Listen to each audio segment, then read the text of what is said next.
I'm Tanya Iser. I'm a reporter here at Channel 8. I'm joined today by Kobe Warren. He's going to be our legal expert who will be guiding us through today. Today is day one of the defense's side of the story. Right now, you guys probably briefly saw there's somebody on the stand. This is outside the presence of the jury. We want to show you that, but right now our staff that's at the courthouse is actually working on some audio issues. And so as soon as we get those audio issues worked out, we will get that video feed up. You're not actually missing any court testimony. What this is a witness who's going to testify. They're getting him qualified so that he can testify before the jury. So before Kobe and I really kind of get going on talking about things and what we expect to see today, let's take a listen to a story that's going to give us an update on what happened last week. Well, in this murder trial, the jury has heard from crime scene experts, a patrol partner, even an 11-year-old nephew. The question is, will we hear from Aaron Dean, the man whose fate rests with the jury? The jury has already heard 3 full days of testimony in the Aaron Dean murder trial. The former Fort Worth officer is charged with shooting and killing Atatiana Jefferson in her home. I was thinking, is it a dream? The defense says it was and apply it to a given video, a digital video, if we want to call it that. What do you do? How do you go about that process? Well, initially the request comes from a client or a police agency or a private attorney who will ask, I've got a video and I'd like it analyzed and here's what I want done with it. Usually that request comes from somebody who doesn't understand video, and so the first thing that I do is I ask the question, is it fit for the purpose of what the work request is? What do you mean fit for the purpose? Well, very simply, if somebody wants to get a license plate off of a video and the camera is too far away or the encoded video information didn't record the license plate, although it might have recorded the back of the vehicle due to lack of resolution, then immediately I can do a measurement and I can say it's not possible to accurately reproduce an alphanumeric character, no matter what it may appear to show, that it won't be accurate. And so in that case, that video would be deemed not fit for purpose for the license plate. To determine whether or not there's a car part at a location, then the video would be fit for that purpose. So the same video might be fit for certain purposes, but not for others. Is there a process of interrogating the evidence in your field? Yes, it's a term that we use to try to help the layperson understand that a video is just a witness that requires interrogation like any other witness. When I was working the street, we would go to a crime scene, we would find a witness, we would ask questions of the witness. The first thing is, what's your name? How do I get a hold of you? where were you standing? What did you see? Do you have any relationship to either the suspect or the victim? Because we want to know what the bias might be of that witness. So when we recover a videotape, we do exactly the same thing, or recorded video image. We interrogate the compression, because each of these systems employ different kinds of compression technologies. Those technologies change, they record color differently than another compression technology. They'll record a shape of an object differently depending on the type of compression that's used. The number of pixels, picture elements that make up the image are different from recording device to recording device. So that interrogation helps us discover what the technical limitations of the device is, so that we understand that what we're looking at has a certain level of accuracy and reliability, and that we don't overstep, we don't overuse the video, give it too much weight, because it could appear different to a layperson than it does to an expert. Body-worn cameras, as is the case here in this trial, the piece of evidence we asked you to interrogate. How does a camera, let's start generally with, forget taser or axon taser for a second, just generally, you had to have training and experience both in your degree work and in your professional work on how the human eye sees color, light, objects. Is that true? That's true. Can you explain what rods and cones are to the court? The human eye collects light information and color information, and the cameras are designed to replicate, to the best of their abilities, technically, the human visual experience, but it has limitations. So we have what's called rods and cones in our eyes. That's how we detect and translate the reflection of light off of objects. The cones represent the color. The rods are basically allow us to see certain kinds of light at a certain frequency. So that helps us distinguish brightness. So people who have fewer cones in their eyes will see color differently than the rest of us, and are sometimes referred to as colorblind, because they may not have enough cone receptors. Rods will allow us to see in darkness. So if as we age, our rods deteriorate and we don't see as well at night. Cameras are different. Cameras use what's called a CCD, a charge-coupled device, which is the optical system directly behind a lens, and it collects what's called photon energy, which people refer to incorrectly as light, but that photon energy is in a broader spectrum than what our eyes can see. By spectrum, I mean electromagnetic spectrum. So it sees light or a frequency of reflective information in the infrared frequency, which our eyes can't see, and that's above 750 nanometers, and it sees all the way down to about 430 nanometers, which is what we can see. So that spectrum is where color is, and that's where our rods and cones are sensitive to. The cameras have a little bit more broad sensitivity if they have their infrared filter removed to allow infrared light in. So it gives them gives the cameras an ability to see in darkness. Many cameras, like body-worn video systems, have the infrared filter that is locked, and so it doesn't see that frequency above what is the 750 nanometer cutoff. So if it's dark, it's going to be dark. If the infrared filter were removed, which can be automated, then it would see into darkness. Things would look black and white, but we'd see in that dark area. So for an example for the court, when we see the proliferation of home video camera systems, CCTV for the house, the do-it-yourself stuff, that at night we may see a black and white image of our house. In the daytime, the same camera's color. We're controlling it from our phone. We haven't done anything. That's the cutover? Correct. So the camera has a sensitivity to a certain light level. They're all slightly different. I have a number of cameras around my residence, and at a certain time of darkness, the camera will switch from color to black and white. And it'll be a switch, you can see it. It'll flash over. Do cameras And I guess go back into this. You're aware that there was a particular type of Axon camera in this case? Is Yes. that correct? Yes. Do you remember the model type? Yes, it's a Flex 2. And as part of your interrogation of the matters in this case, did you learn the technical specs of a Flex 2 camera? Yes, I teach how to use Axon cameras, the different variations, different models, and I consult for Axon, so I'm very familiar with the Axon Flex 2. Are there limitations or lack of, poor question, Mr. Fredericks. Is there a field of view for a Flex 2 camera? Is that the proper, if I'm looking at this, if I understand your field of science, the human eye can see at about 180 degrees, even if we put our hands behind our, More than 180 degrees. more than 180, I can see my fingers even though they're behind my eyes at this point. Correct. As an example. Mhm. What is that called when we're looking at Field of view. the Flex 2 camera? What type of field of view does it have? It has a horizontal field of view of 102 degrees and a vertical up and down field of view of 55 degrees. Can a Flex 2 camera or any body-worn type camera like this, how does depth perception captured in a camera system? How does it versus how a human eye would see stuff? Well, in most law enforcement configurations for cameras, they're designed, and I was part of the design for the standards for the federal government.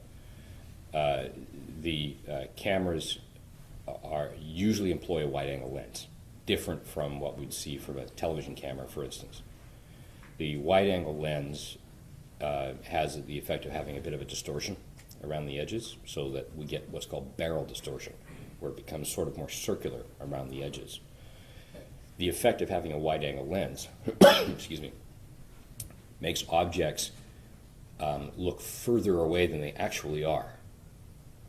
So the best example I can give is when we're driving our car and we look at the side view mirror, the National Highway Transportation Safety Authority mandates a certain warning that when everybody looks at their mirror, they can read it, and it says objects are closer than they appear.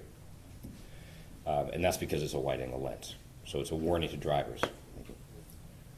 The same applies to body-worn video, in-car video for law enforcement, for the majority, not for all of them, but for the vast majority, and certainly the Flex 2, that when you look at the video and you see what should be on the edge of the image, a straight object like a window, the window will look like it has a curve on it.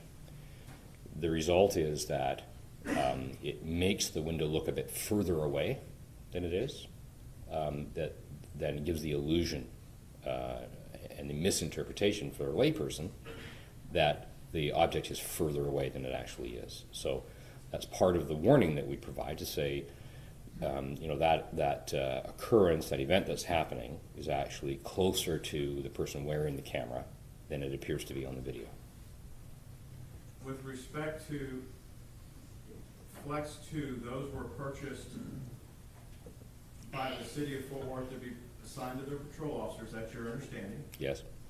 And you had a chance to look at an audit trail with respect to the one that former Officer Aaron Dean was wearing that night, is that correct? Yes. You've talked about video. There's actually two more streams if we were to roll a definition up called digital multimedia evidence, or DME. There's three streams, is there not? Audio, video, and metadata? There's two streams. There's audio and there's video. Okay. And the metadata will be carried in one or both of those streams. Does the metadata that's carried in one of those two streams tell you more about how the video and the audio were captured? I guess each of them has their own metadata? Well, metadata is basically data about data. And apart from the video stream information, the audio stream information, the rest of the data is packed full of metadata. So each image has metadata at the front of it in what's called the hexadecimal code that makes up the video. So as a tool that is reading the video and trying to display it gets to an image in billionths of a second, it will read how many pixels across is this image, How many pixels up and down is this image? Therefore, how should it be displayed? What type of frame, in other words, what kind of codec was used? And there's 3 different frames in the Flex 2. One is a reference frame, then there's a bidirectional frame, and a predictive frame. All of those frames work together to borrow information back and forth to try to create a picture that is relatively accurate. It often uses information from previous and from future images. So it's a hard concept, but a group of pictures is created before the video is actually encoded. So an event's occurring, the camera is sampling the images, holding the images in buffer. Once the group of pictures, I believe it's 15 frames, are encoded, so about a half a second, then the system will do the encoding, and it looks back and forth to see what is redundant in one image to another image, and it will use redundant image from previous images to fill in. So when we look at we can do an export of parts of the metadata, and we can look at how many bytes of data are used to create a picture. And when we get into what's called the bidirectional images that are borrowing information from their neighbors, we can see that very few bytes of data, real information, is actually used to create those images. A lot of it is borrowed. Doesn't mean to say that they're inaccurate. The encoder looks to see, for instance, this room. If I were to take a photograph of this room and take 10 photographs in a row, as the people in the room are being recorded from image to image, somebody might have their eyes closed, and if there's enough resolution, when I snap the next picture, their eyes will be closed. But the ceiling basically doesn't change as long as my camera doesn't move. So these systems will say, let's just reuse the ceiling information from image to image to image because it's the same information. If the resolution, if the sensitivity of the encoder is not enough to see somebody's eyes closed and then open, so if there's not enough pixels and it's a bidirectional image or 2 bidirectional images in a row, even though they may have their eyes open at that time of the recording, the system will say not enough redundancy to trigger new data at that position, so it will just reuse the person's eyes closed from image to image to image until the next what's called a reference frame. What do you mean sensitivity when you're talking about the camera? Well, the system uses an MPEG encoding. MPEG is Moving Picture Experts Group. And each of these systems has a sensitivity, and you can dial it down on the cameras to save storage. So if the sensitivity isn't high enough, the response isn't high enough, there's not enough pixels in the area, and the redundancy is set too high, then it'll be less accurate, and subtle motions like somebody turning their head may not be recorded until 15 images later when there's a new reference frame, when everything is updated again. So it gets complicated. This is a week-long class I teach, hard to do in 5 minutes. So is that the follow-up to that, you made some observations, if you did, I believe, on the record level of this Axon camera in this particular case, did you not? Yes. All right. When a camera can record, if I understand the Flex camera from Axon, it has 4 possible settings of record value. Is that, if I'm using the wrong term, please correct me. That's fair. Yes, that's right. When we talk about record value, what are we talking about in what we might see for a monitor, dimensions of a monitor we might see at Costco or Sam's or something like that? Is that how you relate pixels across the screen, or? Well, the monitor will interpolate the image. So I could take an image with 15 pixels across and 15 pixels down and present it there, and it will force it to be large. And it will use what's called an interpolation method, and I don't know what that does to it, but it will alter the information. It will change the edge pattern and the color, and it will not be the same if I'm looking at a small image. The camera systems have a range of settings, and the agency can decide what setting they want from about 848 pixels across by 480 pixels down. That's the lowest setting, to 1920 pixels by, I believe it's 1080 pixels up and down. So that would be what they refer to as high definition, HD. So generally, with the same kind of compression technology, the more pixels in an image, that would be a 2K image, the 1920 by 1080, the more resolution, the more accuracy we're going to get, and the more likelihood that if somebody's eyes are closed, they're going to be recorded as being closed. If they're open, they're going to be recorded as being open. Is this a user in the field setting, or is this something that has to be done through a firmware update at the department level? It's an agency level setting that all of the camera systems for that agency would be set to. And your understanding from your work with Axon Taser that the cameras ship at the 1920 by 1080 setting, is that correct? I think there's an option when it's shipped that the agency purchasing can say ship it at this is the resolution we want. I think an agency has the option to then update the firmware and ask for the setting to be changed. I don't believe that the agency can simply hit a button and it changes. I think it's a request through firmware updates. I could be wrong about some of the newer technologies that are coming out, but I think that's how this Flex 2 works. For this particular camera, for what you were able to observe in your lab, the frame rate, or excuse me, the resolution was low SD or 480p, is that correct? Low resolution, correct, yes. 480 pixels from top to bottom, and the P stands for progressive. Have you had an occasion, based on your experience and your work in your field, to testify as an expert here in the state of Texas before? Yes.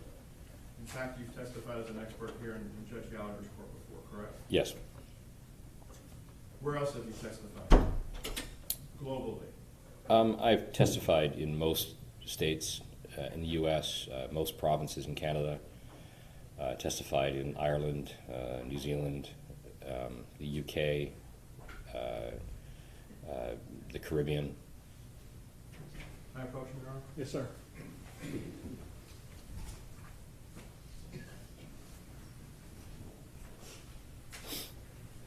Mr. Fredericks, for your trip down here, did I ask you to bring a CV with you? Yes.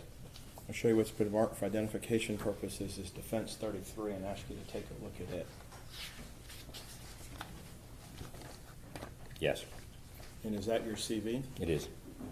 We'd offer 33 for the record, Your Honor. No objection to the record on that. Defense Exhibit 33 is submitted for purposes of the record.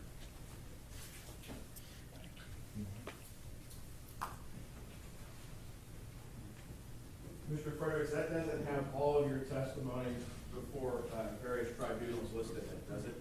My CV goes back about 10 years for trials. I have records that go back to the very beginning, but my current CV is always 10 years back.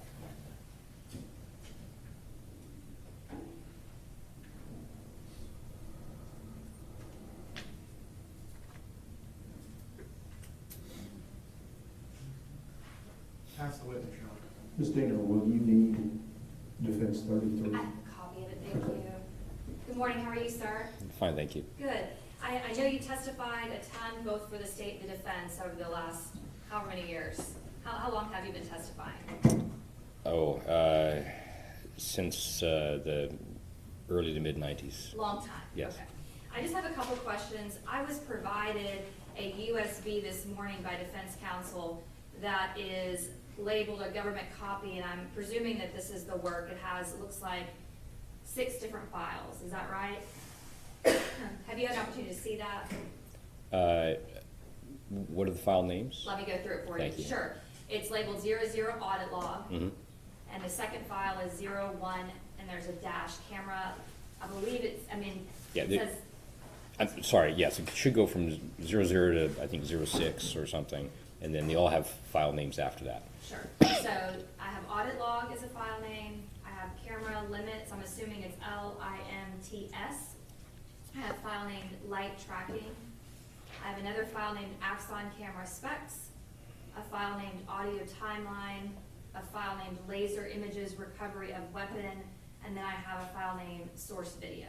Yes. Are those 6 files all of the or excuse me, I guess that may, yeah. Are those all the files that you did in preparation for this case that you reviewed and/or, because the source video is the body camera video, correct? Yes. That from the defendant's body camera? Correct. And so those other files are all files that you reviewed and/or created? Created, yes. Okay. The audit log, though, that would not be created by you? Thank you, yes. Parfanel. Sure. So audit log's not by you, source video is not by you, but it looks like everything else would have been created in preparation for your testimony? Yes. Okay. Is there anything else that you created outside of these files that I just mentioned, sir? No.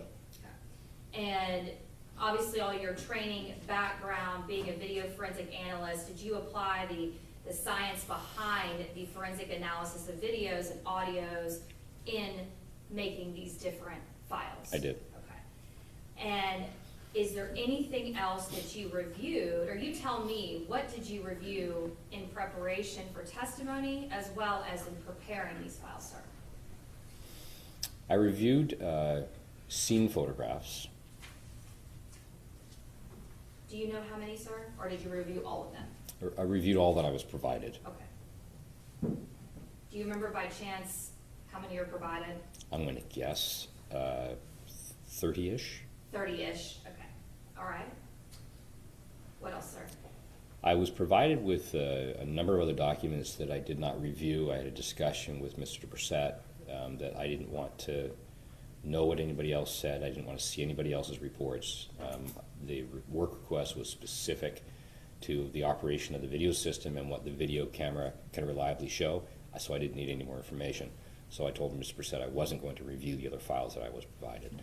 So I don't know what was in those file folders. So the only thing I can recall is reviewing the body-worn video system. I did look at other body-worn videos very quickly, all of which arrived after the event, so I didn't do any analysis of those. And then the scene photographs, and that was it. Did you look at the Leica scanner by chance in No. this case? Okay. Have you been out to the scene, sir? No. Have you done any measurements in relation to the scene using either the body-worn camera or the scene photographs you reviewed? No. Okay. And are you limiting your testimony today to purely just the body camera that was worn by this defendant? And the scene photographs. Okay. And the scene photographs that you reviewed, you said you reviewed 30 photographs. Generally speaking, what were those photographs of? They were from the interior of the room, and my focus was just on what the window looked like, so nothing else. And so as far as the interior of the room, the photographs that you were shown, did it show that the lights are on or off? Or do you remember the light inside that room of the photographs? The photographs, I think the light was on. And you did not review any, even though you were maybe provided some interviews, you did not review any interviews of any of the other witnesses that were there at the scene, either at the time or shortly thereafter? I avoided looking at anything like that. And there is also, and you may not know this, there is interviews that were actually transcribed by the Major Case Division. Did you review that transcription? I'm unaware of that. Purpose being so you can be as objective as you can, just tailoring your focus to the body camera and the scene photographs. Correct. Now, we've talked a lot about all the body camera and the capability and the technology behind it. Is that the same type of technology that would be applied in the scene photographs in your analysis? No. Tell me about that then. The scene photographs? Yes. The scene photographs would have been taken by a still camera, Okay. so And quite different. okay. And so as far as, and you're the expert in the area of when you talk about body camera versus a fixed image or a fixed camera, but as far as the scene photographs, what do you plan to testify about today in those photographs that you reviewed? Just that I considered what was in the window, the condition of the blinds, the location of the window. I believe that's all my focus was. There's one or two images. Did you look at any of the physical evidence in this case? Apart from the video, no. And what I mean is did you look at the defendant's gun or the victim's firearm? No. Were you briefed about No, the, of only what was captured to video. So there is a weapon seen on the video, 2 weapons. So apart from that, no.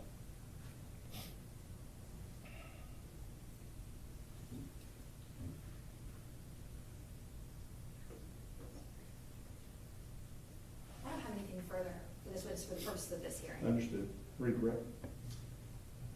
Mr. Fredericks, in fairness, we kept you away from the videos of anybody else. In addition, we kept you away from Mr. Dean at our office yesterday when everybody's coming into town for today. So you didn't talk to him, he didn't talk to you. No, this is the first time that I've seen Mr. Dean. We haven't spoken yet. And during the course of your interrogation of the evidence, you inquired, and I believe the audit trail that you have, you inquired as to whether or not we could actually locate the physical camera that captured these images to do some testing, and you learned that it had been turned back in and was no longer available for testing, correct? We had discussed that. Your Honor, that's all I have. Ms. Dinger. Well, can I just ask you then, what could you have done if you could have identified and found that original camera? As I said, we had discussed it, but I don't think much more could have been done. I know how the camera operates. I know how it would operate in different lighting conditions. I think it was just, the question was, does the camera exist? Has it been secured in case something arises? But at this point, I don't think anything, I don't have anything in mind that I wanted to test specifically. If something had arisen about the camera not operating correctly, then it would have been good to have. And as far as the audit trail that you reviewed, was there anything within the audit trail that caused you any kind of concern about the tampering with, changing, or altering of the video? No. I don't have any questions. Mr. Brissett. There you are. If you'll unhook that microphone for me.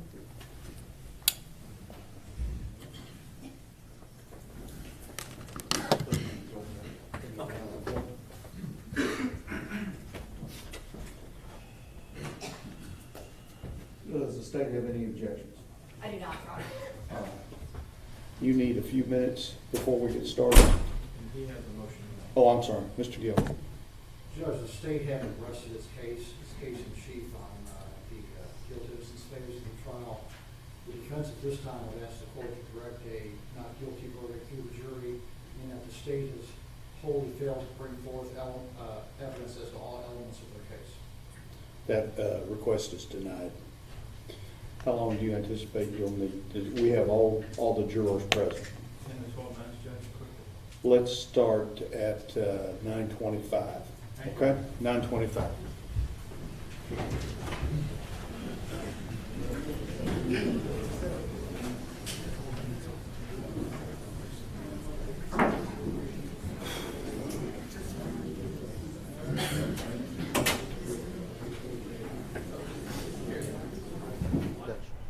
Okay, Kobe, so they've qualified this video expert. So today is the beginning of the defense, giving their side of the story. What are you expecting to hear today? Well, I would assume at some point Mr. Dean is going to take the witness stand and he's going to actually give a first-person account of what he observed and saw and why he decided to pull the trigger that night. Well, what does he have to do? One, he has to be believable, has to be credible, and his story or his version of events have to be reasonable in regards to another officer in that same or similar situation, which is going to be most important. So as a defense attorney, how would you have prepared Aaron Dean for that? Oh, well, I'm sure he's gone through his testimony several times with his defense counsel. I'm sure they've cross-examined him. We call it, some mock trial type preparation. Bring in another attorney, not of the office, an experienced attorney, and to cross-examine him just without ever listening to his testimony until that direct testimony is elicited from his counsel, and then this other attorney would cross-examine him. And then they would see the weaknesses and the strengths, and sometimes it comes down to making proper eye contact, when to look at the jury, and just to be clear and concise. How much does it help Dean that he never gave a statement? Oh, that's huge. It's absolutely huge, because at this point, no one knows what he's going to say. that they have nothing that has locked them into his testimony regarding the previous statement. So the state really, they only know, the only thing they're going to know is from when he testifies. Do you think this pretty much rises and falls with Aaron Dean's testimony? Regarding the defense case? Mm-hmm. Yes, a lot of it's going to absolutely hinge on what he saw, or what he says he saw, and whether or not the jury believes it. A lot of times, laypersons believe that, we'll have eyewitness testimony. The jury still has to believe that testimony that's given from, whether it's a witness or the defendant. The jury has to make a determination, not just a jury as a whole, each individual juror has to make a determination of whether or not they believe what that person says. Let's talk about what the defense has to do with the jury in terms of, they got to convince one, right? That's correct. So we typically say we play for one, as defense counsel, we play for one, and the state plays for 12. That means they have to have the entire jury for a guilty verdict. As defense counsel, we can just get one to hang up and then get a mistrial. Now puts it back onto the state whether or not they want to try this case again. So last week it was interesting, the prosecution, it felt like they wrapped up really fast. I mean, we had a half a day of testimony, or about a half a day of testimony on Monday with opening statements, and then, a full day on Tuesday, and then Wednesday, we had some crime scene folks, and then her sister, Atatiana's sister, and then they wrapped. But it was weird that they didn't put any experts on. What do you make of that? Like, what could be going on here? Why would they do that? Well, I believe just based on this trial, like every trial, is a legal chess match between the state and the defense. And when I say that, it means what I believe is going to happen is the state has some experts and or some other witnesses that they're going to wait to see what the defense puts on today in their case in chief, whether it's a couple of different experts and Mr. Dean, and then from there they will call their own experts and rebut or attempt to rebut whatever the defense puts on in their case in chief. Who has the higher hill to climb here? Ooh. I mean, it feels like if we were in Dallas County, the higher hill to climb would be for the defense. Right. But we're in Tarrant County. It's a different jury pool. It is a different jury pool. The counties are very close together, but extremely different. The political landscape, the demographics.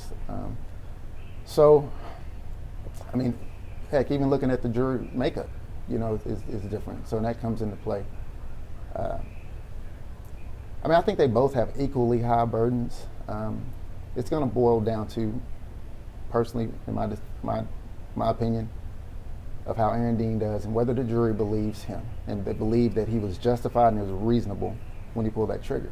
But also, we're in Texas, and Tarrant County has been primarily Republican. So Second Amendment, Atatiana was at home. She has the right to protect herself. She has the right to protect her home. She has the right to protect her nephew. She wasn't a felon. She's able to legally own that gun. How much do you think the jury will take that into account? If I'm the prosecutor, I'm hammering that. It's late at night, even by their own testimony, both sides. It's a high crime area. It's late at night. She sees someone on the side of her house. I mean, I've personally done that before. Would she have been justified in shooting Aaron Dean? I believe so. Under the arguments the defense is making, I believe actually. so. And I believe their own testimony was that he didn't identify themselves as police officers on the side of the home late at night. So. No, they didn't, and they were responding to an open structure call, and one of the parameters of an open structure call is you don't announce yourself. Right. And whether that's a good thing or a bad thing, that's an interesting question, I think. And then, but you're also supposed to you're supposed to make sure that you keep an eye on the doors, and they didn't do that. They went around to the backyard, and then another thing in it is you're supposed to call the owner, right. And which they did not do. Right. And his partner testified to that. So, how much stock do you think the jury would play to them not following the recommendations of the general orders about how you handle an open structure call? Well, I think it's huge, and I think that goes to his credibility and his experience level as a police officer responding to this kind of situation in this area. So, like you stated, the open structure call, there's a reason why they have these particular procedures in regards to, I believe one is to not leave any of the exits unattended. Right. Which goes into why I'm not announcing so that if they attempt to leave and run, then now we have them. Or they're self-contained in this home, but the home is basically surrounded without them being able to get out. In this situation, they're both on the same side of the home, and the front and the back exits were unmanned. So it kind of goes against the policy and the procedure and the reasoning behind it. Is that enough to get you to criminality on his part? Possibly. I mean, obviously that's going to be a decision for these 12 jurors. But, you know, the largest thing is being on the side of my home, not announcing that you're a police officer. In the middle of the night? In the middle of the night. I mean, that's a problem. And if he has his gun drawn, and but I mean, obviously Tatiana, we couldn't hear from her because he killed her, but if she saw his gun, she would absolutely have the right to protect herself, her home, and her nephew. How much of an issue do you think? So Zion testified Monday. He was 8 years old at the time, and he's 11 now. Mm-hmm. When he was initially questioned, initially gave an interview to the authorities, to a forensics interviewer, and then later on, and you know, throughout the last 3 years, he's always said that Atatiana had the gun up. However, when he testified and demonstrated that she had the gun at her side, like this. Mm-hmm. How much stock do you think the jury would put in that? Because obviously the original testimony of the gun up is better for Aaron Dean. Absolutely. I mean, it's kind of depending. I mean, for one, talking about witnesses as a whole, witnesses' testimony, unfortunately, it changes all the time between statements given and recorded or written. And he's a kid. And at the time, he was 8. And he actually saw his aunt, who was caring for him, killed in front of him. There's a lot of police officers, a lot of adults. And think about this. He was immediately taken and given a statement, whereas this trained adult has never given a statement. That's an interesting thought. And another interesting thing is that he immediately gives a statement within hours, but police officers, one of the things they argue for, as you well know, in these critical incidents is that they need, because memory That's right. is a funny thing, That's right. that they need, you know, somewhere between 48 and 72 hours before they'll give a statement. Right. And that goes into reasons for the shock, the processing, the adrenaline, all these things. But they take this 8-year-old who is dealing with all these cops, all these things, and not to mention his caretaker, his aunt, is shot and killed in front of him. But let's take this 8-year-old and get his statement now, and then hold him to that. So I think the jury will be allowed to take, well, actually, the jury can take into consideration whatever they desire or not. They can do what they want to. That's exactly right. They are the boss. And each, when I speak to jurors, I let them know that, yes, you're made up as a whole jury, but each individual juror has to make up their own mind and decision regarding any and all evidence presented and the weight to be given to it, and especially witness credibility. In your mind, out of what you heard last week, has the prosecution met their burden? Well, and the burden rests with them. That's true, and it never shifts. And as you saw, Mr. Gill just asked for basically an instructed verdict stating that the state did not at least make a prima facie or sufficient proffer of proof. But you'll always do that. We do. You defense attorneys always do that. We do, but... and why do y'all do that? Well, because sometimes they don't. And it's also, we reserve that error for possible appellate issues.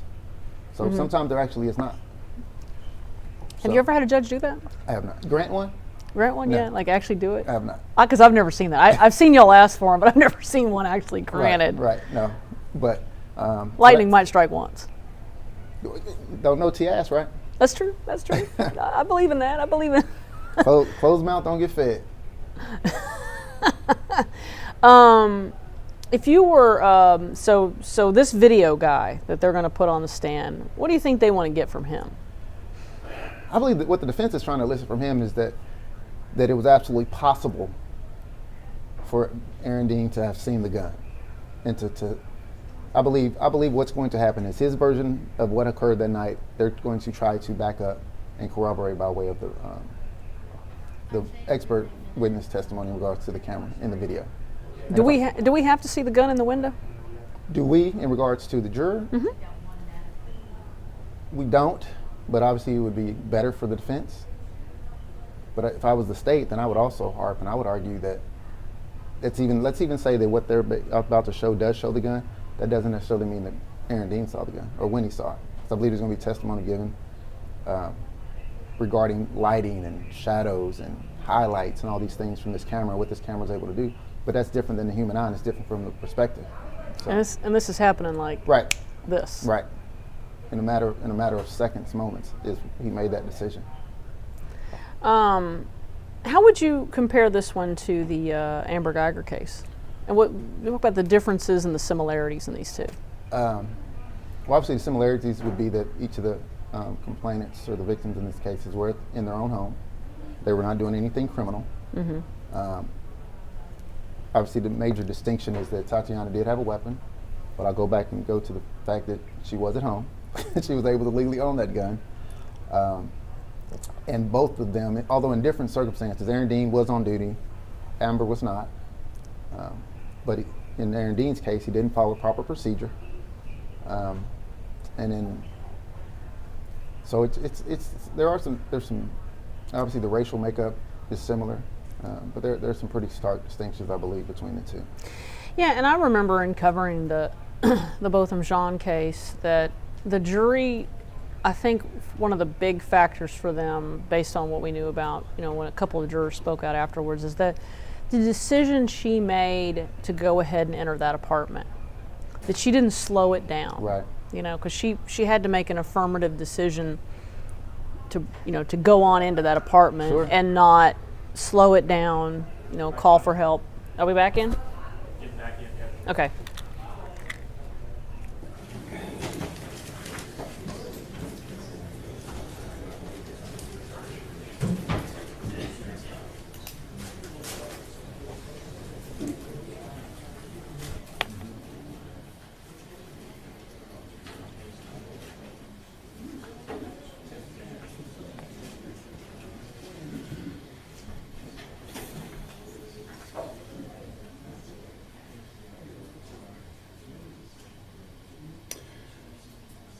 Are both sides ready for the jury? State's ready, defense is ready. All right, let's go, Brian.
Everyone may be seated. Good morning. We are ready to proceed. Mr. Brissett, Mr. Gill. Thank you, Your Honor. At this time, the defense calls Aaron Dean. Mr. Dean, come up.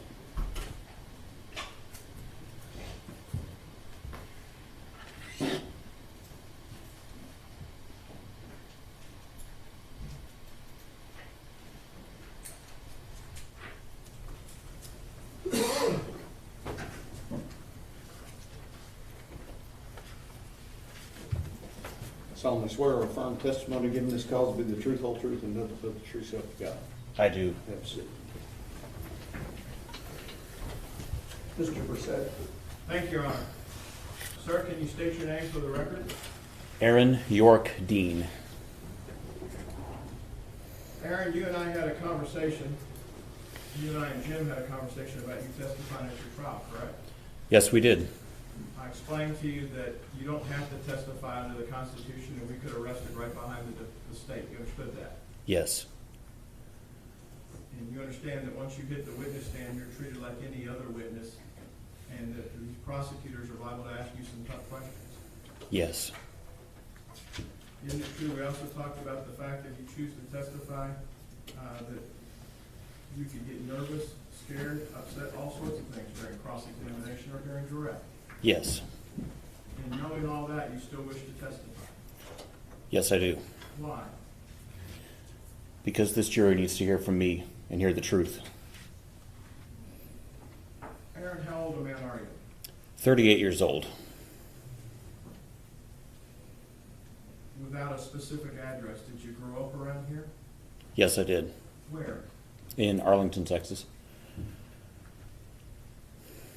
Mom and dad still with us? Yes. Do you have any siblings? I have 5 siblings. How many brothers, how many sisters? 2 sisters and 3 brothers. Out of the group, where are you in the pecking order? Second oldest. Where did you attend K through 8 or K through high school? I was homeschooled through high school. By your mother? Yes. Did you go to college at some point? Yes, the University of Texas at Arlington. For TCU folks like me, we call that UTA. Yes. What did you study at UTA? I have a major in physics and a minor in mechanical engineering. What's a major in physics? Bachelor of Science in physics. Okay. So, what is that? What did you learn? What's physics all about? Well, physics is the fundamental. Objection to relevance, Your Honor. Sustained. Do you have an engineering degree? I have a minor in mechanical engineering. Yes. Prior to joining the Fort Worth Police Department, did you go into a profession that required you to use your college degree from UTA? I'm going to object again, Your Honor, to relevance. Let's just get to what his degree, what he did. Did you go to work somewhere before you went? Did you start your professional career in something other than law enforcement? Yes, I was an engineer at a commercial refrigeration plant here in the area. At what year did you join? What age were you when you started to apply for the Fort Worth Police Department?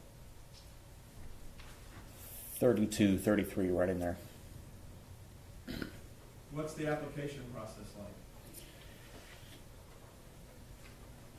The department sends a request for new officers.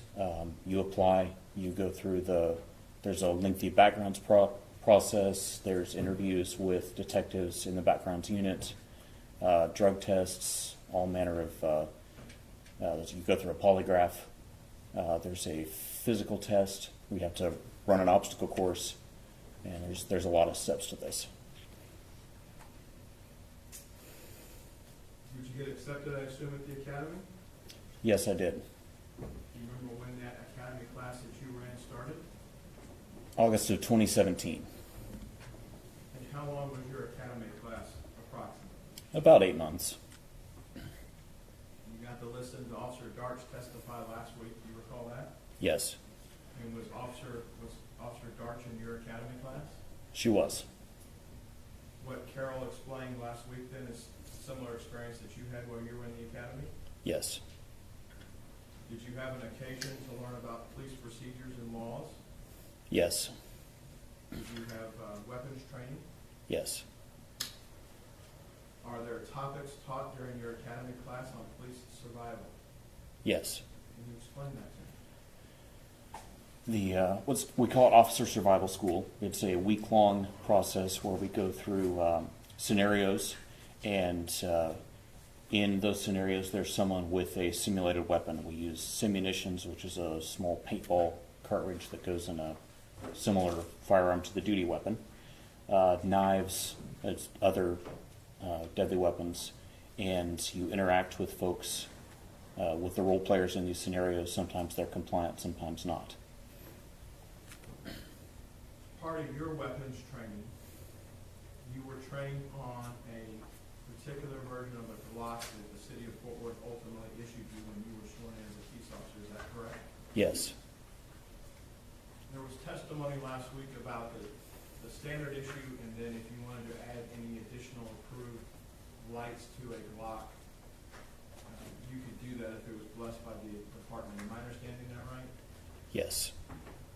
Did you put the light on after the academy or during the academy? After graduation. Did you have to show your proficiency in unholstering the light rail combo with the gun in addition to your normal proficiency you had during the academy with the gun by itself? Yes, there is light training. And were you cleared to carry the weapon as it was the night of this offense with a light rail system on it? Yes. Was the holster, there was questions last week about your holster, was the holster you had approved by the department to be on your duty belt? Yes. Part of your training at the academy, did you receive training on simulated towns or cities or streets or buildings as part of your training? Yes. Fort Worth's new training academy has a scenarios that they've adopted from the military to give a realistic feel of what people may be going into. Is that safe to say? Yes. And is this where you did the simunition training of shoot, don't shoot during survival week? Yes. In addition to the shoot, don't shoot survival training, did you also have training on a regular basis at the academy once you were issued your weapon at the firing range? Yes. What sorts of drills did you cover at the firing range? Fort Worth's range is set up so that there are a number of targets that face you or come edge on, and that's your shoot, no shoot signal when it edges or faces. And from various ranges, various distances from those targets, you fire certain numbers of rounds. What are the ranges that you're required to be proficient at to be certified as a Texas peace officer? Drills go everywhere from 1.5 yards to 50 yards. And you would have to qualify with your Glock that you had that night at those ranges, is that correct? Yes. Range is probably a bad word. Those distances at the range. Yes.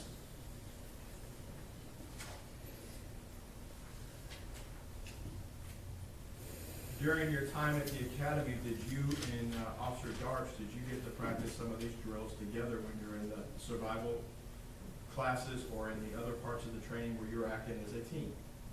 Yes, we were on some scenarios together.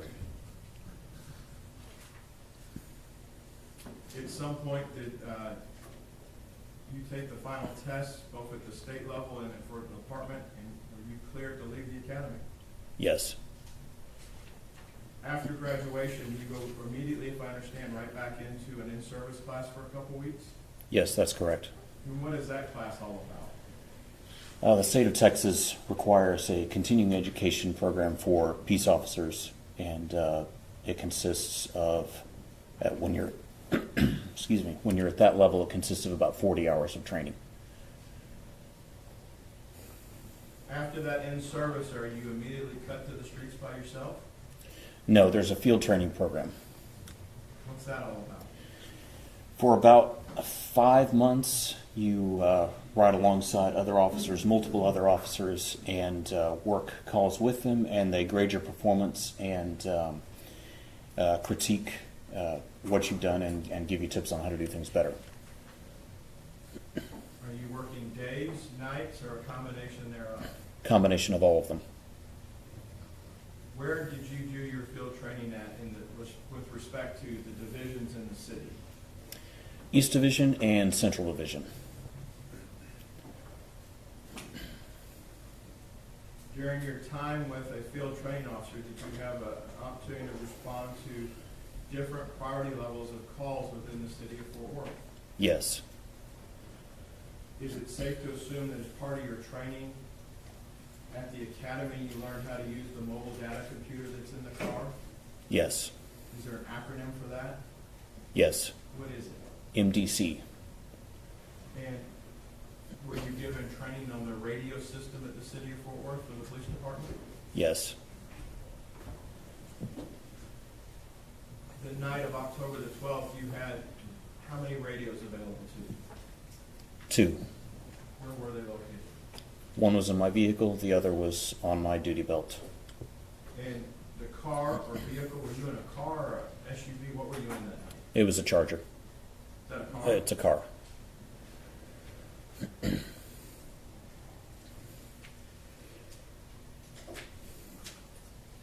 What is your understanding of the difference between a priority 1, priority 2, priority 3 call of the city of Fort Worth? Priority 1 is a very high priority call. Usually someone's in danger. Something's actively going down. Someone's in danger. Priority 2, don't dilly-dally, but you don't have to run code. Priority 3, we'll take care of that when we can. What does code mean, Mr. Dean? Code, shorthand for code 3, it means lights and sirens. You've heard some extensive talk about general orders in the city of Fort Worth in the last week, have you not? Yes. As part of your academy class, are you supposed to memorize every page of the general orders? No. What are you supposed to have upon graduation? A working knowledge of the general orders. At the time of this incident, you were what is known as TCOL certified to be a Texas peace officer, correct? Yes. Much like we heard from the communications call taker, she was TCOL certified for her role, correct? Yes. Are those tests in addition to tests the city of Fort Worth gives in the charter? Yes. Did you take and pass the statewide TCOL certification test to be a peace officer? I did. And am I safe to assume that Fort Worth was the only city carrying your commission at the time? Yes, it was.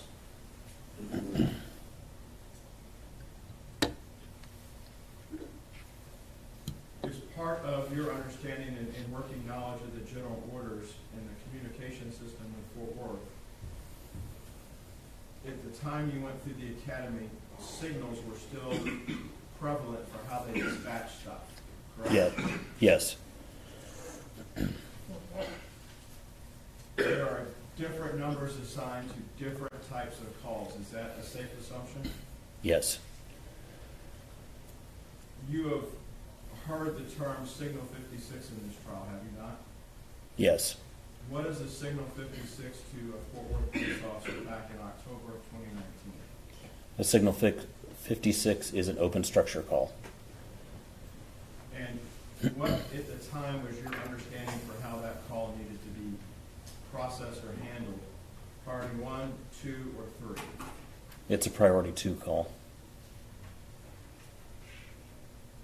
We've heard testimony that the city's divided into divisions and then to beats. Is that correct?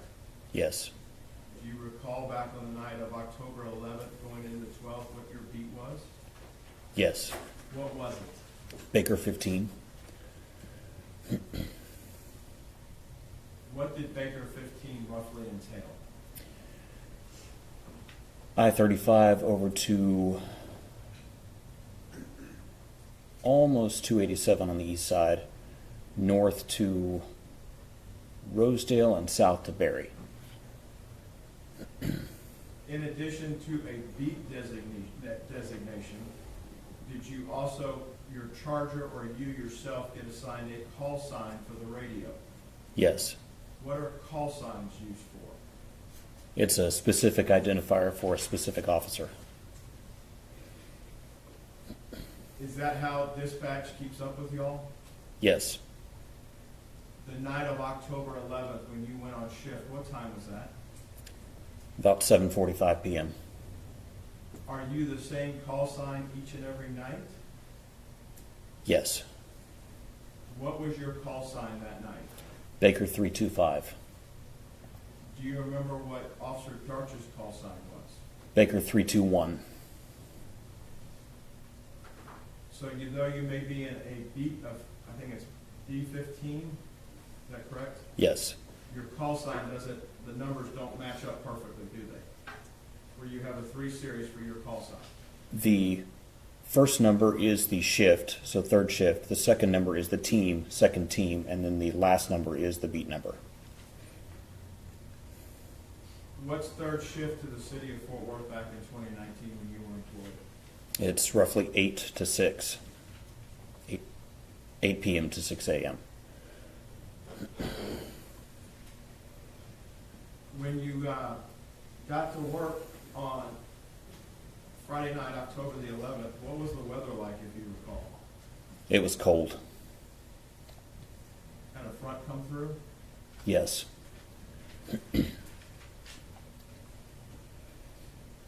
From the time you finished your FTO to the night of Friday, October 11th, approximately how long had you been on the streets by yourself at that point, if you had? A little over a year.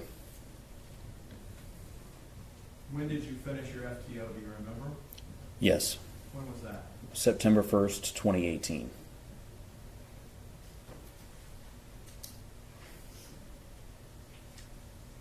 You go to duty that night. Do you have, in the military they call it a quartermaster, you have a distinctive uniform on that night, correct? Yes. How does it work for the city of Fort Worth? Do you have to buy your uniforms? Are you given your uniforms?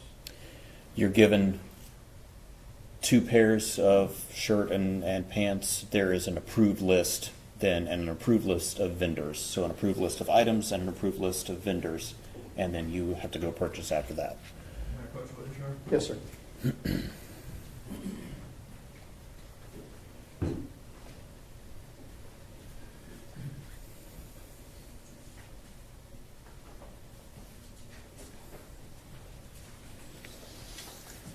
Mr. Dean, I'm going to show you what's been marked and admitted as Defense 28. Is that how you looked on the going to work on the night of October 11th, 2019?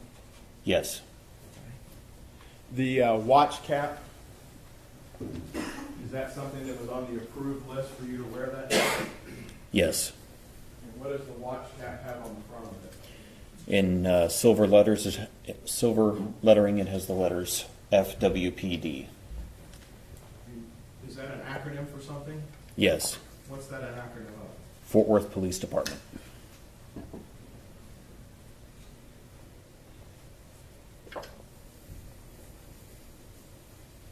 The jurors have had a chance to be in the building the last couple of weeks and see officers. We see officers in public. There's different ways to wear Kevlar at the city of Fort Worth at the Sheriff's Department. Would you agree with that? Yes. By the time you went through the academy, it's pretty much understood you have to wear Kevlar if you're going to be an officer, correct? Yes. What are the different ways that you can wear as a patrol officer at Fort Worth Kevlar? There's a vest that straps on under your uniform shirt, and there's one that goes on over the uniform shirt. On the night of October 11th, which configuration did you have? I had the inner vest, the one that goes inside the uniform shirt. So as Officer Darch testified last week in her Class A uniform, that's a similar type top that you had on that's in that exhibit, is that correct? Yes, it is. And you had your badge that was your number, your badge number affixed to your front of your pocket on the left-hand side, is that correct? Yes. Is there a place where that goes through? Is it stitched into the shirt where you pin it on the same place each time? Yes. If you look at the exhibit in front of you, it also appears to have a nameplate on your right-hand side, is that correct? Yes. And is that made out of a reflective metallic material as well? Yes. Anything wrong with how that's depicted? That's how you wore that night, correct? It is.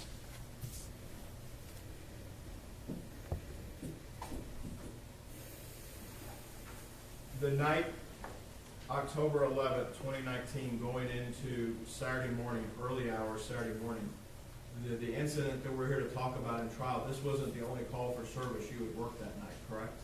No. How does an officer, once you put your uniform on, do you put it on at the station? Do you go to a station? How does that shift start? There are options. Officers can put their uniform on at home and come in dressed, or they can dress at the station. Which did you do that night? I dressed at the station. And just roughly, where was your station that night? Where did you go from? It's at Hemp Hill and Magnolia. Across from Paris Coffee Shop? Yes. Do you, is there a roll call still? We see it on TV. Is there still roll calls at departments? Yes. You take a roll call briefing, and then what happens? Then you go out and find a car, and then start your shift. Go take calls. You have to log into the computer, Yes. and it's based on your login that's unique to you. They know where your call sign is for the night. Yes. How does an officer such as yourself on patrol on third shift in the central district get calls? They're dispatched over the radio or through the computer, usually both. When you're dispatched to a call, do you consider that an order? Yes. You're ordered to go take care of something. Yes. I laid a second exhibit up there, Aaron, when I went up there. Can you tell me what the defendant number is? 29. Defendant's 29, that's some shorthand, is it not? Yes, it is. Is defendant's 29 the information that you received to dispatch you to a certain location? Yes. What was the address of that dispatch? 1203 East Allen Avenue. Do they tell you what priority level call it is as part of your dispatch or what you can see on the MDC? Yes. And if it, not this one, but if it was a priority one call, that's what gives you the permission to turn your lights and sirens on, correct? Yes. The department has procedures for how all that takes place. Yes. Priority two, you know there's got to be a second officer, is that correct? Yes. Do you see who's going to be your assist when you're assigned the call, or how do you go about learning that if you do it all before you get there? There's a couple ways. One will be the dispatcher will call it out over the radio. If they don't assign someone immediately, sometimes another officer calls up and says, so-and-so, I'll go with them. Or it's dispatched directly onto the computer and you can see who's going along with you. Do you recall this night whether it was the dispatch ordered to, or did somebody volunteer to go with you? Officer Darch called out, Baker 321, I'll go with him. So that assigns her to the case, to the call sheet as well, is that correct? Yes. When you, did you make it right to the residence? No. Who arrived first? Officer Darch did. Mr. Dean, when you got there, was Officer Darch in her vehicle still, out of her vehicle, or something else? She was already out of her vehicle. And where did you park? Right behind her on the west side of Mississippi Avenue, facing south.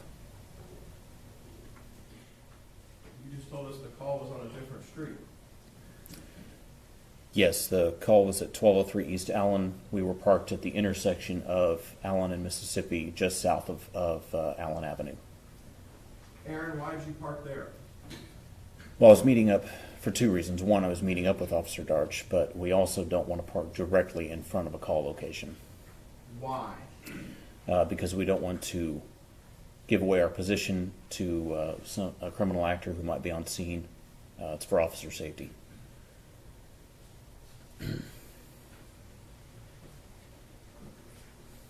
Is there a term or a phrase in Fort Worth, your beat, your sheet? Yes. That doesn't equate to your beat, your lead though, does it? Usually it does.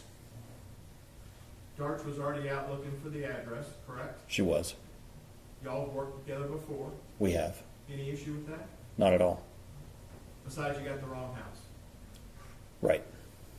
Did y'all come back to the car, either yours or hers, and figure out what the address should be? Yes. From where you're at Mississippi with your cars, because you're parked right next to each other, Yes. so you're behind Darch. Yes. Where do you and Carol walk next? We walked across the street from the southwest corner of Allen, Mississippi to the northwest corner of that intersection. Do you walk on the sidewalks, or how do you go back? What's your training tell you for how you move up to a location? It depends on the situation. In this case, we walked across the sidewalk until we got to about the property line of 1203, and then we cut across the grass. Why do you cut across the grass instead of making a turn and going up a driveway or a sidewalk if a house has it? So that a possible criminal actor inside the house isn't seeing us walk straight up to him, up the front door, up the front porch. When you're walking up to this location that night, are you using your training and experience to get there? Yes. Are you using your sensory perception? Yes. What are you seeing, what are you hearing as you walk up? The street was dark. The residents at 1203 East Allen had, I could see the front door open and light spilling out of that front door. So there were lights on inside. I remember it being quiet. I really don't remember hearing much of anything. As that house on East Allen sits, the front door faces south, correct? Yes, it does. You told us earlier that it's cool and the wind's coming from the north, the cold front had come through. Yes. Could you hear anything from across the street at all with the wind the way it was blowing? Not likely. You've had a chance to look at the photos that have been admitted, and there is a empty field. If you're facing this address, there's an empty field to the right. Yes. You've looked at the street light there in the crime scene photos, and it appears out with some wire wound up high on it. Yes. Was that light operational that night when you were out there? No, it was dark when we got there.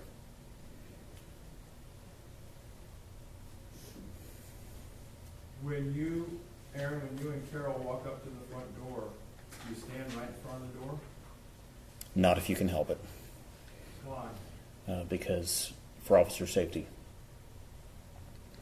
When you look in, do you look in the front door, the addressable side, the front side of the house? Yes. What observations do you make, if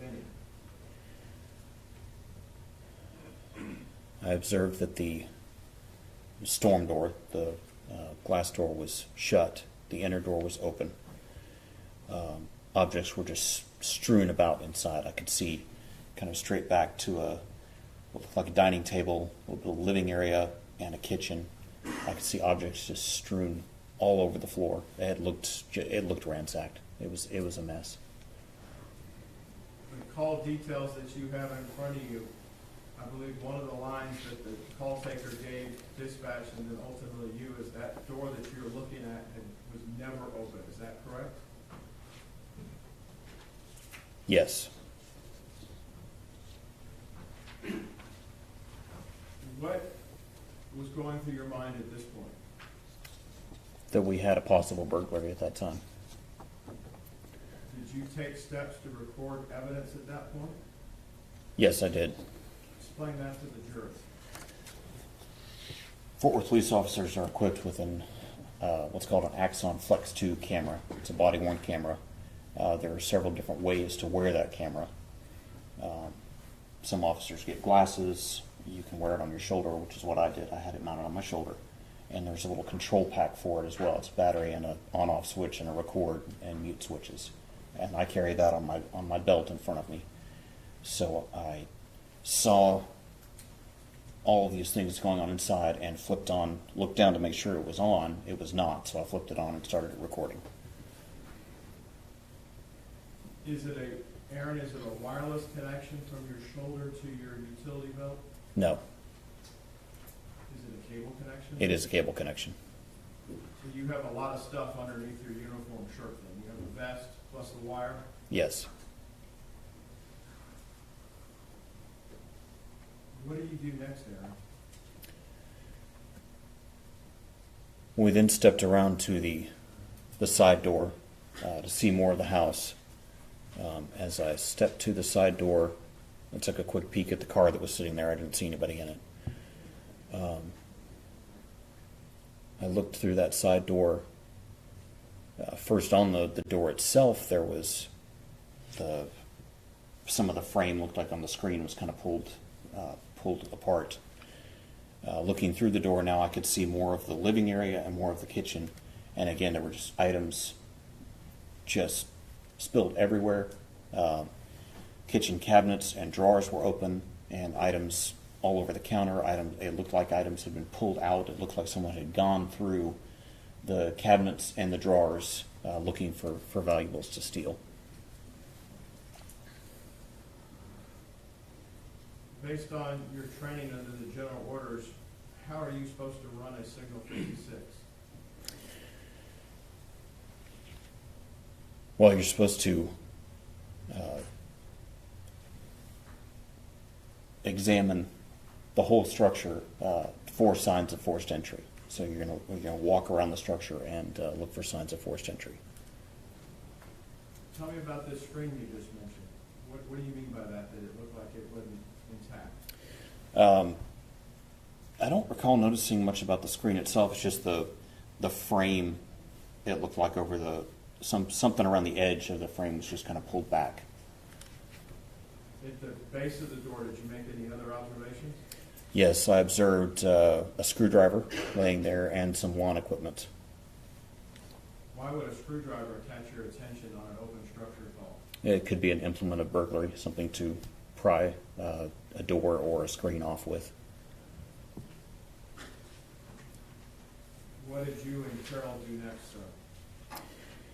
We continued on around the house because the procedure says we have to inspect the structure. So we continued on towards the back of the house, towards the backyard.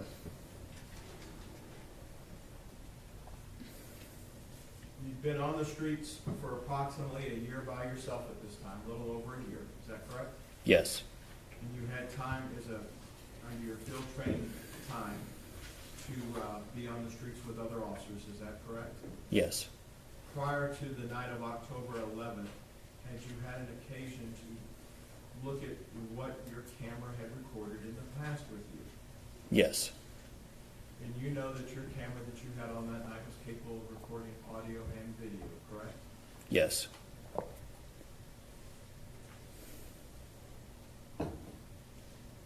Did the camera always capture what you saw? No. Did the camera always record what you spoke or heard? No. For the jury's benefit, the picture of you that night, Officer Darch, I believe, testified last week that y'all were wearing a Motorola handheld radio at some point on your belt, correct? Yes. And am I right that it loops behind you and hooks onto the front of your shirt? Yes. From that mic that's there in front of you, you could key that with one hand, yes? Yes. Does it also have an earpiece that goes back to your ear if you so choose to do that? Yes.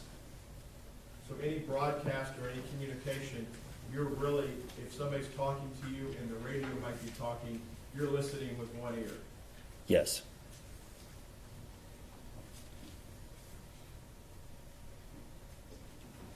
As you're past the second door at this point, are you and Darch whispering to each other?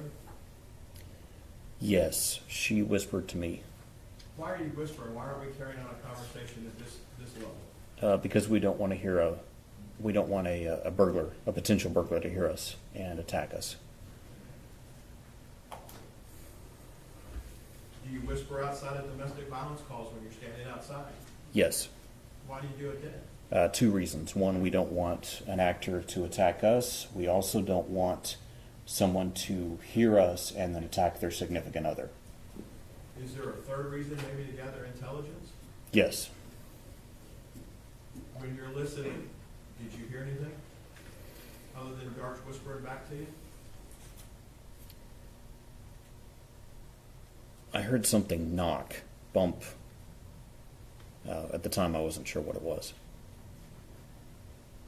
The call details in front of you say there's 2 vehicles that are in the driveway. Is that your understanding? Yes. As a patrol officer, can you just take what you're given for granted and just dismiss the vehicles and focus on the structure itself? No. Why not?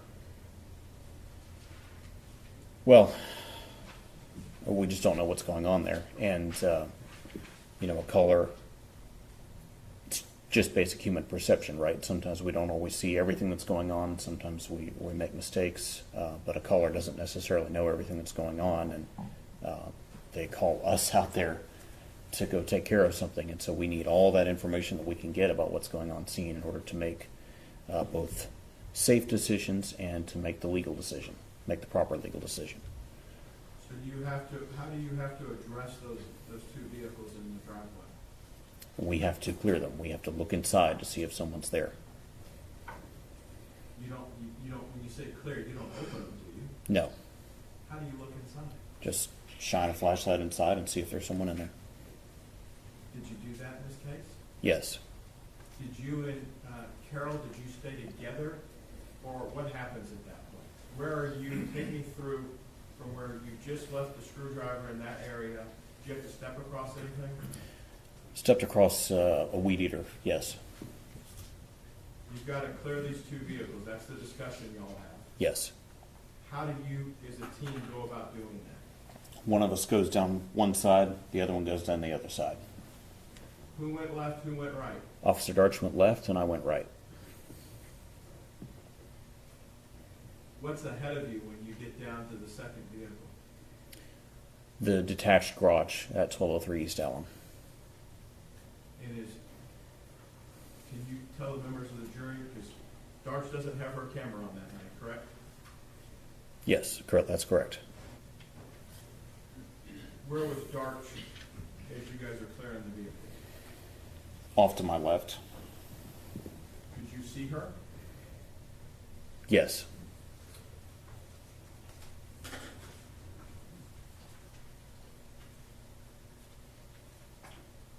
What was the visibility out there for you that night? We've talked about it being dark and you've seen your camera. Could you see better than your camera? Yes, a little. You get to the detached garage, what do you do next, Aaron? I took a quick look at the garage door. It didn't seem to be, none of that seemed to be broken into. Then I looked towards the left, towards the gate. Describe the gate for the members of the jury. It was a standard privacy fence gate, say 6-ish feet high, hinged on the left with standard off-the-shelf Home Depot hinges and a latch. Again, it just looked like a run-of-the-mill everyday gate. You're at the gate on the latch side then? Yes. Officer Darch is on the hinge side, Yes. and you have a motor vehicle right there, correct? Correct. You heard last week from Officer Valderas, we don't know exactly how wide the gate is, do we? No. Was it tight quarters right there? Yes. Part of your training in tactics that are taught by the city of Fort Worth is when you're going into an opening with two officers, two or more, is there a crossover technique that's taught at the academy? Yes. Can you explain that to the members of the jury? The person standing on the left side of the opening goes to the right on the inside, and the person standing to the right of the opening goes to the left on the inside. Because of your position at the gate, you're going left, Darch is going right. Yes.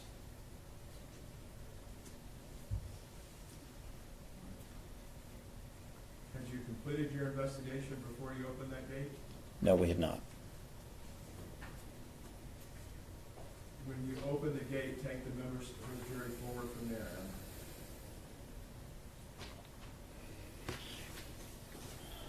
So I opened that gate with my handheld flashlight, took a quick look to the left, and observed the back of the house with a window and an air conditioning unit to the side. The window was pretty much right up against the fence. Quick look to the right just to make sure there was nobody standing there, and then moved on into the left. Could you sense or feel that your partner, Carol Darch, was coming in and covering your backside? Yes.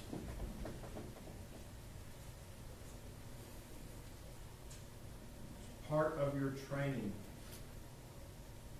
what you're responsible for the left-hand side when you go in.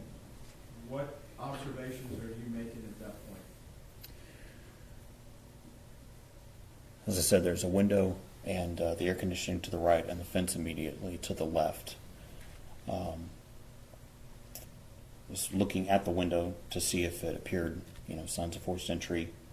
The screen appeared intact, but I leaned down to look for jimmy marks or something like that. And at that point, I also peered inside the window just to see if objects were broken or messed up in there, or if there was someone in there. You have your gun drawn when you go through the gate? No, I did not. Do you know if Officer Darks did? I believe she did, yes. Is there a reason why she had hers drawn and you didn't? I can only speak for myself. There's training about doing a general area search, and you don't do that with your weapon out. You do it with your handheld flashlight.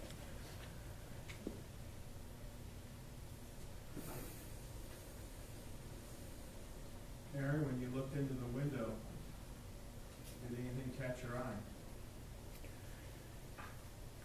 Yes. Can you explain that to the jury? As I looked through that window, low in the window, I observed a person. Couldn't tell black, white, male, female. I saw the torso bent over, horizontal, and could see about this much up on the arm, and then about the same on the leg, just the upper leg to the hip. And the upper arms, I could tell there was movement, like the upper arms were moving, like someone was reaching for something or grasping. Did this torso, this silhouette, is it okay to use silhouette? Silhouette, yes. Were they near the window or away from the window based on what you could see at the time? Very close to the window. You've seen your video. Yes. Are you able to see into the room where the camera cannot? Yes. When you see this silhouette of the torso, would you say it is an adult torso or a juvenile torso? It was an adult torso. Aaron, when you see that adult torso at the window, what do you do? Well, I thought we had a burglar, so I stepped back, straightened up, and drew my weapon, and then pointed it towards the figure. I couldn't see that person's hands, and we're taught that the hands, and it's what's in them that killed. We need to see the hands. We need to get people to show us our hands and get control of those hands. So I drew my weapon, intending to tell that person to show me their hands.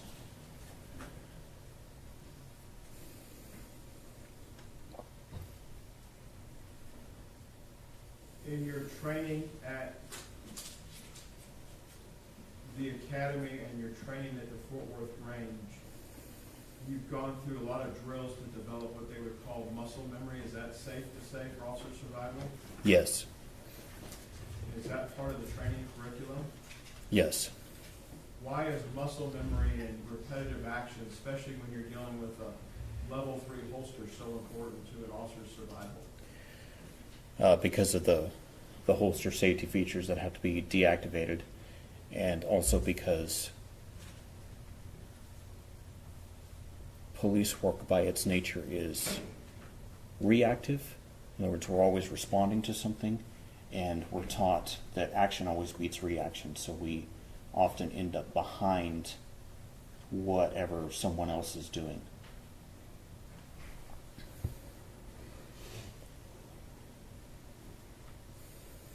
You, at this point, have unholstered your weapon, is that correct?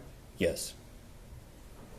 Is there a point or a series of frames on your video where the video just goes dark at this point? Yes. Why did the video just go dark if you know? Where did your light source go?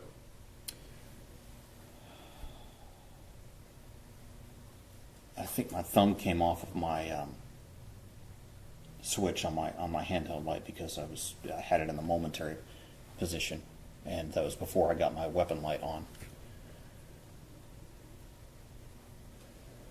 Back to that muscle memory, is there a sequence that you're taught on how to unholster that weapon and turn the rail light system on that's approved? Yes. Can you explain that to the members of the jury? You're supposed to turn that weapon mounted light on with your offhand. You just demonstrated some stuff in the courtroom. Would it be easier to show the members of the jury? Probably, yes. May I approach her? Yes, sir.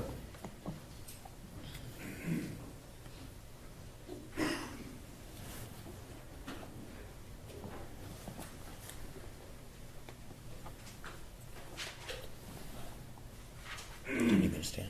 No, not yet. Aaron, I've just handed you a flashlight. It's a stream light, is that correct? Yes. And is that your stream light? Yes, it is. And is that a rechargeable light that officers are allowed to carry? Yes. Now, does that string light have several different buttons on it? Yes. It has two, does it not? It has one. Okay. Yours is only on in the back? Yes. That button has a couple of different functions in, is that correct? Yes, it does. What do you mean by momentary on? And if you would, if you're going to just energize it, point it toward the judge's smartboard. What do you mean by momentary on? Momentary means you slightly depress it and it only comes on for a moment. If you let the pressure off, it comes off. It turns off. And is there a way to click it and turn it all the way on? Yes. Okay. When you were going around, if the jury looks at the exhibit again, the video, when you shine your light on and off, that's you toggling the back of that light with your left hand? Yes. You mentioned an offhand. Is there a primary hand for your firearm at the academy? Yes. Are you right-handed or left-handed? I'm right-handed. So that would be your firearm hand, your right hand, correct? Yes. So your offhand would be the one that your stream light that you just showed the jury against the judge's smartboard? Yes. And how are you taught to turn on the light system? If it were on my rubber gun here, how are you taught to turn on the light system here? To use this hand to do it. So if I have this, if I have your flashlight in my left hand, how am I supposed to, what are you supposed to do? If the flashlight's not in my hand, is there a switch on your rail light? Yes. Is it like a flapper switch that comes down? Yes. Is it on both sides? Yes, it is. Were you able to turn it on the left-hand side? I was not. How did you turn on your light's on from the video. How did you turn it on? Once I realized I wasn't able to get it on with my offhand, I reached up with my trigger finger and flipped it on. Explain that to me. Well, since it rocks on both sides, I came up, was trying to get it on, it wouldn't come on, and so I just reached up. I keep my trigger finger off the trigger until I'm ready to shoot anyway, so it would have been up on the frame of the weapon, and then just reached and flipped that light switch on. When both of the lights came on, were you able to see more depth of field inside that room?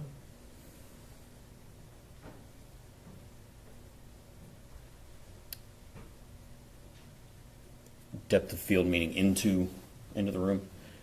No, I really only saw it up close. I really didn't see much back in the room. Did the silhouette to you, Aaron, in your eyes take up most of the window?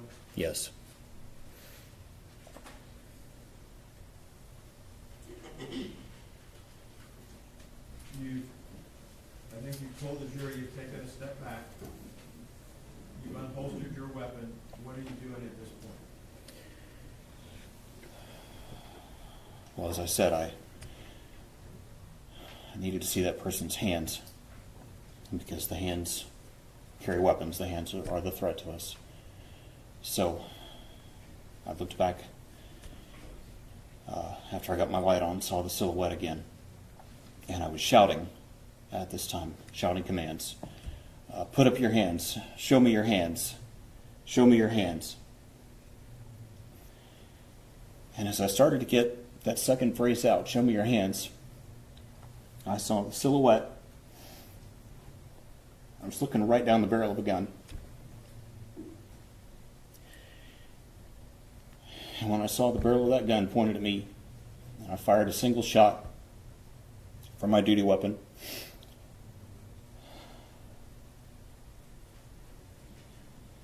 And immediately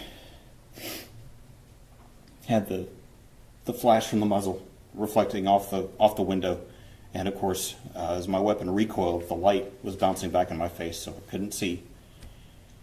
When my vision cleared, then I observed the person that we now know as Miss Jefferson. I heard her scream and saw her fall like this. And I knew that I'd shot that person.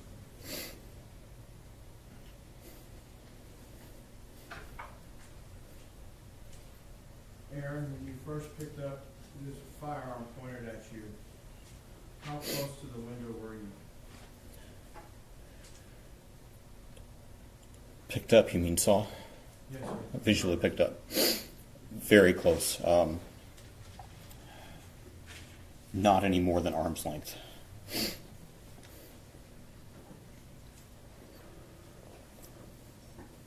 may be an obvious question, but I need to ask you.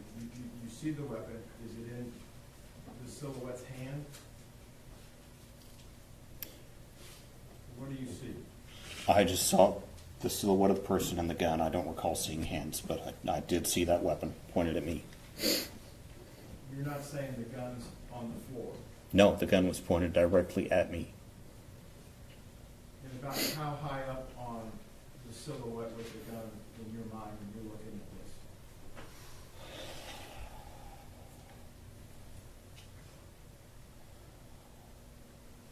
Maybe mid-chest, I'm not sure. You have your city-issued firearm out at this point. Is that true? Yes. You're giving or in the process of giving commands. Why didn't you let the commands finish out? Because we're taught to meet deadly force with deadly force. We're not taught that we have to wait. Anytime we have a threat of deadly force, we can use deadly force to defend ourselves or someone else from that threat of deadly force. Where's Carol at this point when you discharge your weapon? She was directly behind me.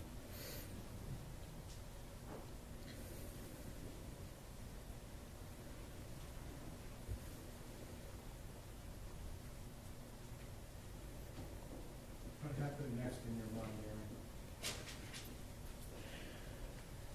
Aaron? I heard Officer Darch call out, "Shots fired," just like you're supposed to.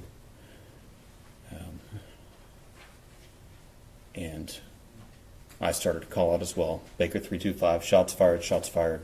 Started supervisor, and in MedStar code, I wanted medical attention there immediately. I turned to run around to start giving medical aid and get inside this house. And I thought, wait a second, I still don't know. All I've seen's a person. I don't know anything else about what's going on in that room. So I ran back up to the window to see if I could see anything else. I observed the person, obviously we now know it's Miss Jefferson, laying face down on the floor. And I really couldn't see anything else in the room. And Officer Darch said, "We got to get in there, we got to get in there." And I said, "Yeah." And I tried to even jerk at the window just to get right inside. But it wouldn't come up, so we started running around the house, through the gate and around. Aaron, when you get back to the front door that's never open, is that the door you go in? Yes. At this point, at the academy, when you're at the range, are you wearing ear protection? Yes. discharge of the weapon is a loud event, would you agree? Yes. When you're under a lot of stress, there's what's called auditory exclusion as well, Yes. and you're trained on that at the academy, correct? We are. That's hard to simulate at the academy, would you agree? It is. And did you make any observations about yourself at that point? Can you hear what's going on around you? I could hear people on the radio in my ear, but I don't remember hearing anything else. You and Aaron, you and Carol have to still clear that house because you don't know what you have, correct? Yes. Is your investigation complete at that point? No, it's not. What do you do next, Aaron? Well, at the gate, I asked her if she had one of the tech med bags. She said she didn't, so I started making plans to find objects in the room to start rendering emergency aid until MedStar got there. And at that point, the radio's just blowing up, and they're asking me questions, and people are saying they're coming, and I'm trying to respond, and we get to the door, and dispatch asked me some other question, and I started to try to respond, and I was like, forget it, we got to go. We got to get inside this house and see what else is going on there, and render aid to this person. So we get inside, and I let the radio go, and we start shouting commands and fast clearing, which is just looking just as fast as we can, but safely moving through and observing into each of the rooms and the halls and everything, just to see if there's somebody there.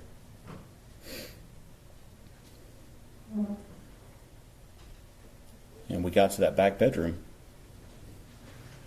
And as we moved through the house, all of the rooms, they were all a mess. Everything was a mess in that house, just objects everywhere, objects all over the floor, all over the furniture. It looked trashed. It looked like somebody had just gone through everything.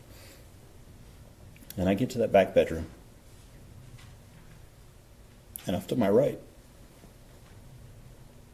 I see a kid. Of course, we know it's Zion. And I'm thinking, who brings a kid to a burglary? What is going on? I see a dog. And at that point, I was just like, never mind. Forget what else. You got Darce. Just shut up and work. Shut up and work. Get the weapon. Render aid to her. Get the weapon. Render aid to the person. And I remember going over to the person laying on the floor and saw the weapon between her feet. And I remember putting my gloves on and then picking up the weapon. And at this point, I could hear Officer Darch saying something to Zion. Of course, we now know from the video, he says, I don't want to go to jail. And she tells him, don't worry, you're not going to jail. Of course, I'm sorry, I'm getting ahead of myself, Judge. I didn't actually hear all that at the time. Just processing everything. And there was talk last week when Carol was here testifying that she had an attorney named Terry Daffron. You know Terry? Yes. And as part of your training at the academy, Ms. Daffron came and lectured y'all. Yes. As part of the faculty that came and taught you. Yes. And she gave recommendations for how to handle and not handle evidence in a scene, correct? Correct. She told you not to touch anything. Correct.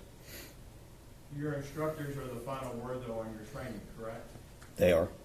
In your survival week training, did you get yelled at for not removing the weapon from a suspect that was down? I did. That have a lasting impression on you of what you're supposed to do for officer safety? Yes, it did. What are you trained to do to get weapons away from anyone? Just to move that weapon away from the person, from any person. Prior to doing anything else? Prior to doing anything else.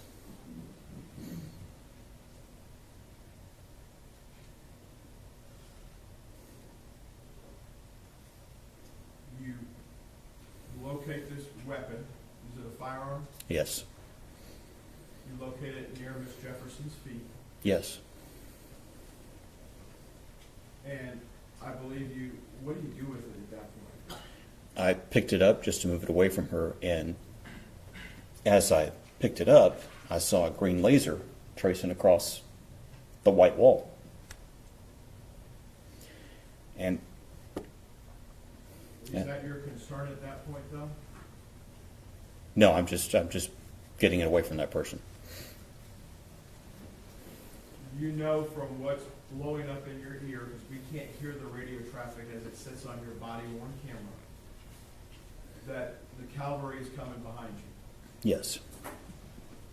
What precautions, how are you trained to render first aid? You're not a paramedic, correct? Correct. Are you a basic EMT? No. What sort of first aid have you had in the academy? CPR and then bleed stoppage on bullet wounds and knife wounds. There's discussion on the video, your video, Mhm. about a trauma kit. Is that, am I using the proper term? Yes. A week or so prior to October 11th, did your trauma kit come up missing in your patrol vehicle in the shift? Yes. Did you put a request in for a new one? Yes, that Monday I had sent an email request, so this was Friday, but that Monday, yes, I had put in a replacement request. From having watched your video, the two officers that come in behind you that have a little bit more advanced training, they have one of the kits with them, correct? Yes.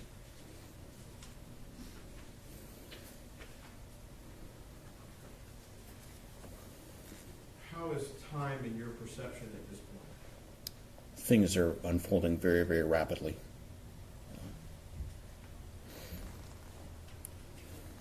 Why do you put gloves on?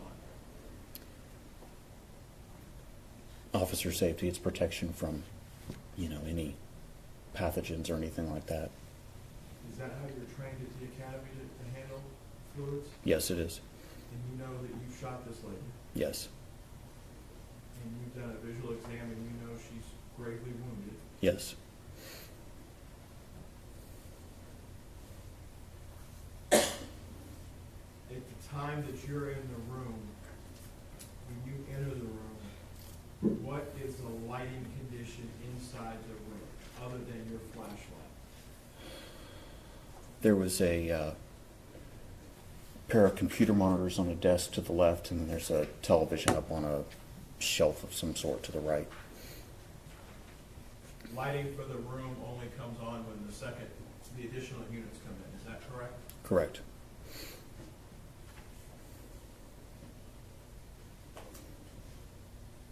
Is part of your training at the academy, officers that are involved inside the critical incident themselves are usually moved away by the additional units, is that safe to say? Yes. You're told to politely move out of the way, they're very frank with you, you recall that? Yes. And they get on to tending to Miss Jefferson. Yes. At that point, you're the one with knowledge of the weapon found at Miss Jefferson's feet, correct? Yes. Had you rendered that weapon safe yet? No, not yet. What does it mean to render a weapon safe?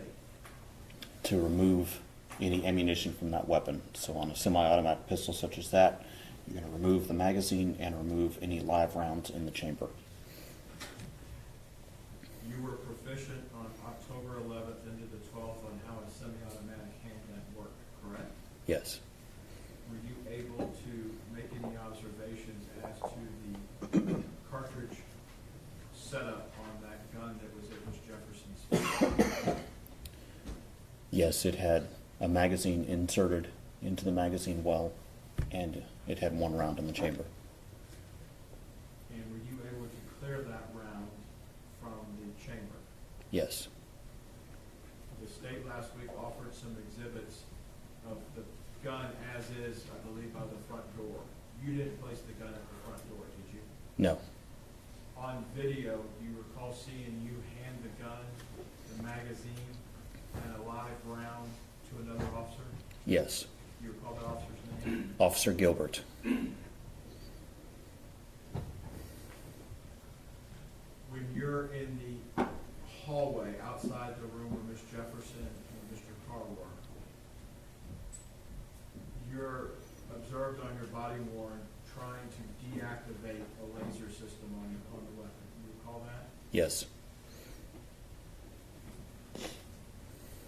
Though Streamlight made your light system, they made her light system, they activate differently, correct?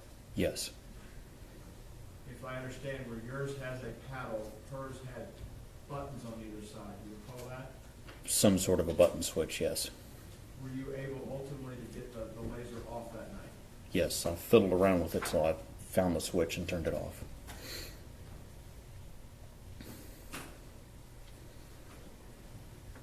Are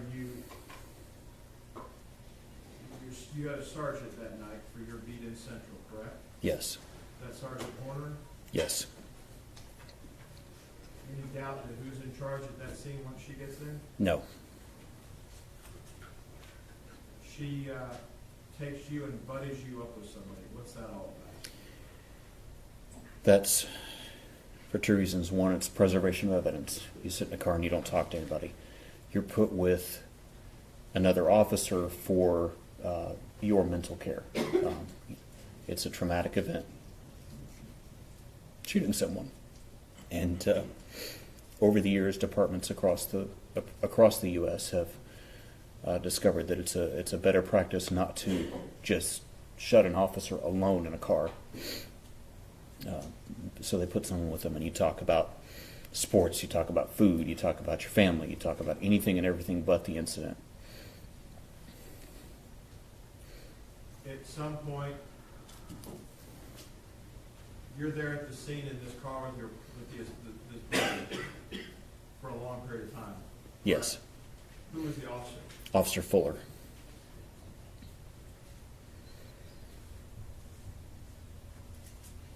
Chief Krause came out, talked to you, asked you how you're doing. Yes. Other command staff came out and checked on you. Yes.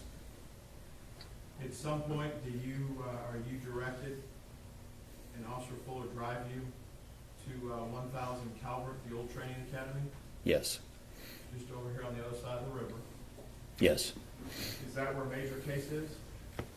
Yes. Prior to getting to Major Case, had a lieutenant from your patrol division taken your particular camera from you? Yes. Can you explain that to the members of the jury?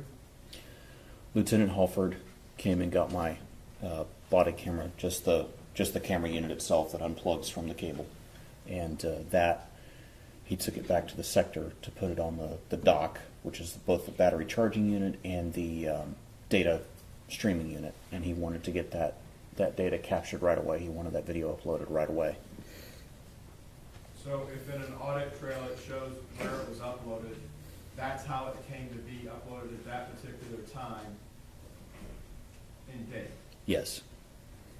The camera that you're wearing in the picture then, that's before you in evidence, Yes. is that your camera or it's one that's identical to yours in the photo? It's an identical one from another officer. The picture's to reflect how you looked when you were there at the scene, correct? Yes.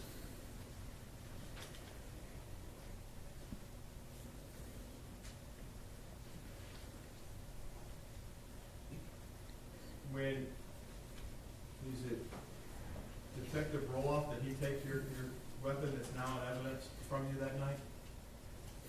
Or was he present?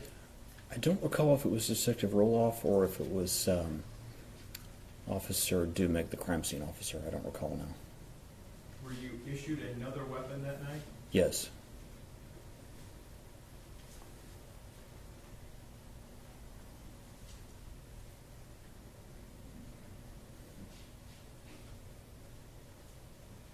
Aaron, when you look at the scene itself and you look at the window, I want to take you back there for a second if you're okay with that. when you look at the weapon in the window,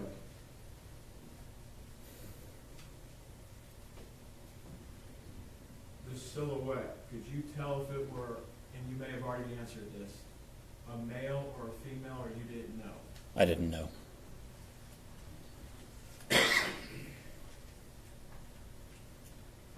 You didn't know if it was a male or a female. Could you tell if it was what race or skin tone the individual had? No.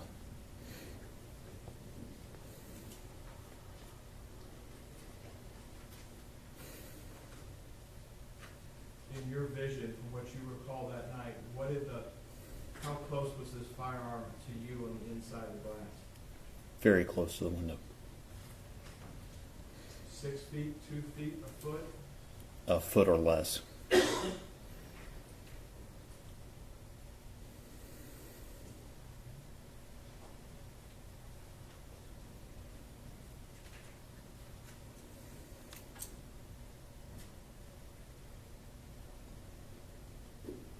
You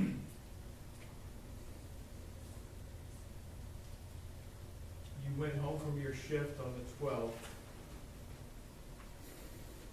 You go on administrative leave because you've been involved in a shooting, correct? Yes. When you took your uniform off on the 12th, you understand that was the last time you were going to be a peace officer anywhere in this United States, correct? Yes. Thank you, Your Honor. Pass the witness. Let's take our morning break before we do cross-examination. You'll retire to your jury room. We'll call you back out in just a few minutes.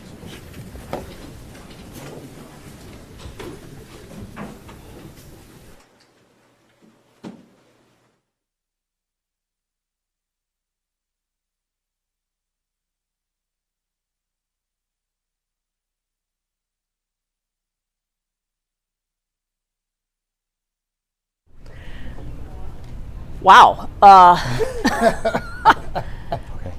That I was not I expecting. haven't listened to any of Neither this. was I. I mean, we thought. Hold on, are we up? You're up. Sorry. Okay, sorry. So this was a shock. Very big surprise. Like I said earlier, these things are a chess match. We know, not to diminish the seriousness of it, but it's a chess match between the state and the defense. Typically, in situations like this, the defendant would be the last one to testify. I anticipated at least an expert or two, and then he would finish things up, but they brought him right out the gate. It could be strategic in regards to maybe catching the state off guard, kind of the same way we were It's a surprised. curveball. Very big curveball. Because, we had outside the presence of the jury, we had this video expert. And we Yep. thought, okay, we're going to start with video experts. When they said, the defense calls Aaron Dean. Say that again? Yes. So it was very, very, very surprising that they called him first, and there was a few things that we had heard from his direct testimony that some were not as surprising, some were. I highlighted a couple of things. What was surprising to you? Well, for one, when he stated after he went through the gate, or the gate into the backyard, I guess, and then saw the window, that even as he described what he was first seeing when he looked in the room, he never stated that he identified himself or Officer Darts as Fort Worth Police Department. He just stated, "Show me your hands." It's in her backyard, and we don't know what she saw. So, if it's the same way that he's saying that he saw a gun, we don't know if she saw a gun. He also stated, and I've read this earlier somewhere, but I'd heard something about him possibly seeing a light, but even in his testimony just then, he never says anything about this laser until he's made entry into the home and he removes the weapon from her. Right. So that could be kind of critical. But at no point, he also never states or never stated that that he yelled out gun, that he articulated or shared any of the information that he was seeing with Officer Darts who was behind him. I don't know. I'm interested to see what kind of headway the state makes on this cross-examination. How compelling was his testimony for you? I don't necessarily feel like he hurt himself too much, but I don't see where he really helped himself a lot. One thing that I noticed is there was some sniffling and things as such as though he was going to cry. I didn't personally see any tears. when I'm prepping a case like this and I'm speaking to a client, if you're going to cry, that's fine, but don't act like you're going to cry. Either do it or don't do it. That's right. You have to be, the jury is watching everything that he does. The way he walks up to the witness stand, the way he sits down, the kind of contact he makes with them, the kind of eye contact he makes with his attorneys. So like even on this cross-examination, if he's going to be looking towards his defense counsel table when a difficult question is asked, or is he able, willing, and ready to answer the question that's presented to him? How did he come across to you? As someone who realizes he has a lot to lose in the things that he is saying. Did you find him believable? Some parts. Do I think there was enough there? I can't say just yet. I want to see what this cross-examination looks like. What parts did you find not believable? Well, I think his description of the interaction with the window and everything was a bit too, I don't want to say coached, but it was like, we all know that it was very fast out there. And I think he could have done himself a little bit better if he described it as being quick and fast. And like he made a statement about, and I think this goes back to the camera expert if he testifies, that the camera doesn't catch everything he saw or heard. So he's kind of leaving himself an out right there to say, well, the camera may not show these things or you might not hear these things, but I did. What do you think the jury will think about that? They're going to have to take the totality of everything together to make a determination on his credibility. And they can believe some things and not some other things. So, because I feel like the jury is going to want to see a gun in the window or something approximating a gun.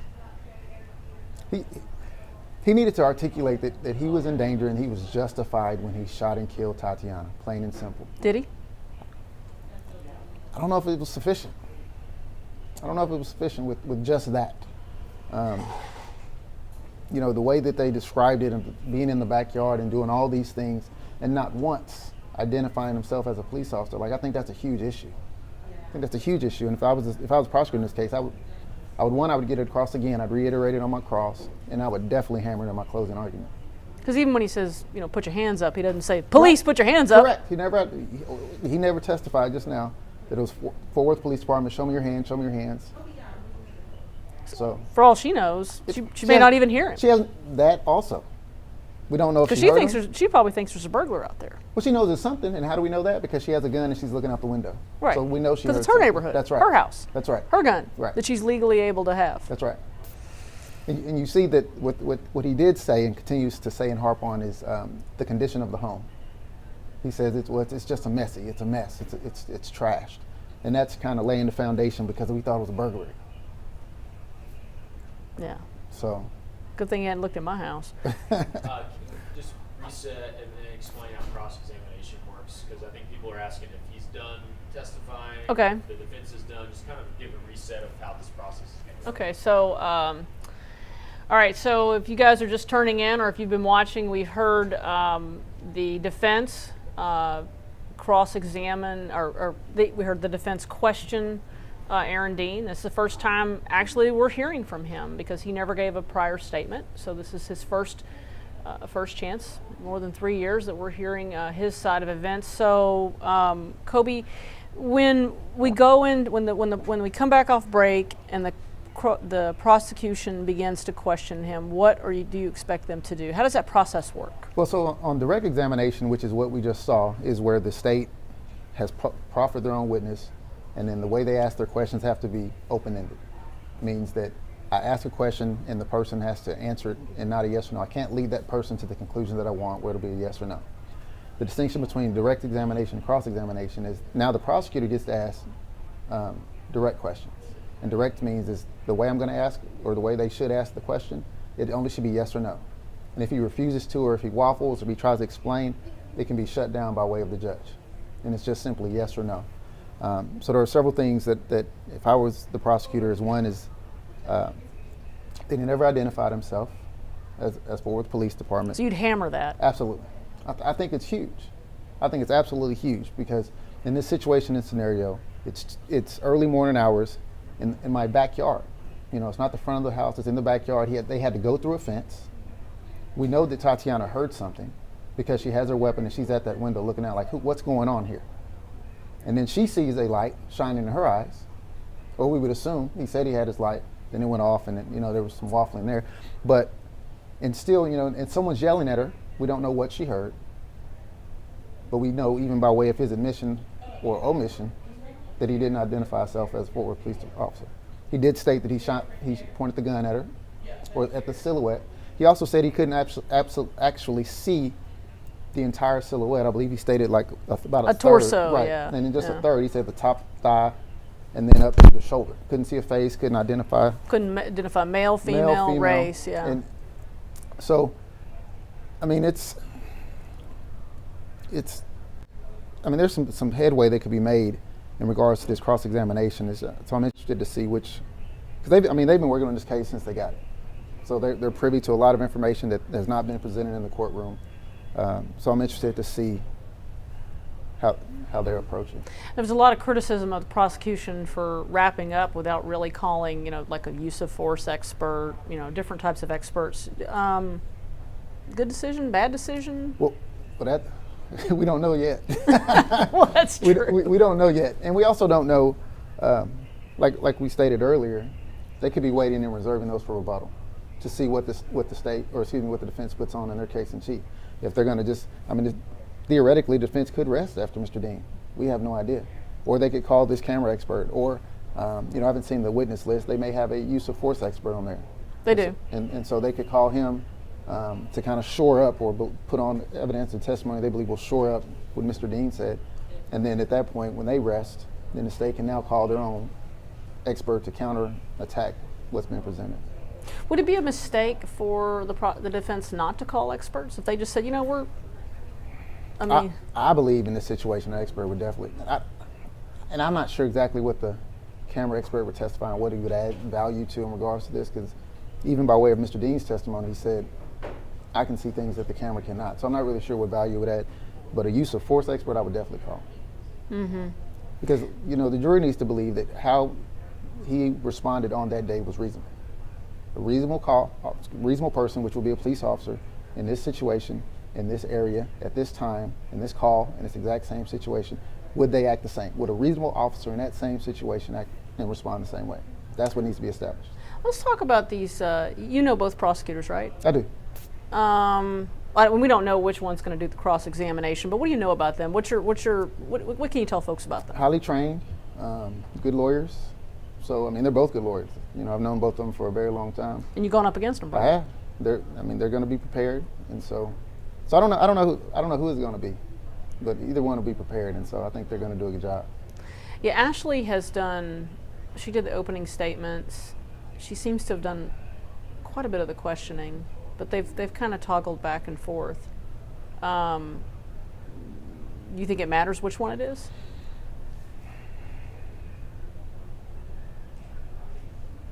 Every attorney has their own style.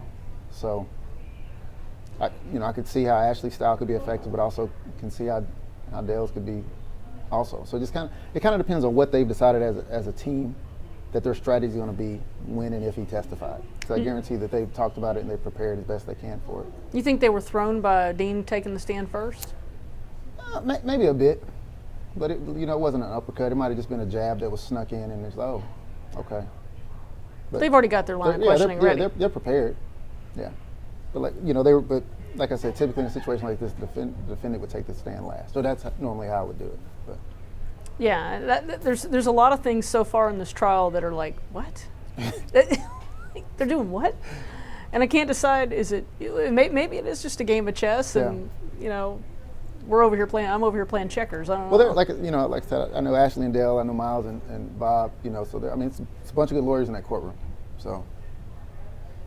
I want to kind of run back through Dean's testimony. Sure. He starts off by saying, this jury needs to hear from me, and they need to hear the truth. We also learned a little bit about him. He's 38. He grew up in Arlington. He has 5 siblings. Mm-hmm. He's the second oldest. He went to UTA. He's a physics major and minor in mechanical engineering. And then he worked as an engineer for a period of time. That's kind of a little bit of an unusual trajectory into law enforcement. It is. And then he kind of walks through, just the training that they got, and that priority 1 calls, priority 2, priority 3. Priority 1, you're supposed to, get there and get there quick, and number 2, the priority 2, you're supposed to don't dilly-dally, but you don't run code. But and this call was a priority 2 call. It was an open structure call.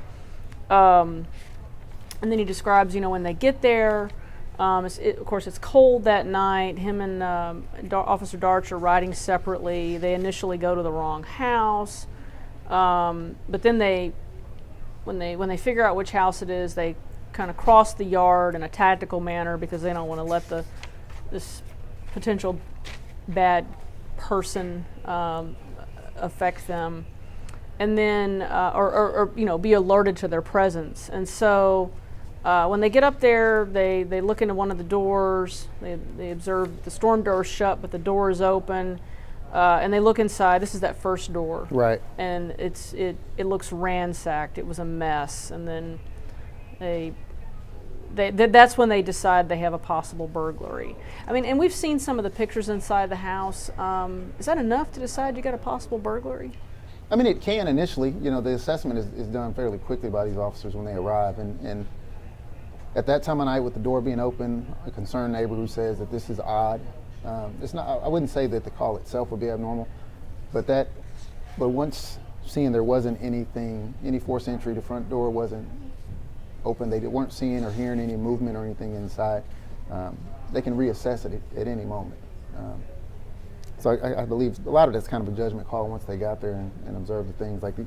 But you see he was very meticulous, and I know this is in their preparation for his trial in regards to all the things that he did according to plan, in regards to, we cleared the cars, I was first, and then we crisscrossed as we went through the gate. All these things he wants the jury to know that, look, I was a good cop, and I was doing what I was trained to do.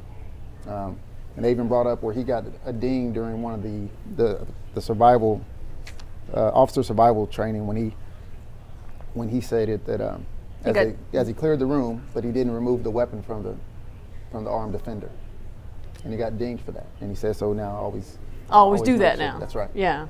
So that seems to be their explanation for why he didn't immediately start rendering aid. Right. And then so he goes that front door, then they go to the side door.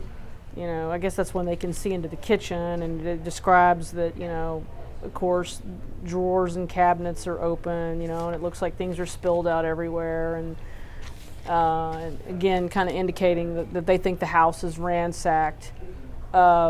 And then he describes seeing a screwdriver and lawn equipment, and that screwdriver, he says, that could have been an implement of burglary, which can happen. In I mean, it's in not theory, all in theory, yeah. In theory. And so basically he says, we just don't know what's going on there at that point. And so then that's when they start to make their way around it. And if I recall correctly, let me go back on my notes. He turns on the camera after they've gone to that first door. Yeah, he flips on the camera after they go to that first door, and then when they go to the side door.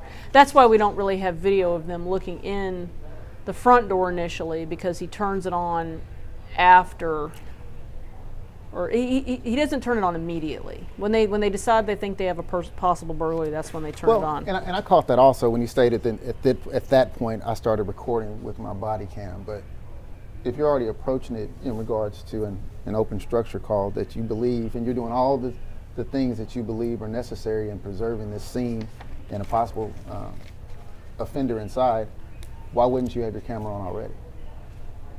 Good question. I mean, I guess at that point he's saying, well, that's when I think I have a possible burglary.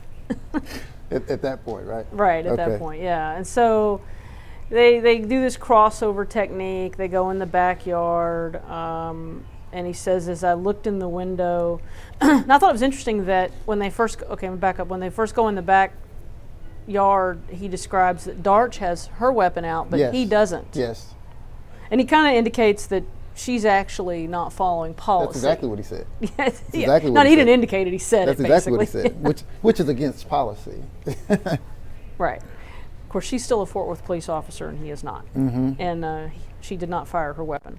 And so, he says, as I looked through the window, I observed a person. He says, I didn't know if it was, black, white, male, female. just saw upper arms were moving.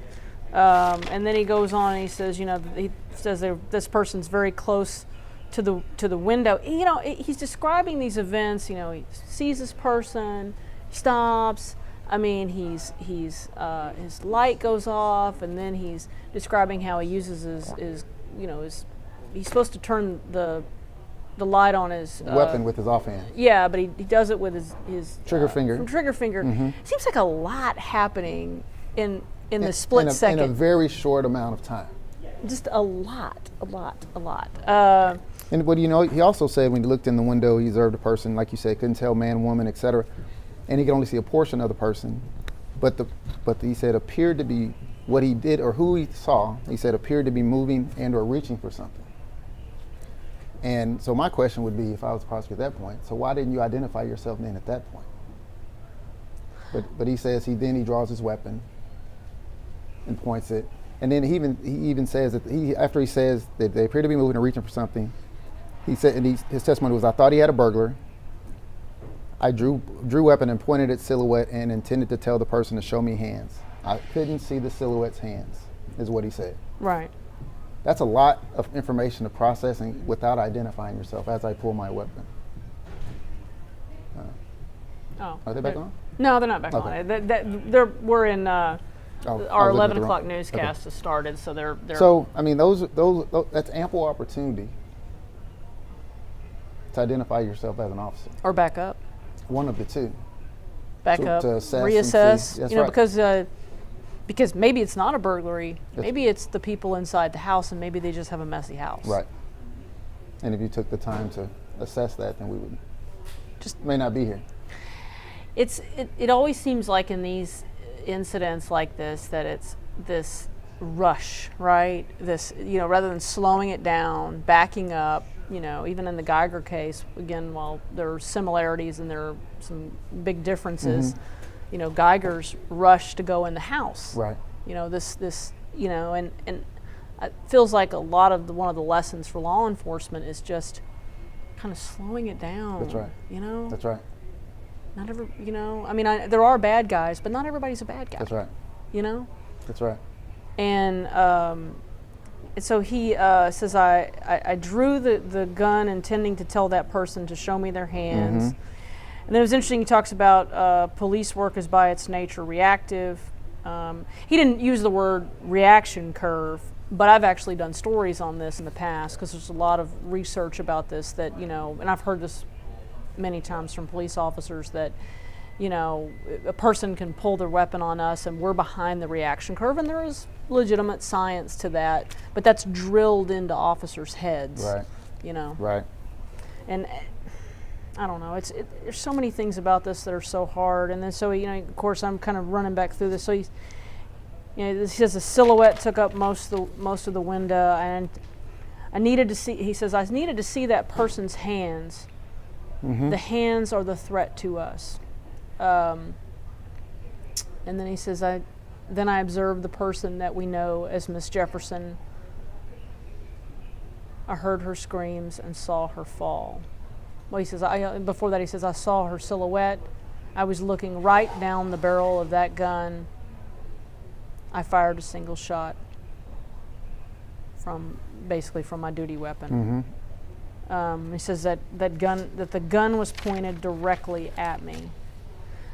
I don't know. It just feels like a lot's happening in a very compressed time period. And it is. It absolutely is. So, when the prosecution gets him on the stand for cross, they're going to look for the inconsistencies in this story. The inconsistencies, and they're looking for proof that what he did was not reasonable. Either that he escalated it, and or a reasonable officer in that same situation would not have responded in that same manner. And they're not, because it's not TV, it's not Perry Mason. They're not going to get an aha moment where he says, I murdered her. That's not going to happen. So they're looking to basically get some traction in regards to shutting down his credibility, and the fact that he wasn't reasonable. His actions were not reasonable, and they absolutely were criminal. That's their goal. And then all the defense needs is just one jury.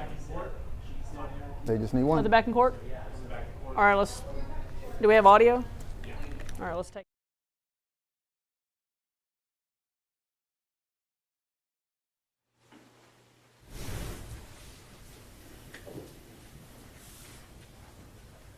Both sides ready for the jury? State's ready. All right, let's go.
All right, everyone may be seated. Mr. Smith, cross-examination. Yes, Your Honor, thank you. Your Honor, at this time, I ask the witness step down into the well for demonstration. Mr. Dean, just follow Mr. Smith's instructions, okay? You talked a lot about where Atatiana Jefferson was, and you called her the silhouette.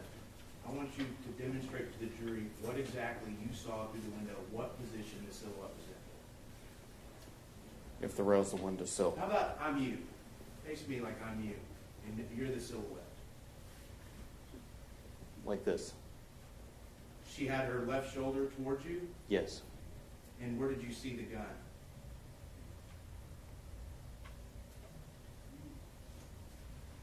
Somewhere here, after she stood up. Okay. So she started off bent over, and for the record, you were bent over with your left shoulder toward me, bent at the waist, almost in a 90-degree position. Is that an accurate description? Yes. Okay, and so at what point did she come up into a more raised position? Somewhere in the time that I was drawing my gun. Okay, and then when she raised up, when she got up to a raised position, in what position was she in front of? I'm not entirely sure. I saw the upper part of her body upright. Do you know if she was bent over? I'm not sure. Where was the gun in her hands? Somewhere here. And you just kind of put your hands together in front of your chest. Are you saying she had her gun all the way up in front of her chest like that? I never actually saw her hands. You never saw her hands. All you saw was a gun. I saw the gun. And where was the barrel of the gun in reference to the silhouette? Again. If the silhouette's here, somewhere in the middle. Under her chin? Under her chin, yes. Was it extended out? I'm not sure. You couldn't even tell us if she had the gun extended out pointed at you? No, I couldn't. You couldn't tell if the gun was up in a raised position, ready to fire? It was pointed at me. You couldn't tell if it was up in a raised position, ready to fire? No. How long was she in this upright position before you pulled the trigger? Not very long. As soon as you saw the barrel of that gun, you decided to pull your own trigger? Yes. You decided to shoot her once you saw the barrel of the gun? Yes. Once you saw the barrel of the gun, you decided to pull the trigger and take who was on the other side of that window's life? Yes. You sit down.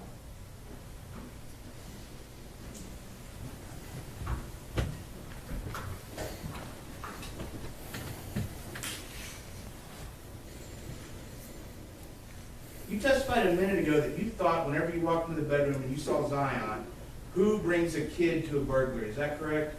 Yes. Because in your mind, this burglary was still ongoing. Is that correct? Yes.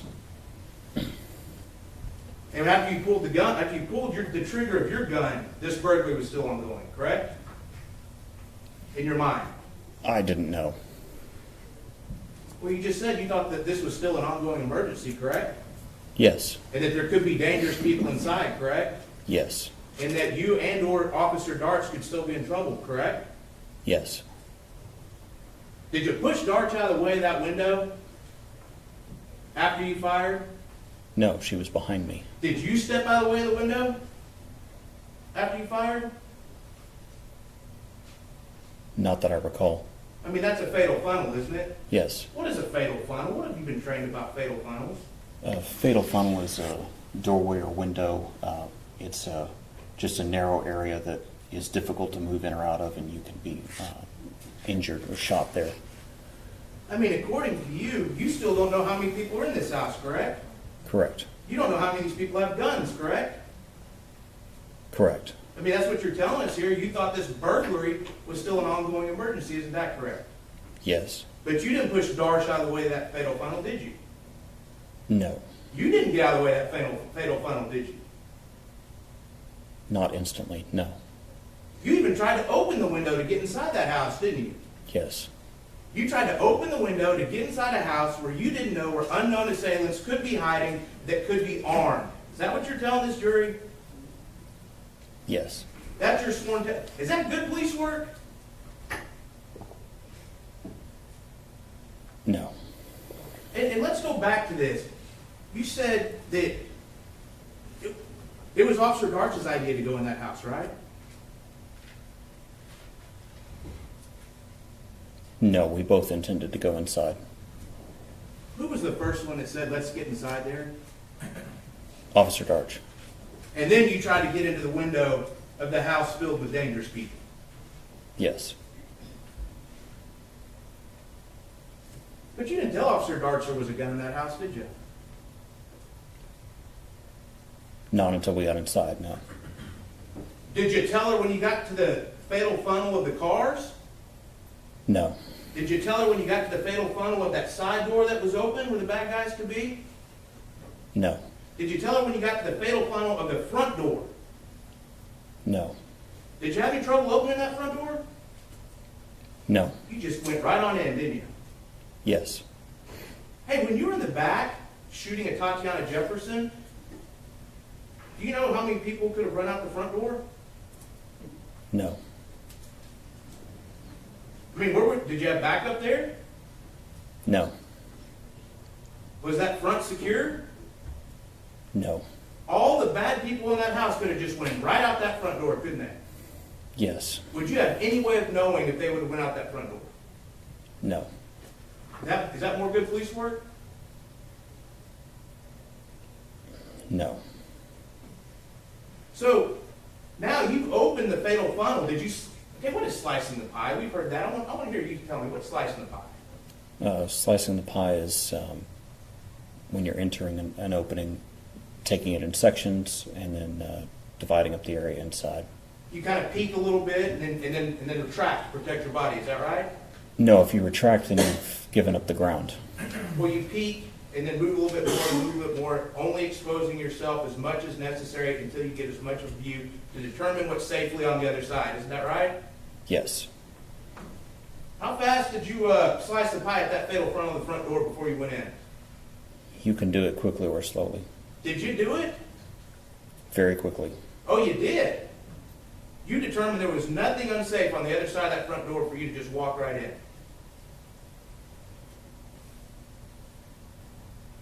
I think so. It's been 3 years. You saw the body cam. It took as long as it took. Do you really think that in a body cam, if you were being graded on that slicing the pie at the front door, you'd get an A+?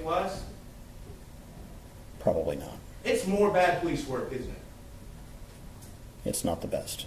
It's more bad police work, isn't it? Yes. When you got in the house, did you tell Darch there was a gun then? When I found it, yes. Oh, when you found it. Now I'm talking about in the living room after you opened the fatal funnel of the front door. Did you tell her there was a gun in that house? No. You've got another fellow officer from the Fort Worth Police Department entering a home which you have determined to be a burglary in progress with possible armed assailants, and you didn't think to tell your partner, hey, there's a gun inside? No. You didn't think to tell her, hey, I saw somebody with a gun? No. Do you not like Officer Darch? I like her just fine. But you didn't seem too concerned for her safety. If in your head is what's going on, and there's this burglary in progress, and bad guys are there with guns, you let your partner walk into that house without giving her any heads up whatsoever that the bad guy might have a gun. Is that really what you did? We were talking on the radio and yelling commands. Did you tell her there was a gun? I did not. Is that good police work? No. That's more bad police work, isn't it? Yes. So, in your head, you testified that whenever you saw Zion, the first thing you thought was, who brings a kid to a burglary? So before you get to that bedroom, you still think there's a burglary in progress, right? Yes.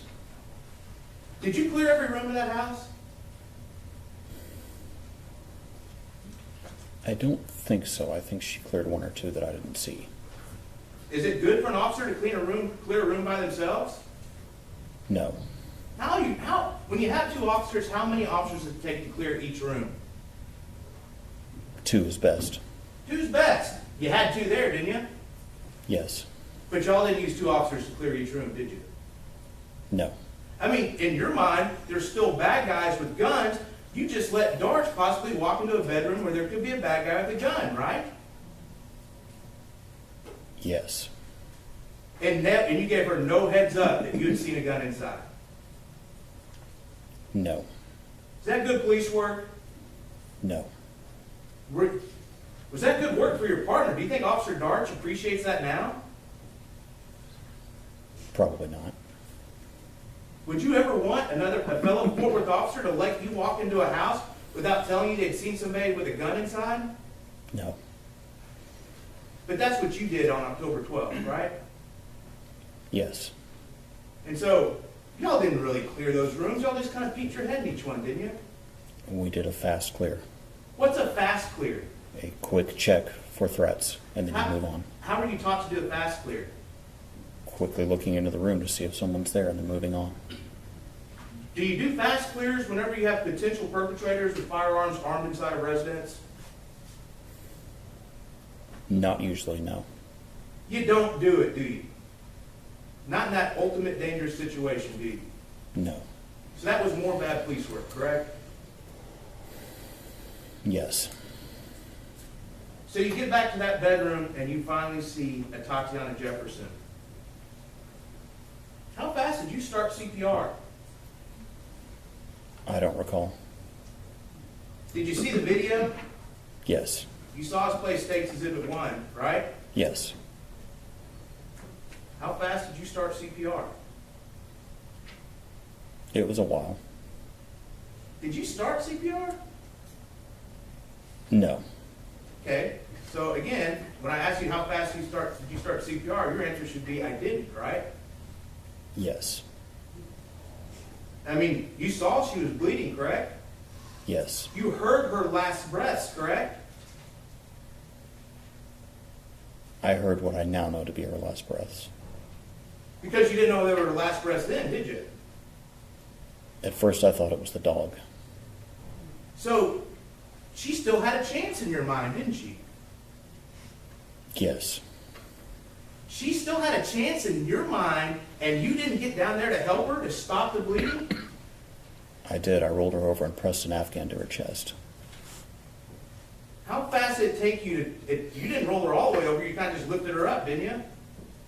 I lifted her and observed that she had a bullet wound to her chest and looked around for something to stop the bleeding, found an Afghan, and then rolled her all the way over and pressed that Afghan to her chest. How long did that take you to finally put pressure and cover that wound? I don't know. A long time? In watching the video, it appears to be a long time, yes. Tell you what, if you were laying on the floor shot, how long would you want someone to take that long to cover your wound? No. Why? Because bleeding out. Because it's dangerous to that person, right? Yes. So, I know you're crying right now, but on October 12th, 2019, you weren't crying when you decided not to administer CPR to Atatiana Jefferson, were you? I didn't decide not to. But you weren't, were you? I was about to when the other officers ran in. Oh, you're about to start crying. About to start CPR. Oh, about to start CPR. But you didn't do it, did you? No. So you shot Atatiana Jefferson thinking she was some bad guy in a back window, is that right? Yes. A bad guy who had just been hunched over and who had a gun that you couldn't even see if their hands were around it? I saw the gun pointed at me. Is that all you could see? Is that what you're saying? The gun in the upper part of her body. That's all you could see. That's all your memory has said that you saw that night was an upper part of the torso of that gun. Yes. Do you remember seeing anything behind her? No. So you don't know if there was anything behind her? No, I don't. How smart is it to shoot a gun at a target without knowing what's behind the target? I took a well-aimed shot with ammunition that's designed not to overpenetrate. How smart is it to take a shot at a target without knowing what's behind the target? It's not. You're trained against that, aren't you? Yes.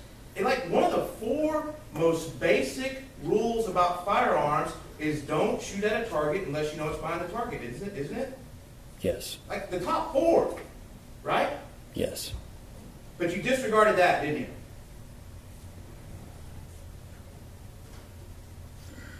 Yes.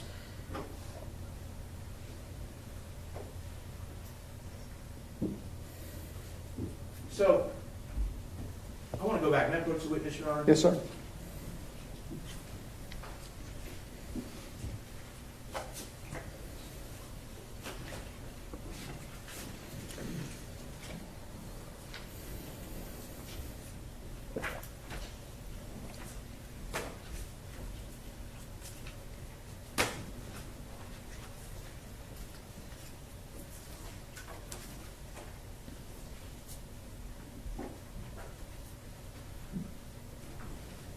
I'm showing you State's Exhibit 7. Do you recognize that? Yes. And is that the home where you shot Atatiana Jefferson kind of right there in the middle of State's Exhibit 7?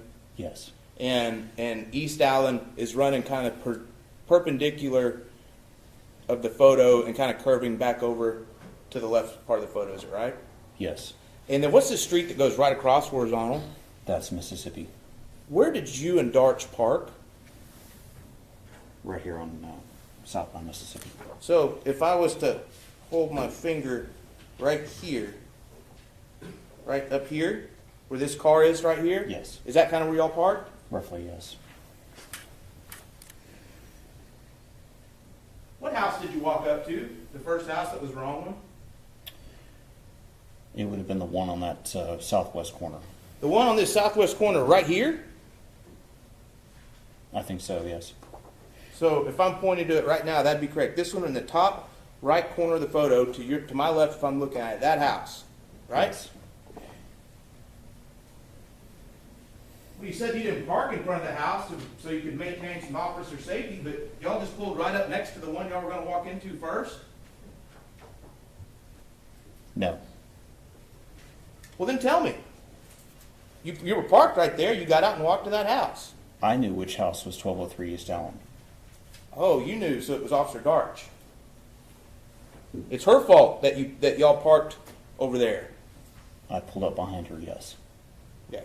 So again, that's someone else's fault. That's Officer Darch. Is that right? I pulled up behind her because I wanted to meet with her, and I knew that we were going to 1203 East Allen. I didn't know that she didn't know. Why? When she started walking towards the other house, you didn't stop her? I believe she was coming back from that house already. She already knew that it was the wrong one at that She point. already knew. So how'd you get across the street on State's Exhibit 7 from those cars parked to Atatiana Jefferson's home? No, we walked across. You walked across. This intersection, you went just straight across? I think so. So just diagonal straight across the intersection, is that right? I don't recall. That's what you testified to earlier. Did you forget from just a minute ago? It's been 3 years. I don't recall if we went diagonally or if we went across the crosswalks. I don't remember now. But you were out in the middle of the intersection, right? Yes. If you're trying to conceal cover, isn't walking out in the middle of the intersection of two streets a dumb way to do it? We had to cross the street somehow. But you could cross the street closer. Aren't you taught, like, maybe to conceal yourself better? You don't walk out in the middle of the street. You might walk around the house line. Isn't that right? We could have. You're taught that, aren't you? Yes. But no, y'all just went right out across the street in the open, in the most obvious place you could cross, where anyone in that intersection could see you. Isn't that correct? Yes. Wouldn't you agree with me that's not a good way to sneak up on anybody? Yes. So more bad police work?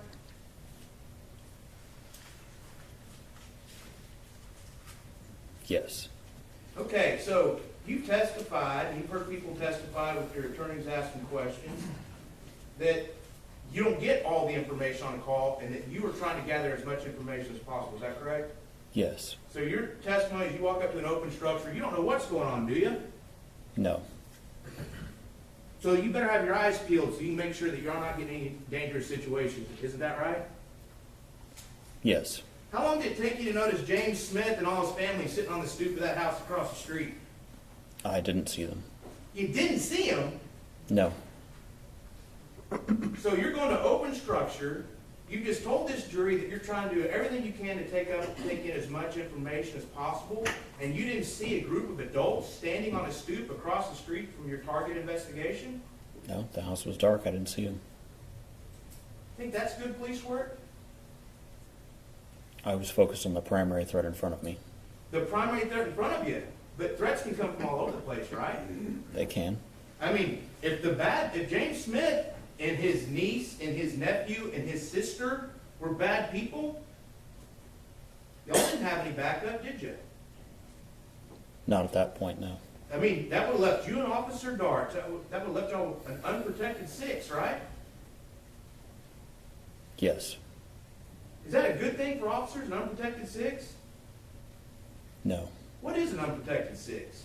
It's where your back's exposed to people. So if you're just so focused on the bad guys that are in this house, you didn't even think to look that there might be some bad guys somewhere else?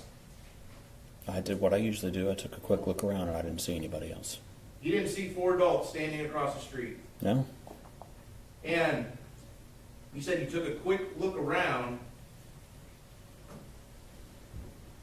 I mean, that's a pretty honest statement, isn't it? You did take a quick look around, right?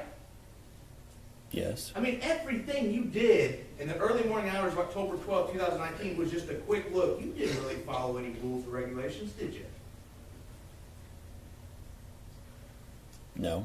We inspected the structure. You inspected the structure. I mean, were you going in kind of gung-ho? No. Were you excited to maybe get a good call? No. You weren't, that adrenaline wasn't pumping just a little bit? I was as apprehensive and as cautious as I was on every call. Apprehensive and cautious enough to ignore 4 adults sitting across the street on a stoop. I never saw them. Might have been a good thing to notice, don't you think? Yes. So after you missed the 4 adults sitting on the stoop across the street, how did you walk up to that front door on East Alley? Did you walk slowly? I'd say a moderate pace. Were you crouched down to conceal yourself? I don't recall. Was Darts crouched down to conceal herself? She was behind me. I don't know. She was behind you, but you didn't know exactly where she was behind you? Not at that moment, no. Not at that moment. Because you don't have eyes in the back of your head, right? Right. So, when you got to the front door, you knocked on it and identified yourself as forward police? No. You could have identified yourself as forward police at that point, couldn't you? Yes. Can you tell me the rule that that said you shouldn't identify yourself as Fort Worth PD, the general order that says you should not have identified yourself on that front porch? It's part of the general training that we don't announce ourselves in order to not alert bad guys. So you've never walked up to a house before that maybe there's a burglary in progress and identified yourself as Fort Worth PD? Not on burglary in progress, no. You sure about that? Yes.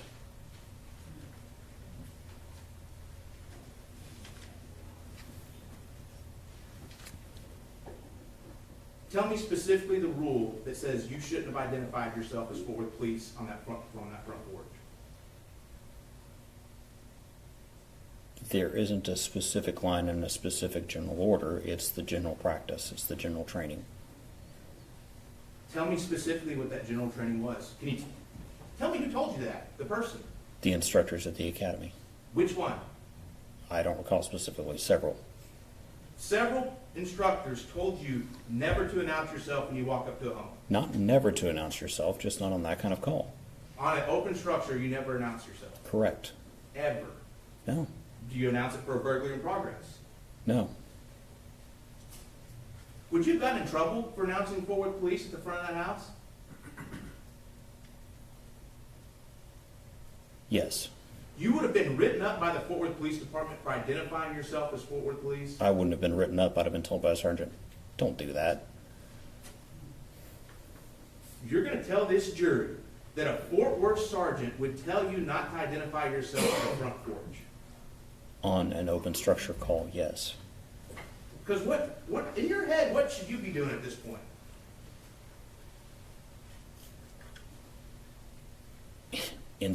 Excuse me.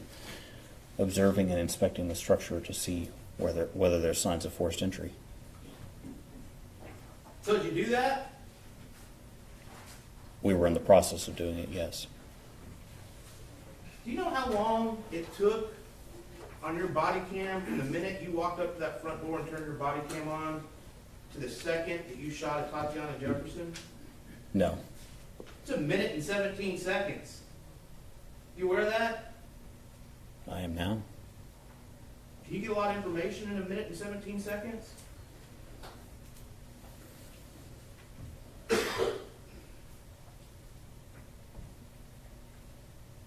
It's hard to be specific. I guess that depends. Are you going to tell this jury that in 1 minute and 17 seconds you can check whether 2 doors have any damage that they've been broken into, that you've also cleared 2 cars and made sure there's not anybody else in them, that you've also then opened a gate to someone's private backyard, that you also then went in that backyard and that you saw a silhouette with a gun all in 1 minute, 17 seconds, and you had all the information you needed at that point? We were still conducting our investigation at that point. You didn't have all the information you needed at that point. Just tell the jury. Just tell them you didn't do a good job. We were still... Argumentative. Just Would you give yourself an A+ for that 1 minute, 17 seconds?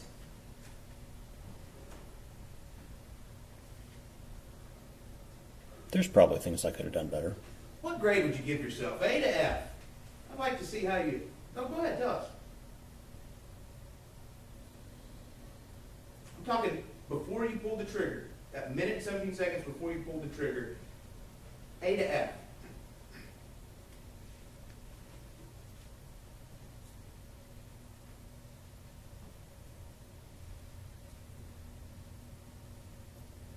Probably a B. Oh, B. High passing grade. What do you think you did the best?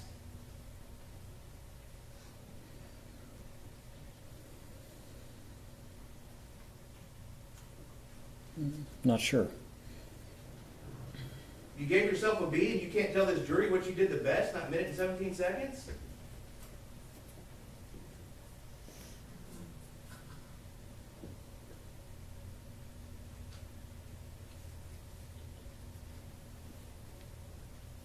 No, I'm not sure. You want to change your grade, maybe? No.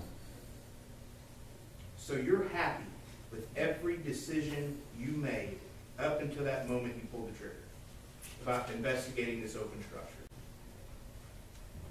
I'm sure there were things we could have done better. You're telling this jury you're happy with every decision you made from that, when you first turned that body cam on to the minute 17-second mark? Based on what I knew at the time, yes. All checking that house, checking that perimeter, you're giving yourself a B. Yes. Okay. Governor, may we play State's Exhibit 1? Yes. And I'll be stopping it next. Thank you.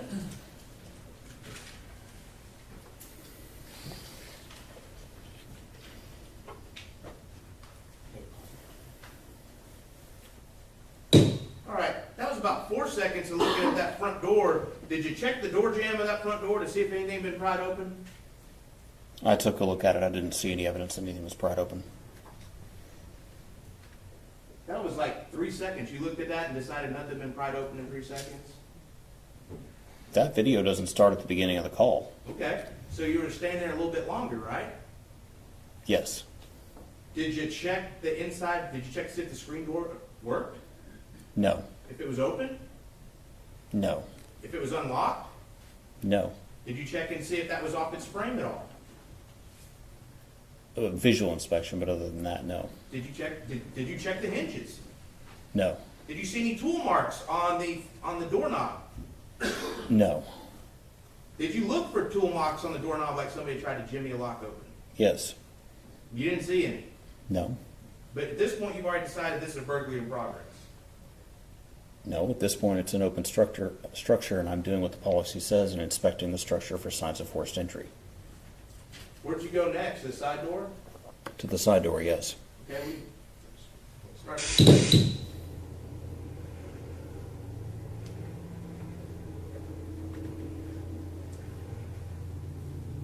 Okay.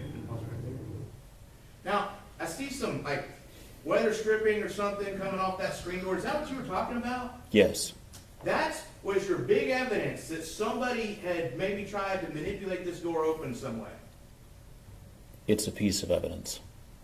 So, are you telling this jury from seeing that, you think they somehow lifted open the front portion of that screen and snuck through and then closed it back? No. Is there any way that that weather stripping that's coming off is connected to the operation of that door whatsoever? And what I mean by that is, if that weather stripping the way like that is that way, is there any way to know that the door is unlocked? No. Is there any way to know that the door doesn't open if you try it with that weather stripping that way? No. Is there anything that weather stripping has to do with the operational function of the door handle on that screen? No. But in your mind, you say, bam, someone's messed with this door, so there must be a burglary in progress. It's a data point in the investigation of the open structure. Is this a big data point to you?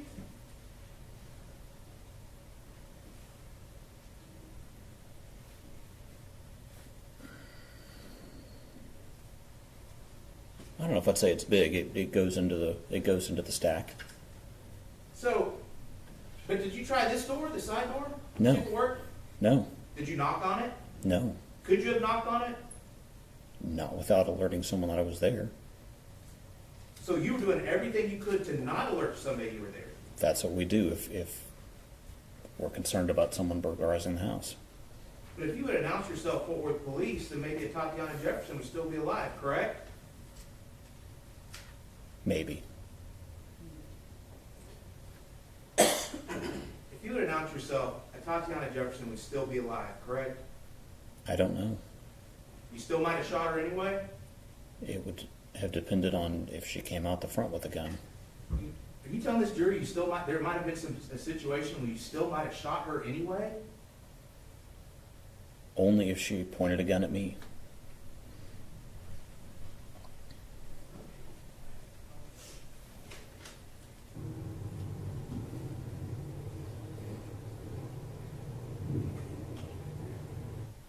Okay, you just stepped over the weed eater. Is that the lawnmower that we see now, the pause portion on State's Exhibit 1 at the 25-second mark? Yes. You were here last week when the defense attorneys were asking questions about the stuff piled up outside. What significance did that have to you as an officer at the time? That it was a possible collection of items to be removed by a burglar. Explain that to me. Like I don't know, I've never seen a burglary case before. Explain it to the jury. What does that mean? Well, burglars will often collect loot near where they're going to leave, and so they have a pile of stuff to take. Is that what you thought when you saw that stuff? I thought it was a possibility. How many people keep a lawnmower in their house? I'm not aware of any. How many people keep a weed eater in their house? I'm not aware of any either. But you think that someone had broken into this house, took the weed eater and the lawnmower from inside and stacked it up to take? I didn't say that.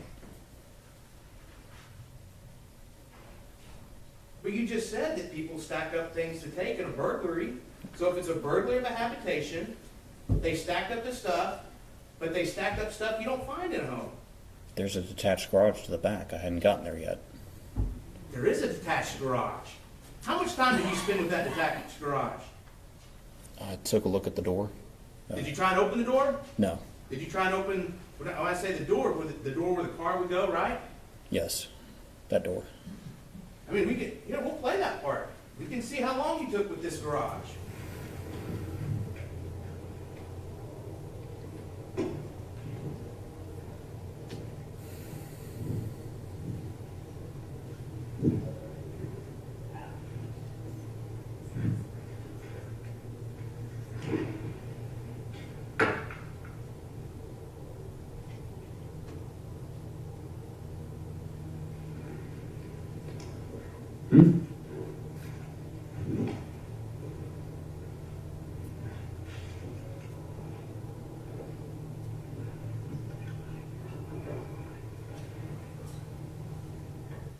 All right, you just watch yourself. We paused it at the 1 minute and 5 second mark. How good a look did you take at that garage? Just a quick one. You didn't check the door, did you? I took a quick look at it. You did not check that garage door that actually opens up where the car would go in, did you? I didn't try to pull it up. You didn't actually look down to see if it had been jimmied open anyway, did you? I took a quick look and didn't see any signs of How that. did you take a quick look? I mean, you're right. Whatever you did was quick. But how did you take a quick look? Just looked down at it as I was passing by. You looked down as you were passing by. Is that good police work?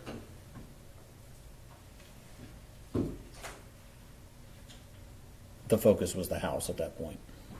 But you just told this jury that you got people stacking up stuff that's outside of a garage, and you're just going to ignore the garage? I would have turned my attention back to the garage after we took care of the house. Did you check the actual door that the people walked through in that garage? I didn't try to turn the knob, no. Did you even look at it? I believe I took a quick look as I passed by. You didn't check to see if there were tool marks on that door, that it could have been jimmied open in some way? I didn't see any. You didn't see it, that it could have been pulled to and was still kind of just barely open? You didn't check it, maybe push on a little bit? No. You didn't think that maybe if the bad guys had taken that stuff out of the garage, they could still be there, and that's where the danger is? No, I was focused on the house at that moment. All the stuff that's stacked up for these burglars to take is stuff that's out of the garage, and you didn't think that the garage might be a place you need to check out a little more? My focus was on the house at that moment. You didn't think the garage needed to be checked out at all, did you?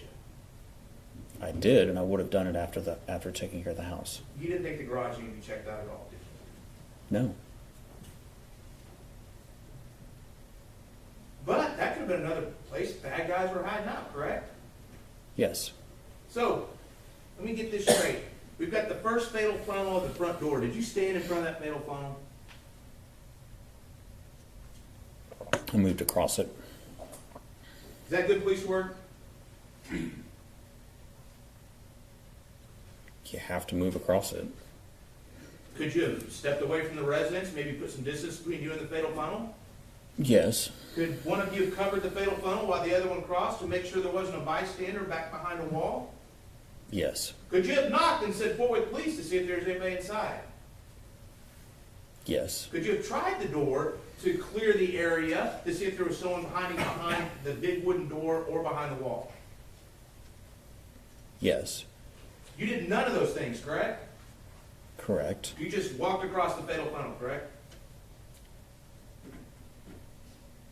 Yes. Is that good police work? It was following the procedure for open structure and not alerting a potential burglar inside the house. Was that good police work? It wasn't it?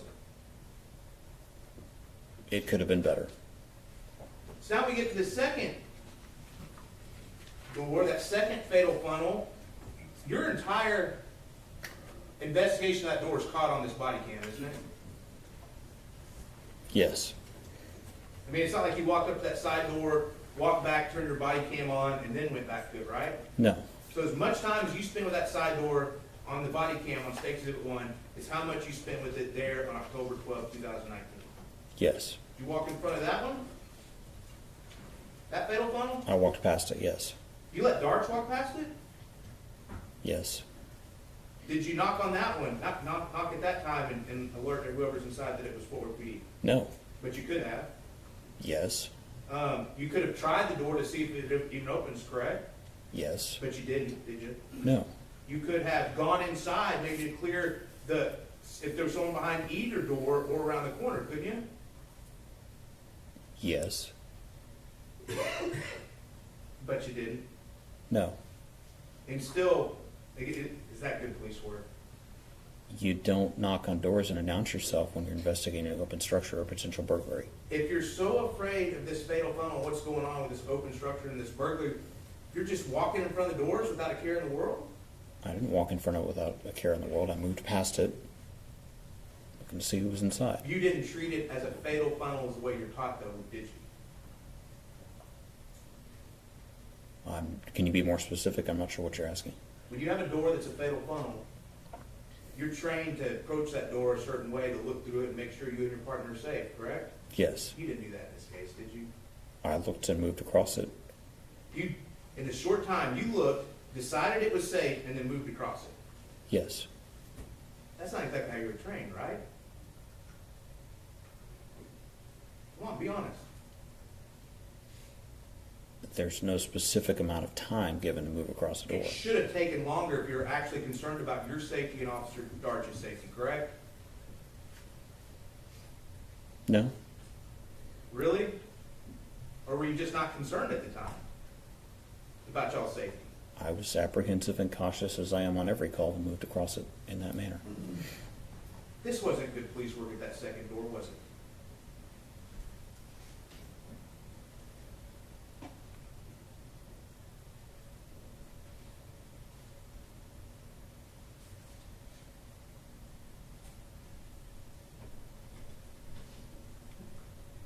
I'm trying to think what I could have done better. I'm not coming up with anything. So the second door, you're giving yourself an A+. Is that what kind of raises your average there? I think it was fine. You wouldn't change a thing about that second door, would you?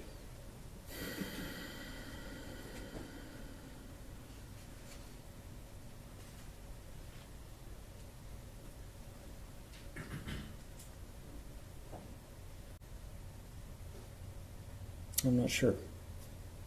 We'll move away from the second door and your quote-unquote pile of stolen goods from the garage, and you went past the cars. Now, explain to the jury again, why'd y'all check the cars? To see if someone was hiding in there. Did those cars have tinted windows? Yes. Was it easy to see inside?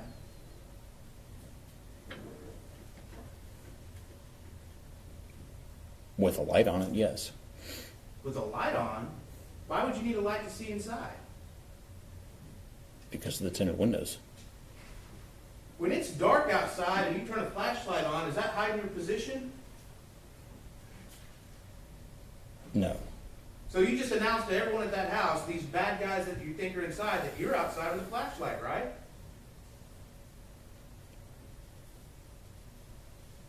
It's possible. And let's assume that we're taking what you said, that this is a burglary in progress. That's not good police work, is it? To give away your position to the bad guys.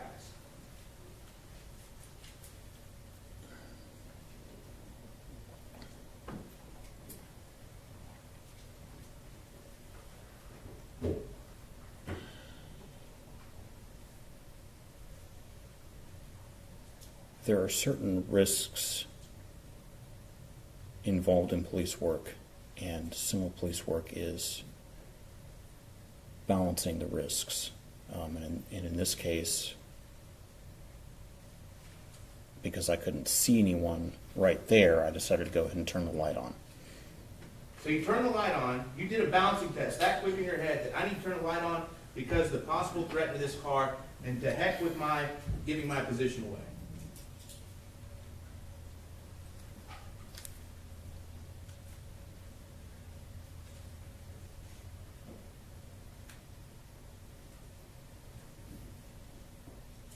Do you not understand my question? Not really. You just said you did a balancing test. Who are you looking at over there? I see you keep looking to the left side of the courtroom. Who are you looking at? My attorneys. Why are you looking at them? I was trained to address the room. I'm trying to look at various places when I'm Who trained talking. you to address the room? That's basic public speaking. Basic public speaking. That's Okay. So let me get back to my question. You said that you did a balancing test right then, and that's why you used your flashlight to look in the cars. Is that correct? yes. So is it safe for me to assume that you decided that it was worth it to give away your position for the safety of you and Officer Darch in checking those cars?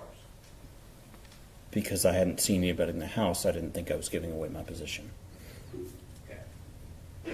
But by shining a flashlight, you are giving away your position, right? You can be, yes. So you chose not to knock on the front door because that would be giving away your position, but yet you're just going to turn your flashlight on to give away your position. Is that correct?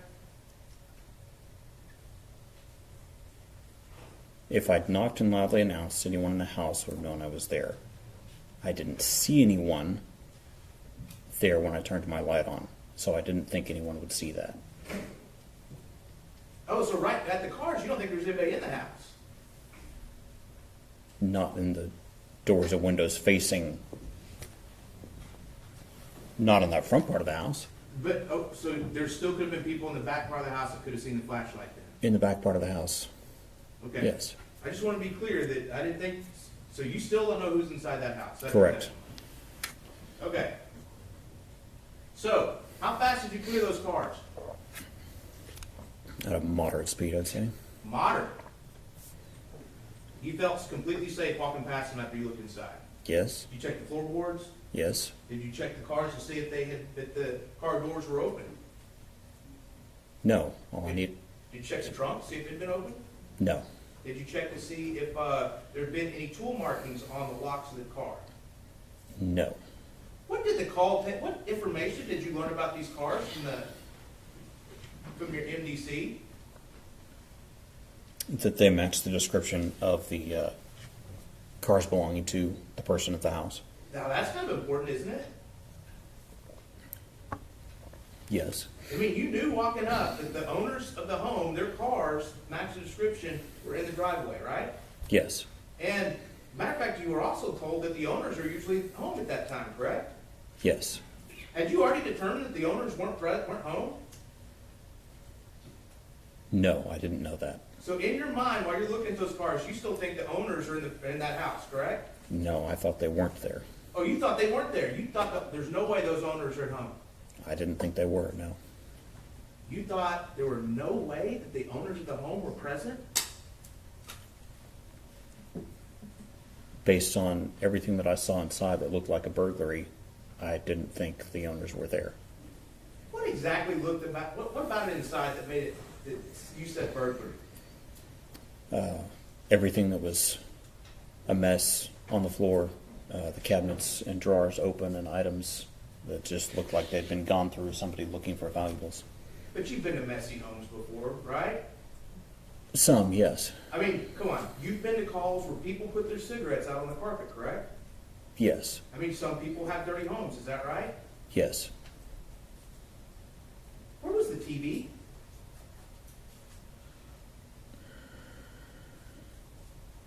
I believe there's a television in the living room Where in the living room? on the stand over there. set up where people on the couch could see it, right? Yes. It looks like exactly where you expect a TV to be at the living room set up that way, correct? Yes. Burglars usually take electronics, don't they? Yes. So the TV's sitting there, right there where it should be, and that didn't, no signal in your caught brain went off. Hold on a minute, they didn't take the electronics. I don't know. Somebody might still be there and hadn't gotten to the TV yet. Because they were too busy unloading the stuff out of the garage? Or further back in the house. Okay, so let's get back to the cards. You did your, those are fatal funnels, right? Yes. And you went right past those two cars that are fatal funnels and just, you did a quick look, or you said moderate, right? I did say moderate. And you felt completely safe for you and Officer Darts to proceed. Yes. That garage, you never checked anything inside the garage, right? No. And that could have been a very dangerous situation, correct? Yes. There could have been all kinds of bad guys in that garage, correct? It's possible. But you didn't check it, did you? No. Hey, you want to change your grade yet? Objection to sidebar, Your Honor, argumentative. Sustained. Do you still believe you've done a B-level job so far? I think I did a fine job. You think you did a fine job? Okay, we can keep watching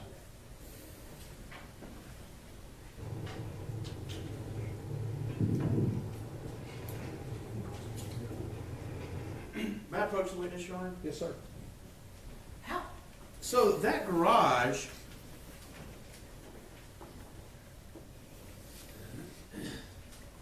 I'm showing you State's Exhibit 57.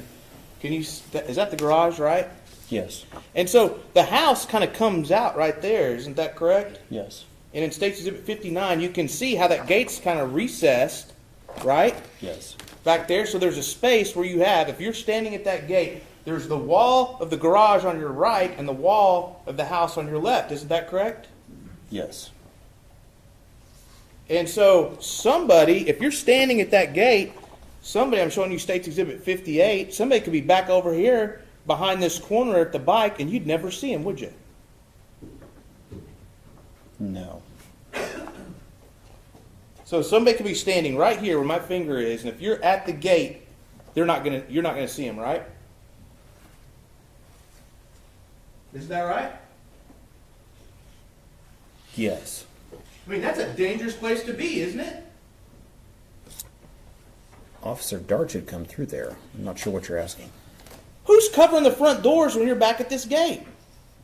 We were both back there. Who's covering the front doors when you're back at this gate? No one. So who could have seen anyone? Could anyone just walked out of that house at that point? Yes. And if you were back here in this recessed area of State's Exhibit 59 at the gate, somebody could have been around that corner we were just talking about, correct? Yes. Was that a safe place for you and Officer Darch to be? After we cleared it, it was. After you cleared it, had you cleared the inside of that house? No. Did you know who was inside the house? No, not yet. So that could have been a very dangerous place if somebody from inside that house had come out around the corner. Isn't that correct? Yes. I mean, because y'all hadn't secured the house, right? No, we were in the process of inspecting the structure. You were inspecting the structure. With open structures, aren't you supposed to, after you're inspecting the structure, make sure that all exits are covered? Yes. That's part of the general orders, right, with open structures? Yes. But you didn't make sure all exits were covered, did you? Not yet. At the point you and Officer Darch are standing at that gate, are all exits covered? No. So you're going against the general orders here, correct? We were on the inspecting the structure. Is the perimeter secure when you're standing at that gate with Officer Darch? No. No, because those two front doors, you don't have anybody watching them, do you? No. And isn't it an important part of the general orders to make sure all exits are secured? Yes. But you ignored that part of the general orders, correct? I was in the process of inspecting the structure. I mean, because with open structures and general orders, if you can't secure the perimeter, what's one of the things you can do?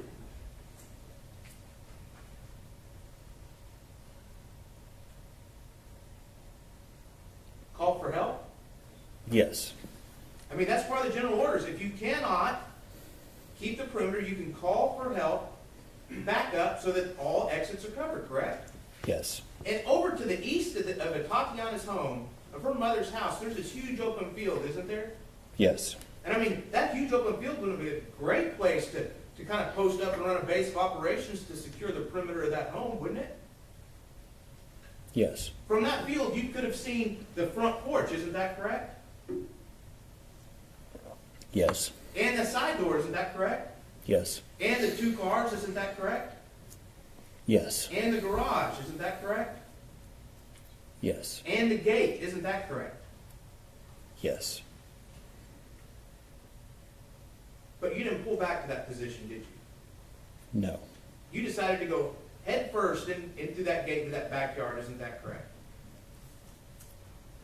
I continue to inspect the structure, yes. You went into that backyard, isn't that correct? Yes. Did anyone invite you into that backyard? No. Did you hear anyone calling for help in that backyard? No. Did you hear anything that somebody may be in trouble in that backyard? No. Can police officers just walk into anybody's backyard they want to if they feel like it? No. Why not? Because it's private property. It's private property, but you just went right into that gate, didn't you? Yes. Because you said, you're telling us that you're looking for, what, more doors or something? Yes, more access to the house. We're inspecting the structure. Did you see any doors in the back of the house when you opened the gate? Not on that face, no. You didn't see any doors. No. And you're in a private citizen's backyard? Inspecting for a possible burglary, yes. But you're in a private citizen's backyard. Yes. If you would have walked up to one of those windows and seen something illegal going on, that might get suppressed, wouldn't it? Objection calls for legal conclusion. Sustained.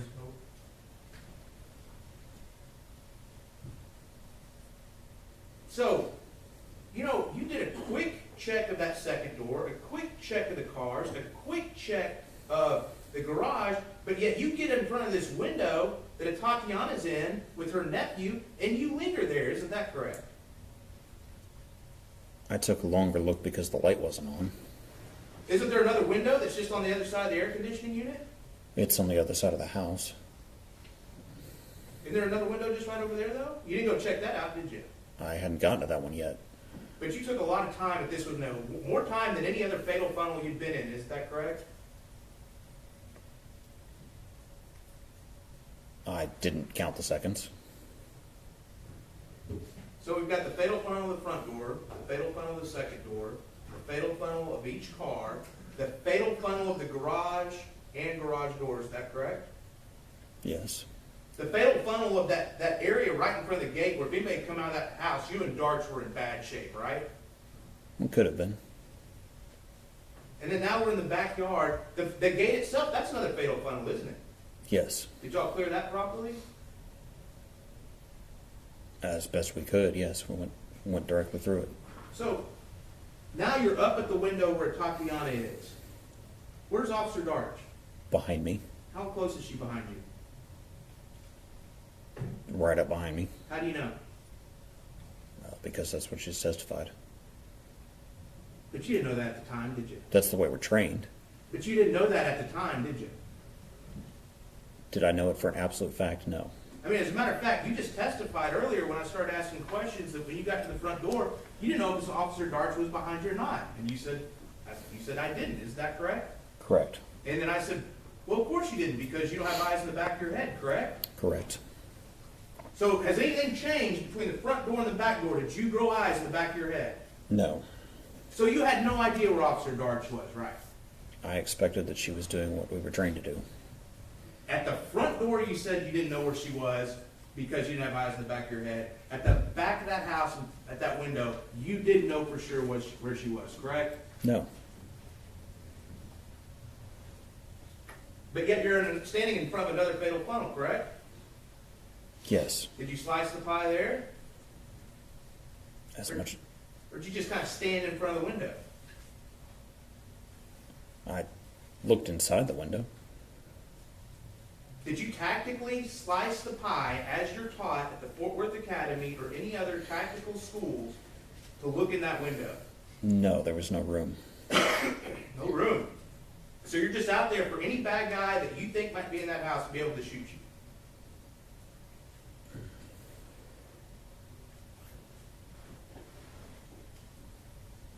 Yes, Is that good police work? it's part of inspecting the structure. Is it good police work? And you said that how scared you, how apprehensive you were, that this is a fatal funnel. Is it good police work just to stand at a dark window without knowing what's on the other side? I was looking inside. I don't know of any better way to do it. You could have called for backup, correct? Someone had to look inside that window, look at the You window. could have called for backup, correct? Yes. You could have moved to the side of the window, correct? No. You couldn't have moved to the side of that window real quick? I'm talking about before you even saw anything. You saw there was a window there. No, there's an air conditioning unit next to me. There's not enough room for you to stand there? Not to move to the side. What about the side closer to the gate? No, Why not? because it's right up against the fence. So as you I had recall. no choice but to stand right there where the bad guys could get to you if you were standing in front of that window. Yes.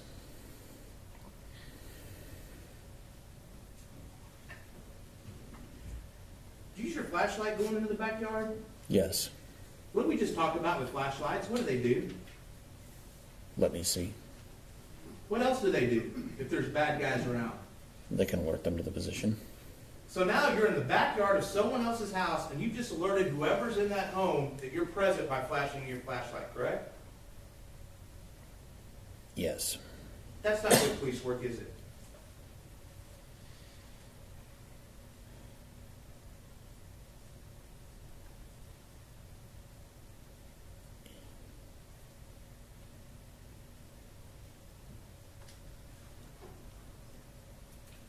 It's an unavoidable part of me inspecting the structure and looking around. Well, I mean, because it's just not matching up. If you're so concerned about this structure and what's going on inside, then why are you also so cavalier with giving away your position in a private citizen's backyard? I'm not being cavalier. I'm approaching it as cautiously as I can. Cautiously as you can. Who's covering the front door while you and Officer Darts are in the backyard? No one. How many people could have run out that front door as you and Officer Darts are in the backyard? I don't know. A lot, right? Yes. All the bad guys could have gotten away, correct? Yes. And taken anything of value, correct? Yes.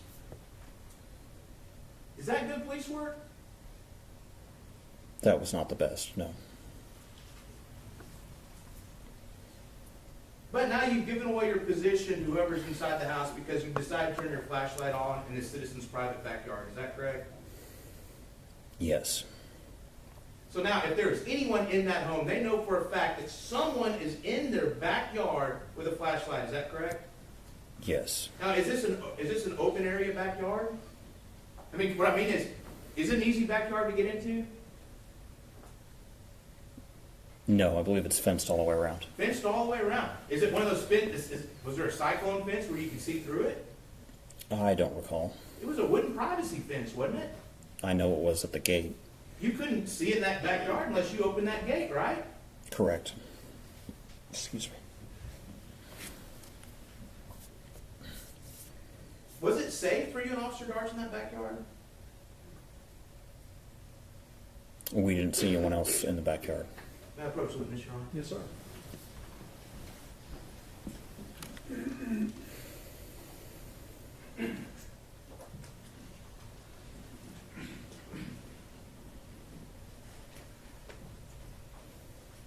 I'm showing the witness state's exhibit 9. Is that the backyard that you can see kind of in the middle of it? Yes. You can see the fence that goes all the way around it? Yes. What is this building that's back behind the house? I don't know. Was it a tall building? Yes. Multi-story? Yes. With windows looking down into that backyard? Yes. Is the garage, I mean, that's right there too, right? In the backyard? Yes.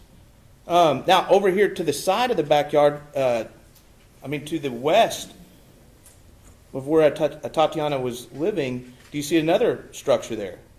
Yes. And is that a multi-story structure? Yes. With windows looking down into the backyard? Yes. So you led your partner into a backyard with multiple multi-story structures with windows looking down into the backyard where any bad guys from anywhere could have taken shots from protected points of view at you or your partner?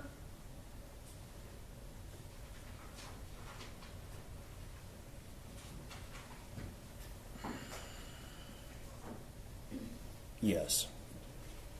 That's not good police work, is it? It's part of police work. That wasn't safe, was it? Every day when we walk down the street, somebody could shoot at us out of a building. Exactly, and that's why we have things like calling for backup. Isn't that correct?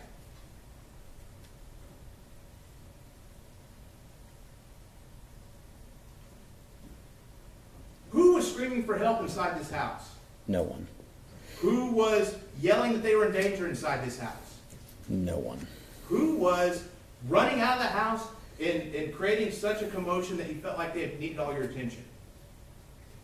No one. Nobody that you know of is in the house at this point, correct? Correct. So instead of leading your partner into an area with two overhead positions where bad guys could be, wouldn't it have been smarter to have pulled back and asked for backup to set the perimeter? I was trying to figure out how many people we needed. Oh, you were thinking about calling for backup? Once I saw what the state of the structure was, yes. At what point did you think about you were going to call for backup? Once I figured out how many doors we had and how many people we needed. Did you call that in right then to the radio? No. You just kind of thought about it. Is that right? Once I finished my inspection of the structure, yes. Okay, tell me this. When did you finish your inspection of the structure? I didn't. So you thought about calling backup after you finished. So what you're saying is you wanted to finish your inspection first. Is that right? Is that what I'm hearing? Yes. But again, there was nothing exigent. There was nothing crazy going on that you had to finish it right then, correct?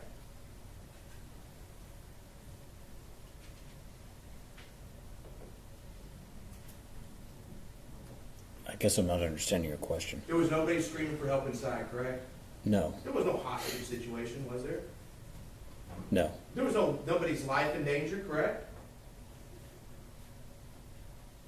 Not that I could see. You didn't have any information that anyone's life was in danger, did you? Not at that moment. Matter of fact, you didn't even have information that anyone was inside that house, correct? No, not yet. So there would have been nothing wrong with taking some time and setting a perimeter and calling for backup. Isn't that correct? Other than that we're short-staffed and always try to do as much as we can with 2 officers, no. There would have been, but the general orders say if you cannot cover all the exits, you need to call for backup. That's what they say, correct?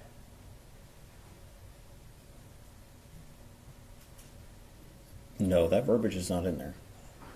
Does it say that you have to secure all exits? Yes. And what happens if you can't secure all exits? Then we'll call for backup.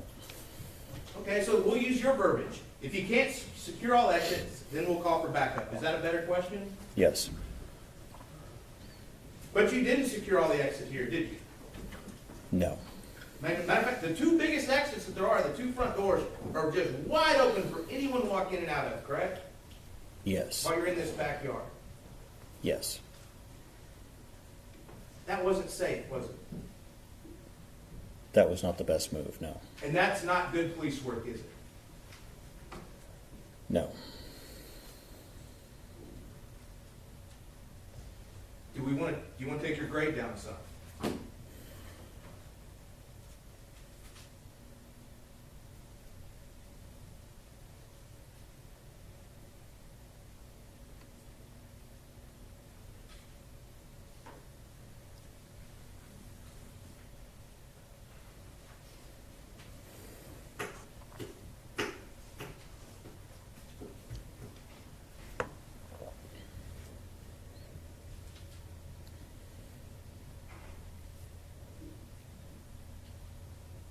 answer the question? Oh, I'm sorry, I thought that was rhetorical. No, that's a question. Do you want to take your grade down, son? I just thought you were thinking about it like some of your other answers. I don't think I did the best job at that, on that point, no. You know what, let's stop the lunch, okay? We have the lunch here, and we'll come back at 1:15, okay? See you then.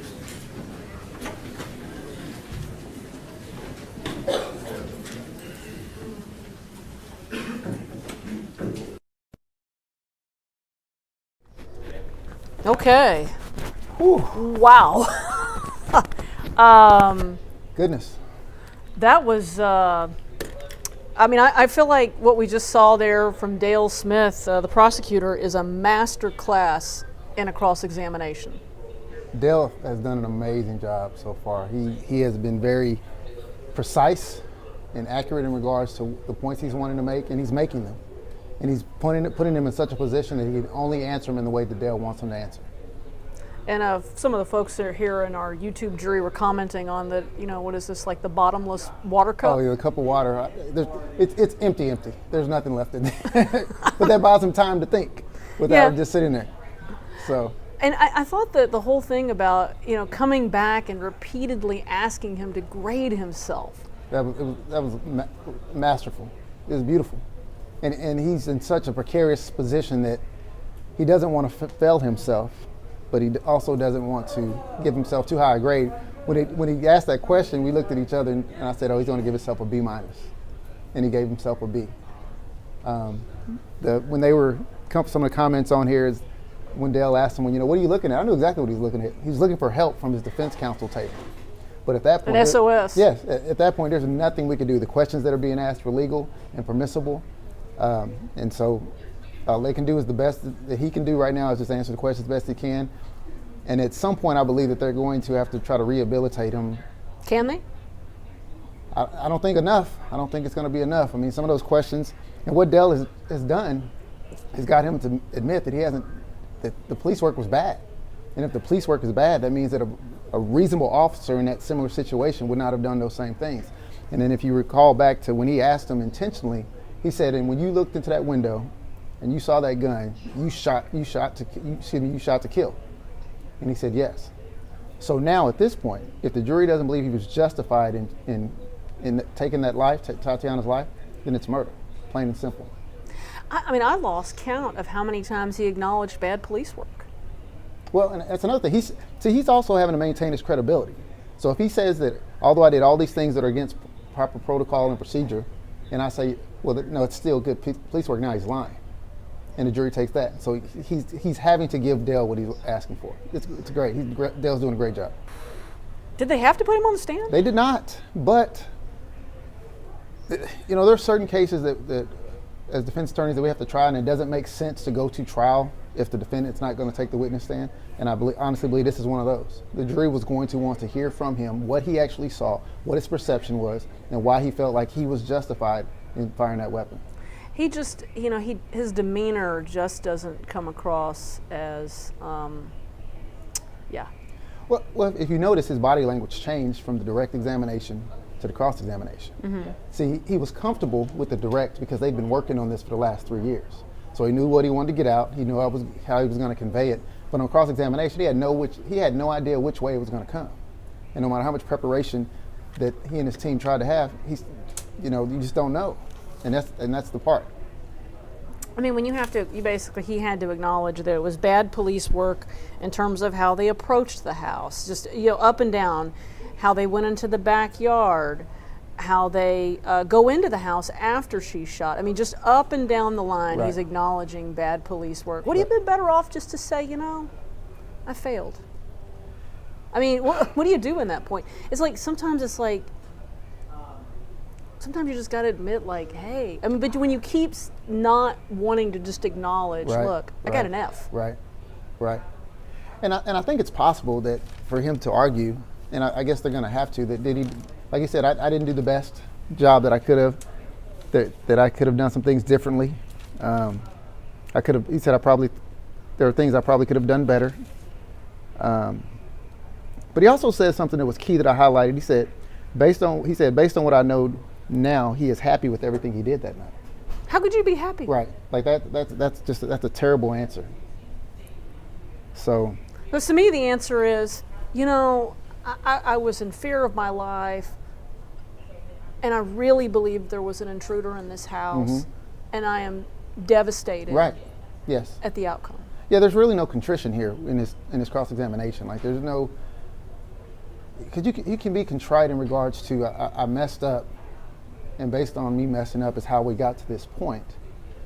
But I was still justified in that situation. Right. But he's not there. He's fighting Dale. And when I tell my clients, like, if you're going to take the witness stand, you have to humble yourself. Like, for one, you don't know where the prosecutor's trying to take you, and you're limited on your responses. I said, you're not going to be able to beat him in regards to your cross-examination. I will say that, again, while there are differences between this and the Geiger case, Geiger came across as humbled. Right. Yeah. She cried. Yes. I mean, and it seemed real. Yes. And she came across as contrite and devastated by both of Jean's death. Right. Do you see this in this case? Well, no, and even Dell said, he said, I see you're crying now. And this was only during cross. It wasn't even during direct examination. He said, I see you're crying now, but you weren't crying on that night when you didn't administer CPR to her. So he's making these little digs, and these dings that are laying, they're really body blows. They're not even dings. He's landing body blows. He says, the second time he asked him the grade question, he says, you want to change your grade yet? And he responds, I think I did a fine job. Yeah. There's just no humility, no contrition. And that's a terrible demeanor to have on that witness stand. So I don't know exactly what the defense is going to be able to do to rehabilitate this, but I guess we're going to see. We'll see after lunch. Yeah. Well, I guess they're going to have a long chat at lunch with Aaron Dean. So I'm going to get Rebecca Lopez, who has been at the courthouse watching this, and so we'll have to take the temperature of what she's seeing from there at the courthouse. Let me get her on the phone. Yeah, I just, I was kind of critical of the defense last week. I mean, the prosecution last week for wrapping up early. I have to, right now I have to give them an A+. Yeah. I was critical last week, but I'm going to say nice things about them today at this point. Because this is pretty. Hey, Rebecca, I'm going to put you on speaker. Kobe and I have been talking about our reactions to this, and we're curious to your reactions. So I'm going to put you on speaker right now. Go ahead. Well, reaction? Well, initially when he first goes up and testifies and he's talking about, what he saw, and that he says he saw the gun, and he started crying when he sees Atatiana Jefferson, I thought that was that might influence the jury when he is, crying. And then I heard the cross-examination, and it reminds me a little bit of the Amber Geiger case, where she sees the open structure or the open door and only a silhouette, doesn't really see the hands, and shoots and kills both of John. And at that point, one of the key points in that trial was, could you have called for backup? Should your training have told you to step back? And would he be alive today had you done that? And I think it's very reminiscent of that same argument to the defense. Had you just followed your general orders, followed your training, stepped back and called for backup, you could have seen if people were coming in and out of the house, if there was a burglar in there. We know many times when they think that there might be someone inside, they'll even call the SWAT team out, thinking if they can't, figure out if there's someone inside. So it is very interesting to see how the jury will react, but I think that he is struggling with what the defense is asking him right now. I think Kobe and I both agree that is an understatement at this point. That he's been, and Kobe, how effective did you think it was when the prosecutors like, look, you could have just gone to the field, like you can get you have a place to go to. Well, it was a very effective question, and then you also it goes into taking an assessment of what kind of actual call this is, because he said you could have called the SWAT team, you could have set up a command center or a post out there in the field, and he did a great job of saying, and from that vantage point, you could see every point of entry, and everything was covered, and you could wait. So, I mean, it was just a great job, and it was one of those questions again that he had to answer in the affirmative. Yeah, and Rebecca, did you happen to keep count of how many times he acknowledged it was bad police work? Because I lost count.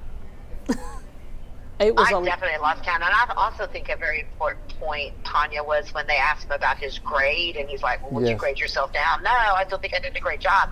And clearly, you know, there are probably even police officers watching this right now, scratching their heads about, you know, what they did. And again, I go back to, will they be allowed to bring in his training records? Because there was concern from his field training officers that he had done things like this in the past, where he got tunnel vision. He didn't see his surroundings. If they bring those in and show that some of his field training officers were concerned about the way he did these tactics, I'm curious to see how that will play for the jury. Do you think, Kobe, do you think they've opened the door for that? And would that be good for Aaron, or bad? I mean, because would it be more of an indictment on Fort Worth PD for even passing him through at that point? It would be a little bit both, but that indictment would be more so in regards to the civil liability that could possibly come from it, and any sort of settlement or something to that effect. But right now, I don't believe the door's been opened, and it will kind of depend on it. I think they'll probably still wait to see what the defense does before they try to do that in rebuttal. But no, it wouldn't be, if what's contained in those records are what you guys are telling me, then no, that would not be beneficial to the defense at all. Rebecca, were you as surprised as we were that they didn't go to the video witness and they went to Aaron Dean? I know we were both sitting here looking at each other going, what? I was floored. I really thought that they were going to go to the video witness. And also, I don't know why I was under the impression that he was going to testify that he saw the green laser, because the defense has made a big deal about that laser, the green laser, and whether or not that laser could have been trained on the back of Darch, and was it trained on him. So I fully expected him, when he testified, that he was going to say that he saw the green laser and not necessarily the barrel of the gun in this, split-second moment. And also, I thought that's why the defense was going to show the video, that we would see the green laser, and nothing happened with the green laser. Like, he never saw it. Yeah, what'd you make of the green laser, Kobe? Oh, I thought the same thing that Rebecca just said. Like, the fact that I had heard the same thing, that allegedly that they had seen, either it was pointed, I thought I'd read or heard that it was actually pointed at Dean himself is when he saw it. But there was speculation in regards to the green laser on that weapon being seen. And when he did not mention that whatsoever until he went inside and removed the gun away from Tatiana, like that's huge. Like that's him describing a green laser, and then when he goes inside and they get the gun and there's a green laser on there, now that helps bolster his testimony. But without that, and then the fact that there's no evidence of him yelling out gun, no one else saw a gun. I mean, that he needs corroboration for justification. Because right now the only person who says I saw a gun in the window is Aaron Dean. That's right. And you're right. Tanya, go ahead. I'm sorry to interrupt you, but the other thing is that we know as police officers, we know that police officers are trained, having covered police for so long, that they have to know what is in the background. They're trained to know who's back there. I mean, it could have been Zion back there. There could have been who knows. So you're trained to see what's behind you. And he testifies he didn't know that. And also when they asked him about the CPR, I thought that was very interesting too, because he clearly didn't try to do CPR on her immediately. And we see that sometimes has not played well with juries either. Well, and he had to acknowledge that if it was him, he would have wanted someone to start CPR a little sooner. That's right. Or at all. At all, yeah. Because he didn't. He actually doesn't. Yeah. It's actually He says, Dale asked him, he said, well, it took you a while to start CPR or something to that effect, and he said it did. And he said, well, actually, you didn't even do CPR. He goes, no, I didn't. So. It didn't come across well. No. And that was an issue in the Geiger trial, was the jury came away feeling that, and on one level, I hesitate to compare the two cases because there are some significant differences. She's not on duty, he's on duty. I mean, it is a different situation, but there are some similarities, and I have to think that maybe some of the things that the jury looked at in Geiger, they will look at in this case too. Right. Rebecca, do you have any sense of how much longer the prosecution's going to go? Because they're not done. They're still crossing here.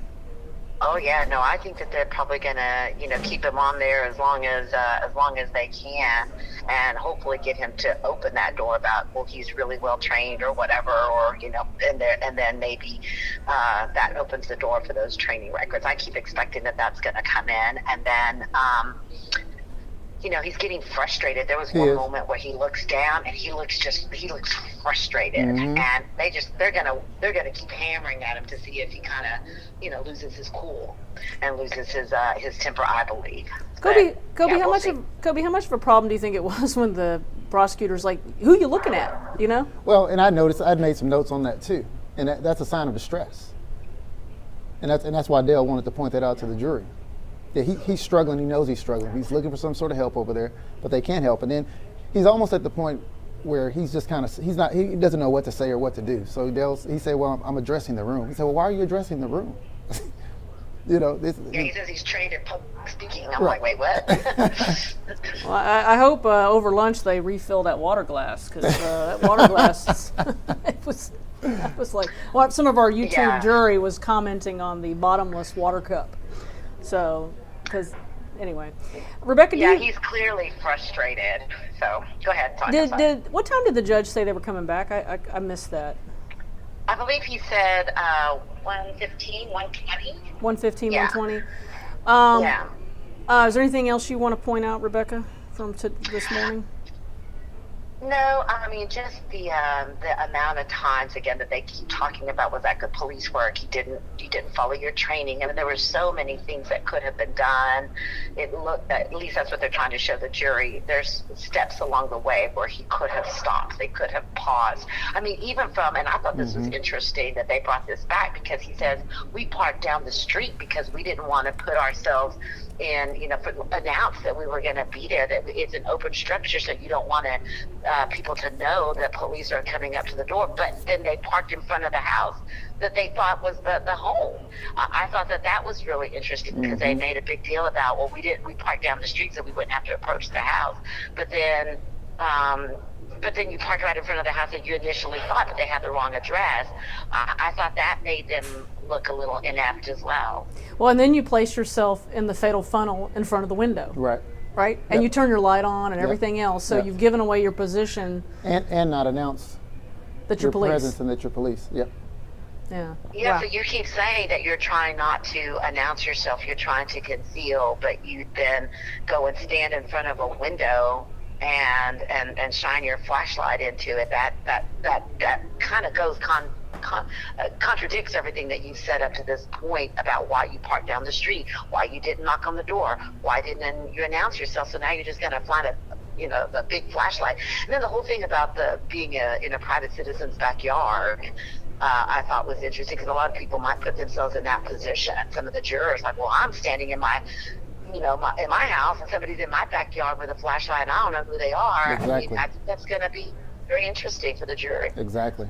Because I think we could all place ourselves in that position, right? Sure, absolutely. Absolutely, yeah. Guys, hey, Rebecca, we're going to wrap it up here for a second and go eat some lunch and let you eat some lunch, and we will talk to you a little bit later then. So, all right. I appreciate it. Thank you. All righty. Bye-bye. Well, folks, Kobe and I are going to take a break for, I don't know, probably about a half hour and eat some lunch. We witnessed just when I say master class of cross-examination, I feel like this is going to be played in law schools. What we saw this morning, Aaron Dean took the stand. He was on for about 2.5 hours or so, because he took the stand around 9:30. And then the prosecution is still cross-examining him, so they're breaking till about 1:15, and then we will see where they go, and then how the defense tries to rehabilitate as best they can. They gotta. And sometimes you just cut your losses, because if you rehab, you also give them another bite at the apple as well. Okay. All right, folks. We'll be back a little bit after 1 o'clock.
Hi, I'm Tanya Iser. I'm an investigative reporter here at Channel 8. Kobe Warren, local defense attorney, is continuing to join us for the day. It's been quite a day. We've heard 2.5 hours of testimony from Aaron Dean, where he just repeatedly had to acknowledge bad police work. Bad police work over and over again. I kind of wish I had kept count of the number of times, because I'd like to be able to say it was 15 times or 20 times, but I didn't until it was just like, wow, that's a lot of bad police work. You're having to admit. Well, I think one of the most effective things is we didn't realize it was a theme until we realized it was a theme. So he started off and said it, then he said it again, and I said, okay, I see you, Dale. And now that's bad police work. That's not good police work, is it? And he had to acknowledge it. He had to. It was great. And then I also thought the grading thing, where he asked Dean to grade him. Great question. And he gives himself a B. And then he comes back again and asks him again after he's gotten him to acknowledge all this bad police work. And then he says, well, I think I did a fine job. But, I like how he phrased it that second time. He said, do you want to give yourself a different grade now? Yeah. Yeah, he says, you want to change your grade yet? It's like, ouch. Yeah. And then again, the third time. Yeah. Oh, no, I mean, Dale has done a great job. So I'm interested to see how he's going to finish up here. And honestly, how much longer he's going to keep him on. And then I'm really, really interested to see what the defense is going to do. They're going to have opportunity to rehabilitate his testimony, but that also comes at a risk. So I don't know. Because how much longer do you really want to leave him on the stand? That's also an issue. And what can you do that you always put forth your best foot forward in your direct examination, especially with the defendant, of when they testify, because most times I won't give them another bite at the apple. It's just not worth it. So I don't know. We're going to see. Yeah, we are. We're going to see pretty soon, because the judge says we'll be back at 1:15. And one thing I'll say about this judge is he tends to run a pretty tight ship. And you know Judge Gallagher. I know Judge Gallagher very well. Tried several cases in his courtroom. And he runs that railroad very, very tight, a very tight ship. I'm going to call Jason Trahan, folks. He's our reporter who was in the courtroom, and what I want to get from him is just to hear his thoughts on if there was any reaction from the jury. Since he could actually see them, obviously we could not from our vantage point, but I'm curious to know what he thought of things. But I don't know about you, but I would give the prosecution an A+. Oh, they've done a fabulous job today. Hey, Jason. Hey, I'm going to put you on speaker, and Kobe's here with me, and about 1,500 YouTube jurors, and we wanted to know from your vantage point in the courtroom what you thought. I'm going to turn you on speaker right now. Can you hear me? I got you. Go ahead. Yeah. So from the vantage point that I've got in the courtroom, I was just thinking about this. I can see the faces of about 3, 4, 5 jurors, depending on who's leaning forward, who's not. But I can see all of their hands. And when Dean got up there, they've been taking notes the whole time, but they were really scribbling. And they would look at the, first when Miles Brissett, the defense lawyer, was asking questions, they would look to him for the question, and almost it's like they would all turn their heads and look at Dean for the answer. And they were very much paying attention to his testimony, which obviously is the most important, arguably the most important evidence in this trial. And when Dean got emotional, he did several times, as y'all saw. I kept staring at the jurors to see if I could find any reaction in their faces, positive, negative, or anything, and they just weren't giving anything up. Now I can only see about a third of the jurors' faces because of the way we're sitting. But so there was one juror. I think it's a she. She's wearing a mask, like one of those white kind of heavy-duty KN95 masks. Right. I don't know if she's the one that's been sick, but so her face is kind of like hidden, but no, there's certainly no jurors daubing their eyes with any Kleenex or anything. They're just they kind of reminded me of, kind of bank tellers. They're just sitting there listening. They're not, now there could be a juror way on the very end that's just having an emotional breakdown that I wouldn't be able to see, but I've not heard any chatter that any jurors are really giving up a whole lot of clues as to how they're viewing Dean's testimony. Is that unusual, Kobe, in your experience? Do jurors tend to react, or? No, not in my experience. I mean, so it's fairly common in trials that that once in a while a juror nods off. I haven't seen any of that. This has been a fairly short, fairly involved, and very kind of interesting trial from a standpoint of the testimony. There's like I said, I haven't seen any jurors like shake their head like kind of in a doubting way, because you're looking for those clues, right? You're looking for because Atatiana's family certainly is, we're sitting directly behind them, and often they'll look at each other kind of like not really saying, but you would expect that from the family of the victim, obviously. And by the way, speaking of that, to leave the jurors for a second, I noticed that when Dean, when he was on cross-examination with Dale Smith, when Dale asked him, so how close was the gun to you that you say you saw pointing at you? And he said, when he said about a foot, several of our family members looked at each other and just sort of rolled their eyes. I guess they don't believe that the gun was that close to him, if they believe that the gun was pointed at him at all. But I did notice that particular piece of testimony garnered quite a bit of skepticism from Atatiana's family. But no, I mean, the courtroom, there's been no outbursts. There's been no people, secretly filming in there like they've had in prior days. It's been, everybody's, we're in the second week. Everybody kind of knows the rules. And but I will say this, Dale Smith, the prosecutor who's crossing Dean, his face is, his chair is literally about 10 feet from the jury box, and he was just yelling. And often he would just turn his face and yell right at the jury. He's asking a question, but he's facing the jury.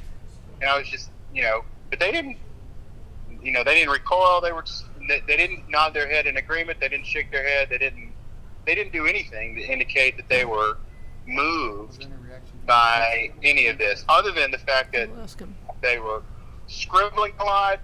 And when they weren't scribbling, they were like really paying attention just to what Dean was saying. Did you see any reaction from Dean's defense attorneys?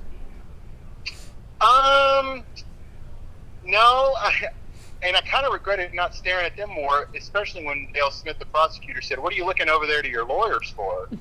I did notice that Dean was cutting his eyes, but I just didn't think much of it because I was really concentrating on the jury. But once the prosecutor said that, I looked over at the defense lawyers, and I could just see kind of the backs of the heads of like kind of their side, like almost their profiles. I don't know what they were communicating to him when he was looking over there, but I mean, at that point in the testimony, Dean was he was frustrated. He was on a hot seat. You could tell he was he was taking, y'all can see this, he was taking a long time answering questions.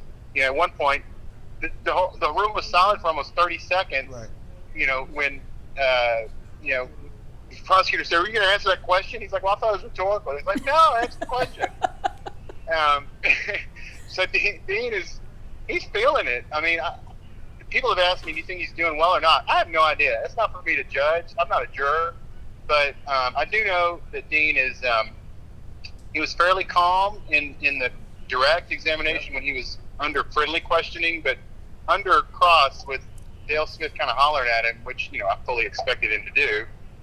You know, he's notably and markedly frustrated. But as far as the jury, they're not giving him up anything. I mean, you know, they're not sniffling, they're not, you know, like falling out, or, you know, there's no dramatic. They're just sitting there like, okay, well, let's write and let's listen. And, you know, oh, and I did notice this. So one of the things I looked for, because of prior experience in this kind of thing, is, you know, when you come back from break and the jurors file in, right?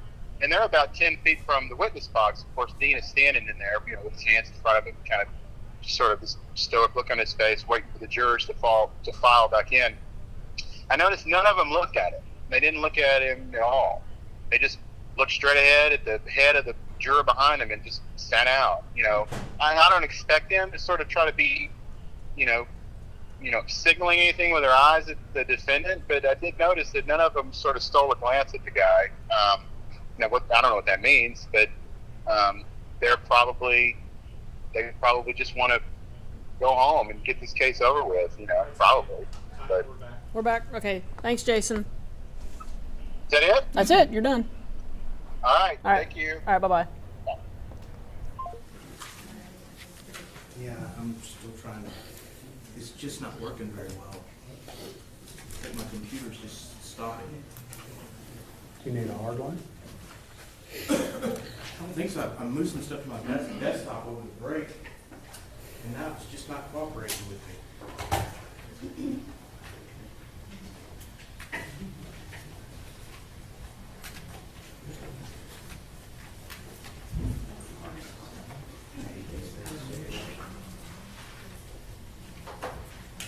He never gets the right way first.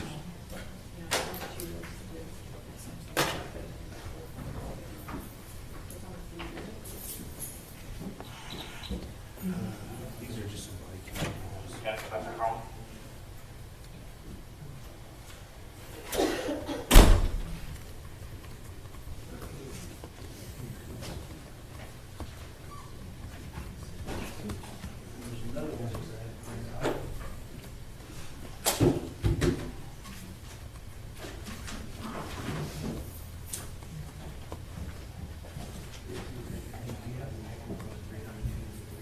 Yeah, right here.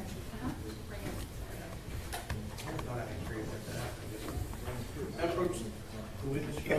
Yeah. We're not on the record yet, so just let me know when you're ready.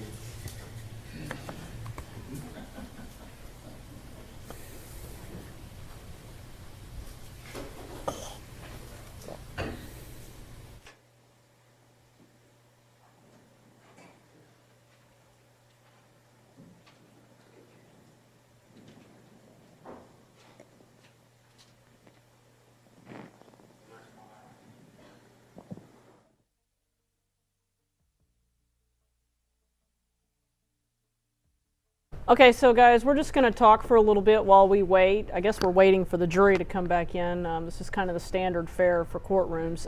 We were just talking about what... Yes, oh, sir. well, never mind. There we go. Handing you what's been marked as State's Exhibit 118. Do you recognize that?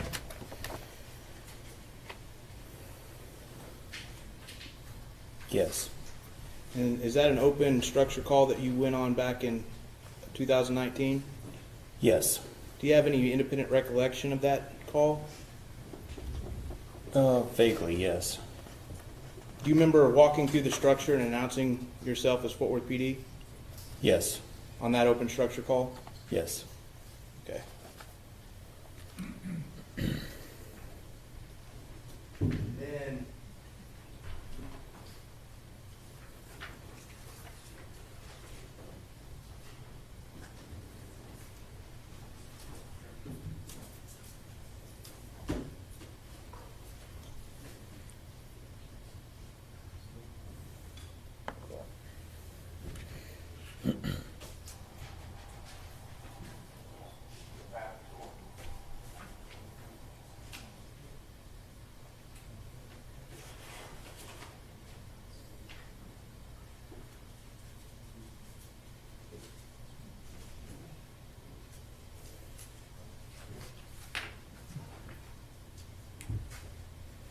handing you what's been marked State's Exhibit 119 and 120, if you want to take a second to review those.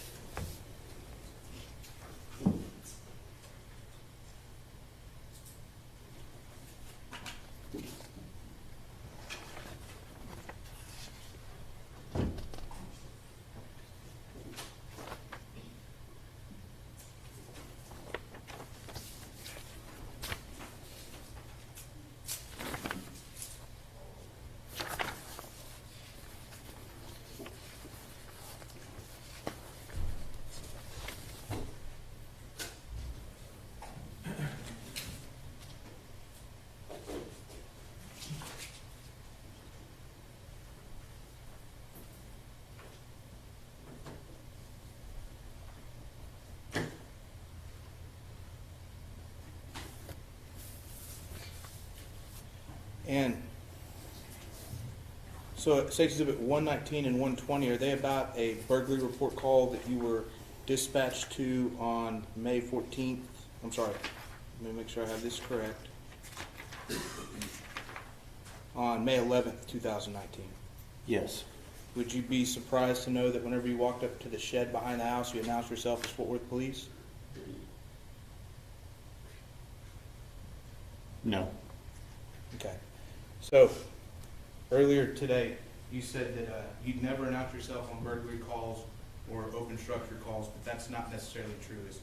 I believe your question was burglary in progress. Okay. In that case, every call is different, and in that case, the call details stated that he thought they had been broken into sometime during the night.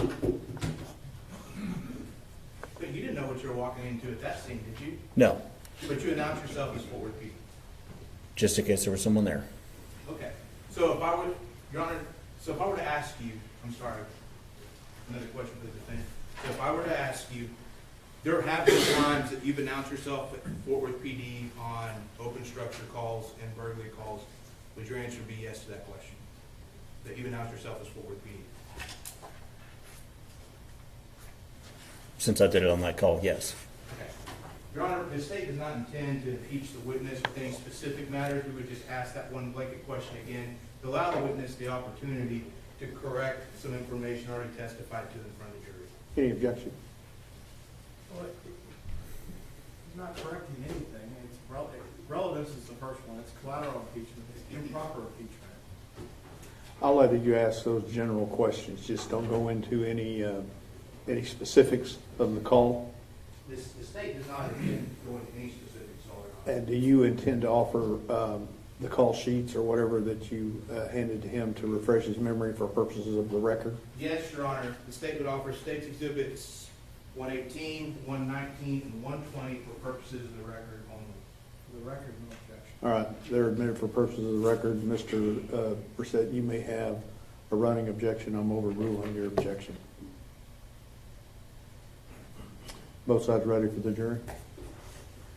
Yes. I guess so.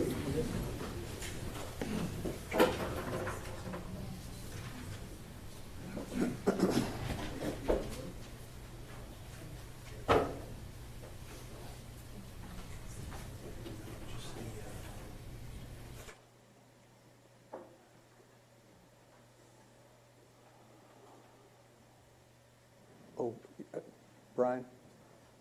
Never mind.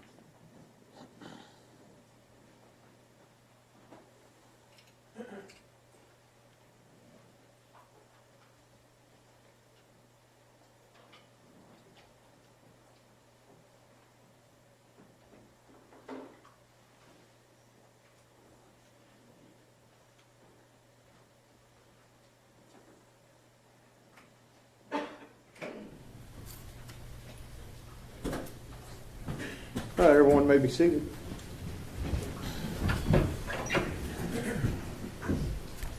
Make sure I have everybody. Mr. Smith.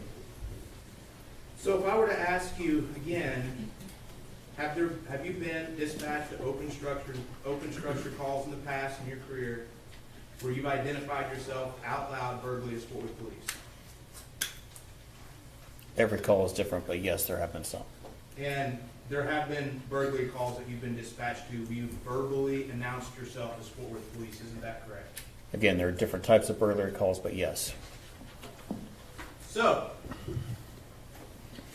all that stuff that's stacked up, the lawnmower, the weed eater, the bicycle that's being stacked up by you think the bad guy that's there in the house, did you ever confirm the license plates of the cars to see if they did belong to the owner? No. Wouldn't it have been a good idea to determine if one of the license plates did not belong to the owner of the home, so you could maybe identify if your imaginative perpetrator had a getaway car outside? At the time, both of the cars matched the description that said they were supposed to belong to the house. I then turned my focus to the house to see what was going on in the house. I'm sure. So you had no reason to think that anyone that shouldn't have been in that house had a car parked in that driveway? Not at that point. Well, did you just expect the burglar to pick up the lawnmower and the weed eater and the bicycle and carry it under their arms down the street? Where No. was the getaway car? There could have been someone coming. Could have been someone coming. Did you leave someone in the front yard and watch and see when they showed up? No. That would have been a good idea, wouldn't it have? Objection to sidebar. Sustained. Was that good police work to leave no one out in the front yard to see if the getaway driver was coming? Objection asked and answered. Overruled. It could have been better. Was that good police work? Objection asked and answered. Sustained.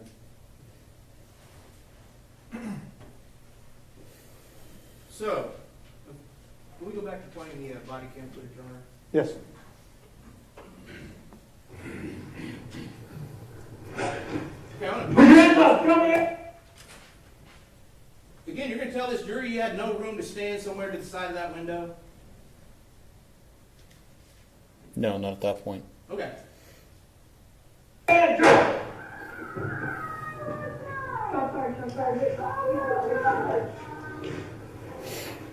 Very 325, shots fired, Sergeant Supervisor. And then, sir. When you turned around your body cam, where was Officer Dart standing? She was in the gate at that point. She wasn't behind you anymore? Not at that point, no. When did you know she moved? I don't.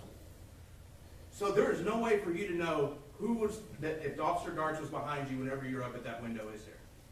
I trusted that she was standing behind me like we were trained to do. But you have no way of knowing that night that she was behind you, do you? If you're asking if I felt her, no, I did not. And you don't have eyes in the back of your head, as you already said, so you did not know where she was, did you? Again, I trusted that she was behind me like we were trained, but no, I don't know for an absolute fact. And so right now, you've just shot Atatiana Jefferson. Is your gun, that Glock, is that a firearm? Yes. Is a firearm a deadly weapon? Yes. When you pointed your gun at Atatiana Jefferson and pulled the trigger, did you intend for the person on the other end of that bullet to die? I intended to stop the threat. And stopping the threat means stopping the threat that they could die, right? It's a possibility, yes. And because pointing a gun and pulling the trigger, that's an act really dangerous to human life? Yes. If you do it to somebody else? Yes. So, are you still standing in front of the window at this point? No. If somebody was looking outside that window that we see, and we've got this paused on 1:28 seconds, I believe, someone from inside that window couldn't see out to you? My apologies. I'm sorry. I thought you meant directly up against it. No, but anyone inside that window, inside that house, can see you from that window, can't they? Yes. And if there were 10 bad guys, they could have 10 guns trained on you right now, correct? Yes. And you're not doing anything tactical to protect yourself at this point, are you? You're just standing there. Isn't that correct? Yes, I believe so. So all the bad guys that you think are in that house, they can take a free shot at you right then, and there's nothing you can do about it. Your gun's in your holster, isn't it? No, it's in my hand. Oh, it's in your hand. You still have your gun out. I think so. How come it's not trained on the window there? It's a quickly evolving scene. We're moving around. But the bad guys are all in that house, they're free to take any shots at you they want to in this position, correct? If there were, it's possible.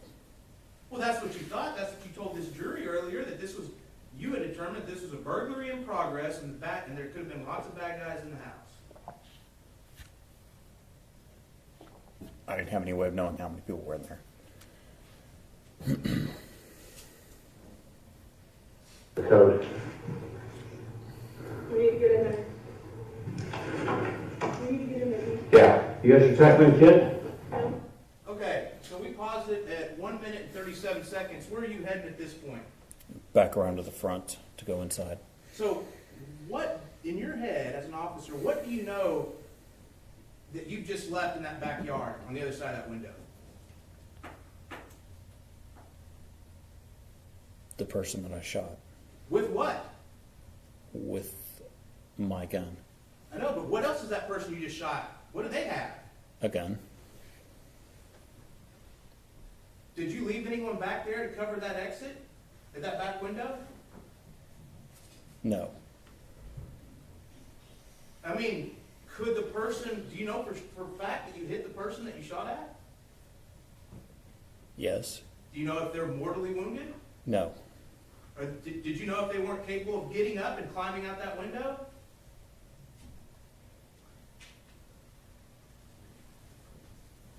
No, I didn't. So, who's covering your six when you and Officer Darts are running to the front of this house?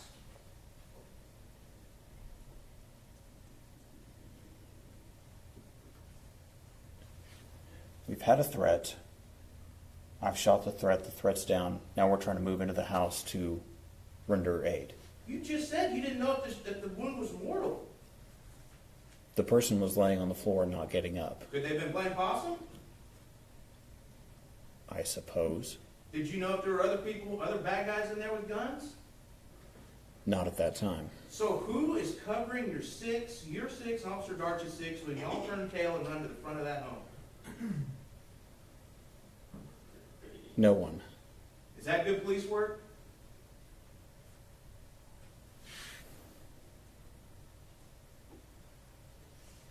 It's the only way to do that. We had to run inside and clear the house and render emergency aid to this person. There was no one else out there. But, see, you keep going back and forth. Were you going in the house to render emergency aid, or were you going in the house because there could have been more bad guys there? Both. Both. Okay. So if there could have been more bad guys there, was it a good idea to leave the back of the house without surveillance and expose you and Officer Darts' six as y'all ran to the front of the home?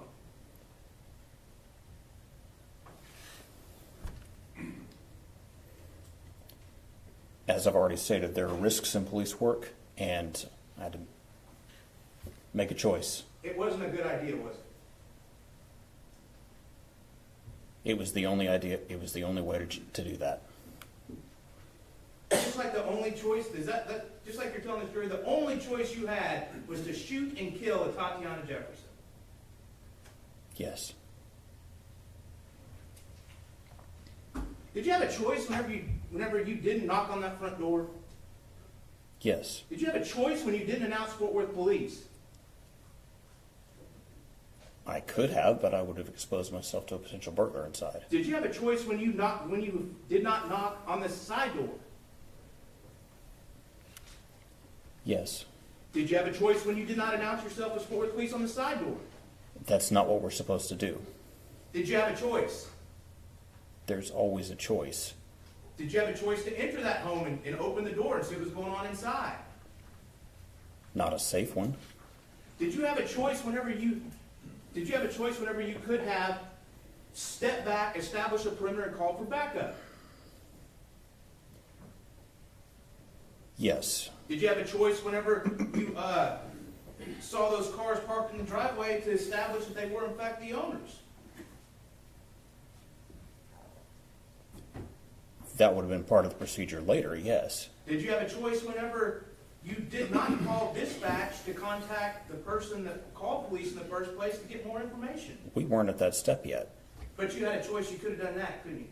Not without violating the general orders. We weren't at that Which step one would that yet. have violated? That would have been, we hadn't finished inspecting the structure yet. I thought this situation was fluid. Was it not? We were still investigating we were still inspecting the structure. You made a choice whenever you did not further inspect the garage, correct? Yes. And you made a choice whenever you took Officer Darts right in front of that gate with your 6 completely uncovered without somebody in front of the house, correct? Police work is inherently dangerous, and there were risks. It's a yes or no answer. You had a choice, correct? Yes. And you had a choice whenever you walked off, you and Officer Darts walked in that backyard with exposure to unknown buildings that were looking over the backyard. You had a choice there, correct?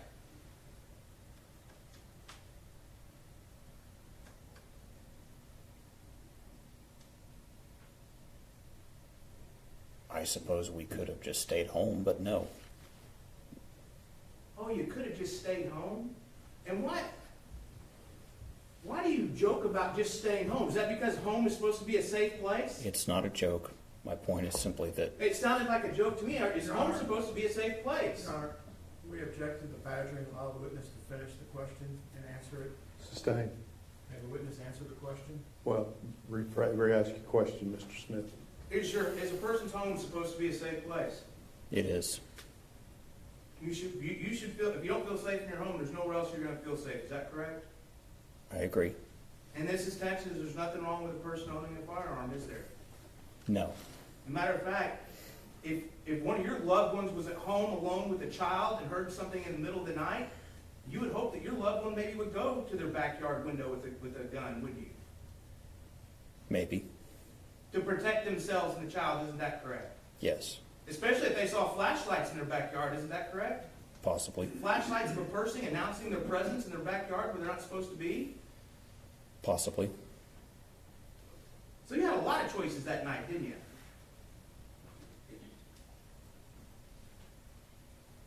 Yes.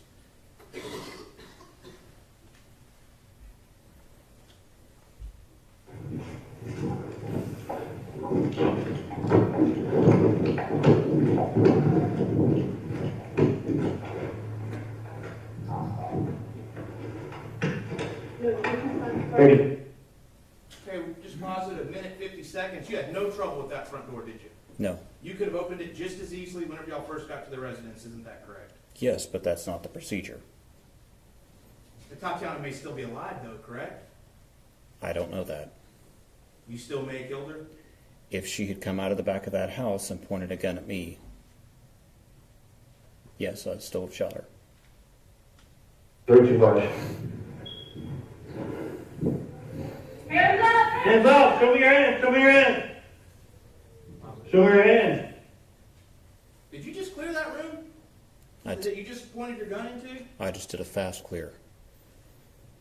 Was that a really clearing of the room? That was a fast clear. That's what you do. Did you know if there could have been someone else standing to the side where you couldn't see once you walked through that door? The camera doesn't see everything I'm seeing. What did you see then? I did not see a person in that room. Do you know if they were hiding in a closet? No. I mean, because you're telling this jury that whenever you're walking through this house right now, you're still thinking there could be a threat in this house, correct? It's possible, yes. And you still haven't told Officer Darch that you saw a gun up to this point, have you? No.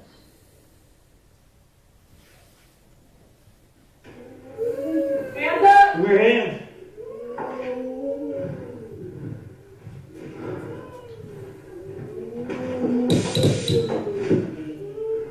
Hands up!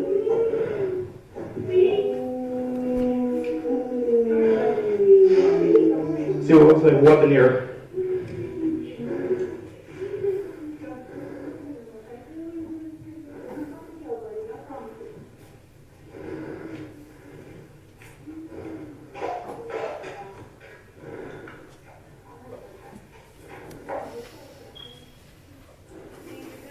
Yeah, I'm good.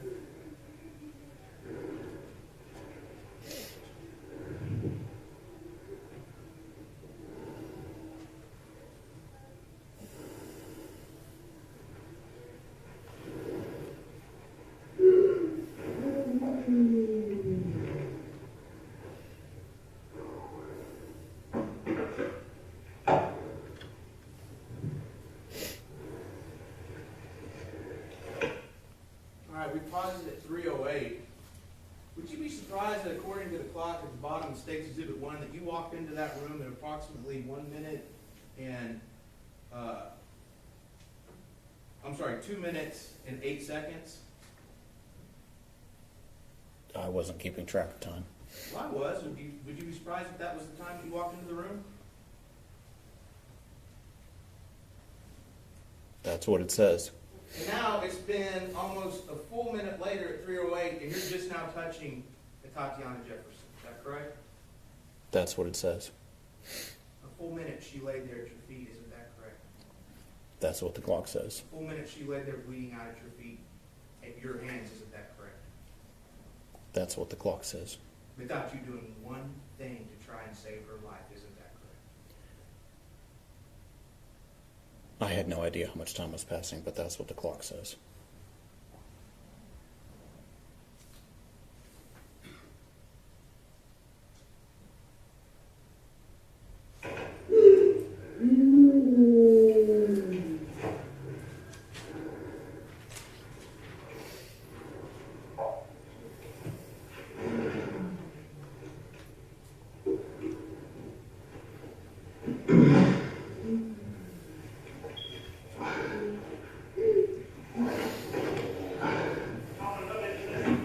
Morning.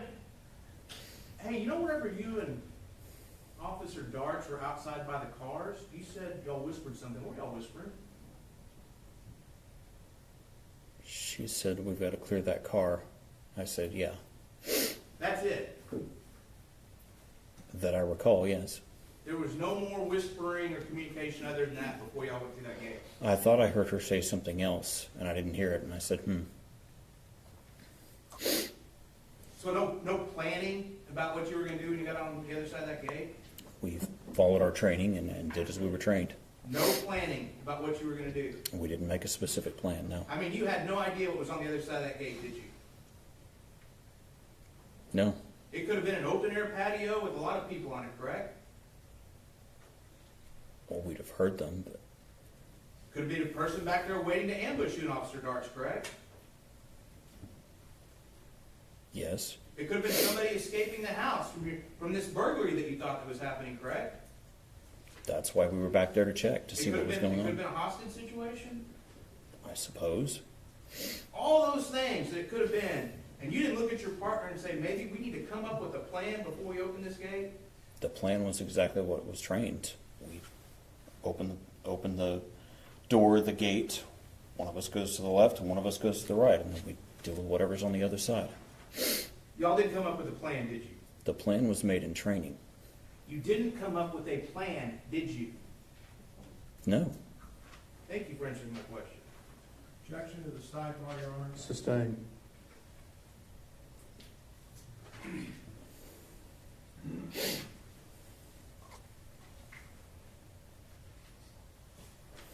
You have a moment, Your Honor. Yes, sir.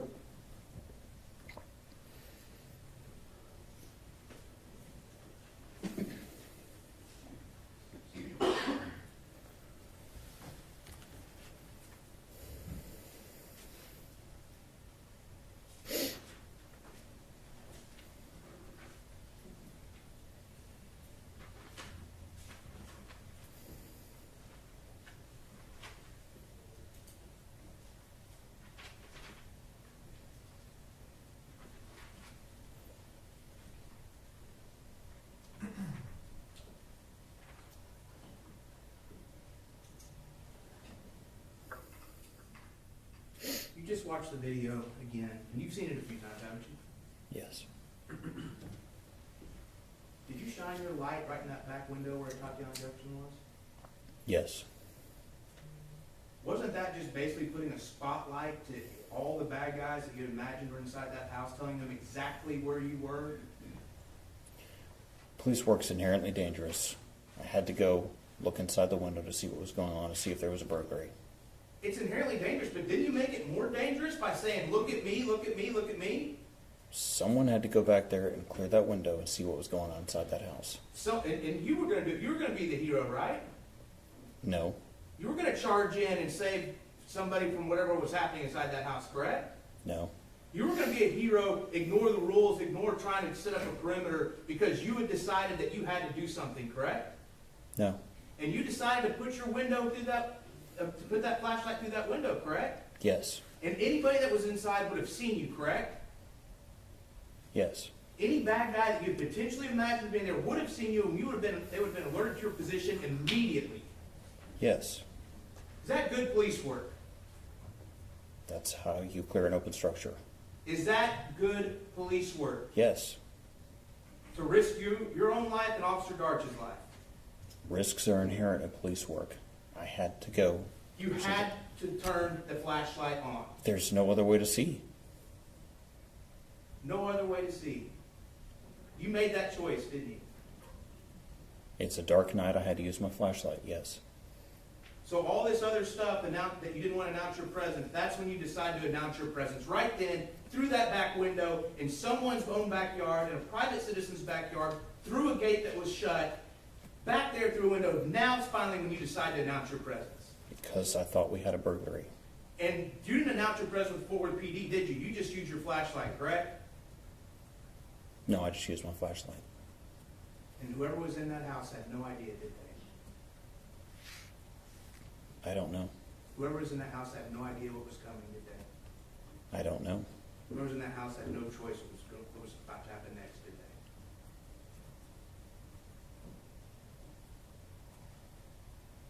they? I'm not sure what you're asking. We'll pass the witness. Very direct. Aaron, you know now that Zion Carr not only had enough time to discern that you were back there, but was able to recognize that you had a Fort Worth badge on, correct? Yes. And you know now from watching the entire video Yes. that he knew that the boy police officer is the one that discharged his weapon and not the girl police officer. Yes. The prosecutor spent some pretty significant amount of time asking you what you could see when you went to different parts of the structures. Do you recall that? Yes. Can you see more than your camera on your shoulder is collecting? Yes. Can you observe a door, whether it's the pedestrian door or the roll-up door of the garage, and make a quick scan by moving your head where your shoulder may not move and see if it's secure? Yes. And that squeezes into common sense, isn't it? Yes, it is. You were ordered to be there, were you not? Yes. You were assigned a call and you had to check, correct? Yes. Regardless of whether you left anybody at the front door, somebody from the City of Fort Worth Police Department was going to have to step foot in that backyard to clear the open structure, correct? That is what the procedure instructs, correct. You were taken a great task on cross about your fast entry into the house, but then not rendering aid fast enough. You recall that? Yes. In your training, were you given a scenario during survival week or weeks before or after that about active shooter and getting into a structure to render aid? Yes. What we see on the video of you and Carol doing a fast clear, is that consistent with that type of training? It is. Are you taught to, you're going in as a two-person team at that point, yes? Yes. And you're going to take on any threat head on as you get there, because you've got to go at this point to get to the first aid part, correct? Yes. When you get inside, does the event catch up with you once you're inside and find the weapon? Yes. Explain that to the jury. Once I found the weapon and picked it up, just to move it away from the person, I saw the green laser on it, and you hear me go. It's because at that moment I was thinking that's how close we came to dying. Then I set it down, and to my memory,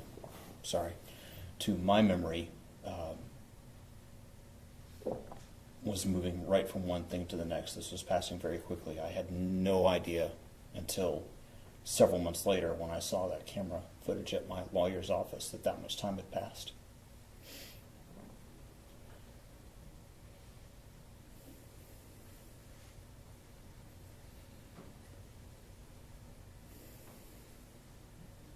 You would agree with me that the prosecutor asked you on cross-examination if there's any audio or any conversation between the two of you. You haven't had a chance in the lab to listen to that under headphones and amplification where you can actually hear what's going on the mic, have you? No. We wanted you to testify without having any outside influence as to what others may hear on the tape, correct? Yes.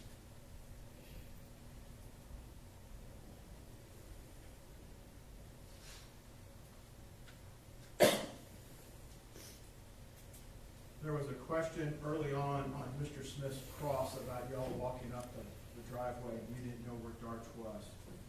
That's different than the training and experience you guys practiced when you cross over in the backyard. Is that, you recall those two different questions at different Yes. times?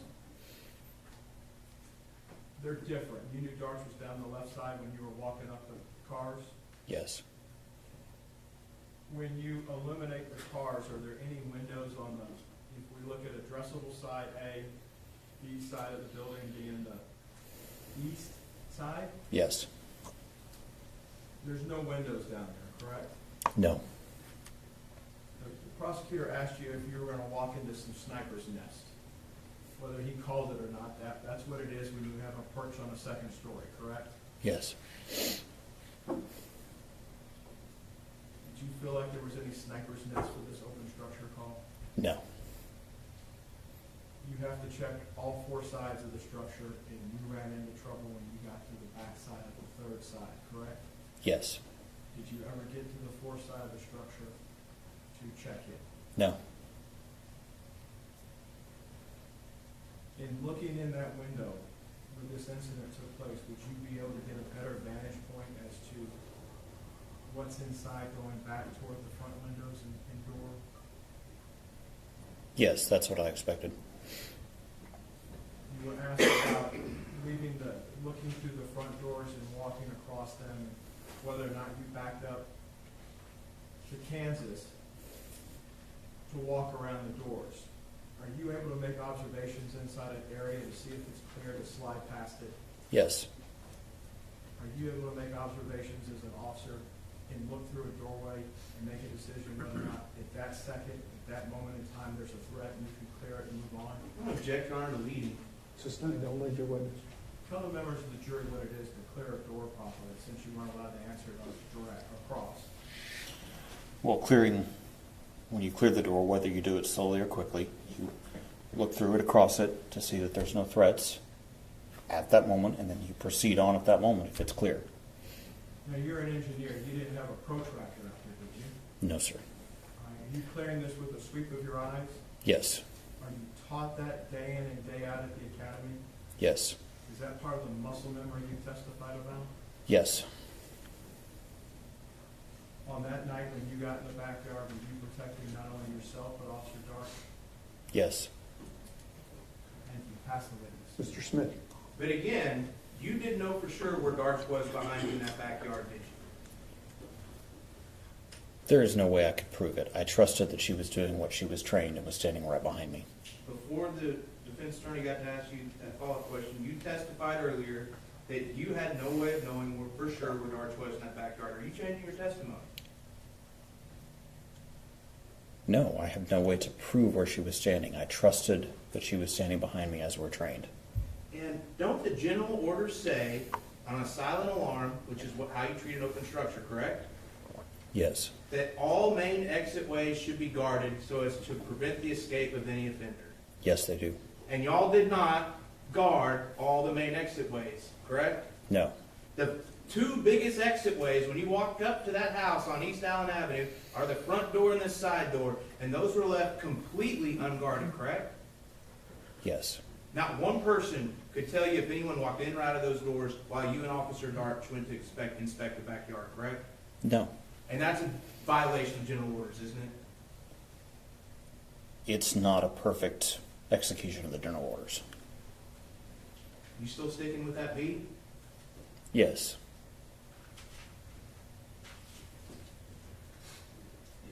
There's been some questions from the defense attorney, and you've talked, and you keep calling it a weapon. What Atatiana had. I mean, you didn't yell weapon to Officer Darts before she walked in, did she? Did you? No. That's because a weapon can be a lot of things, correct? Yes. A weapon can be a knife, Yes. correct? A weapon could be a lead pipe, correct? Yes. A weapon could be a sword, correct?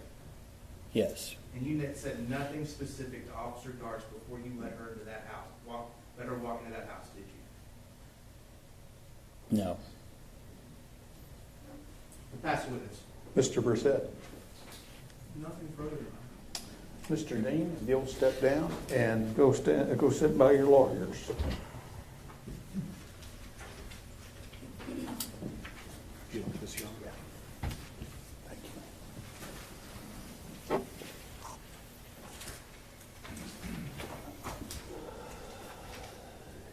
In anticipation of the next witness, we have to set up some equipment for you. So if you'll retire to your room, we'll call you back out when it's ready.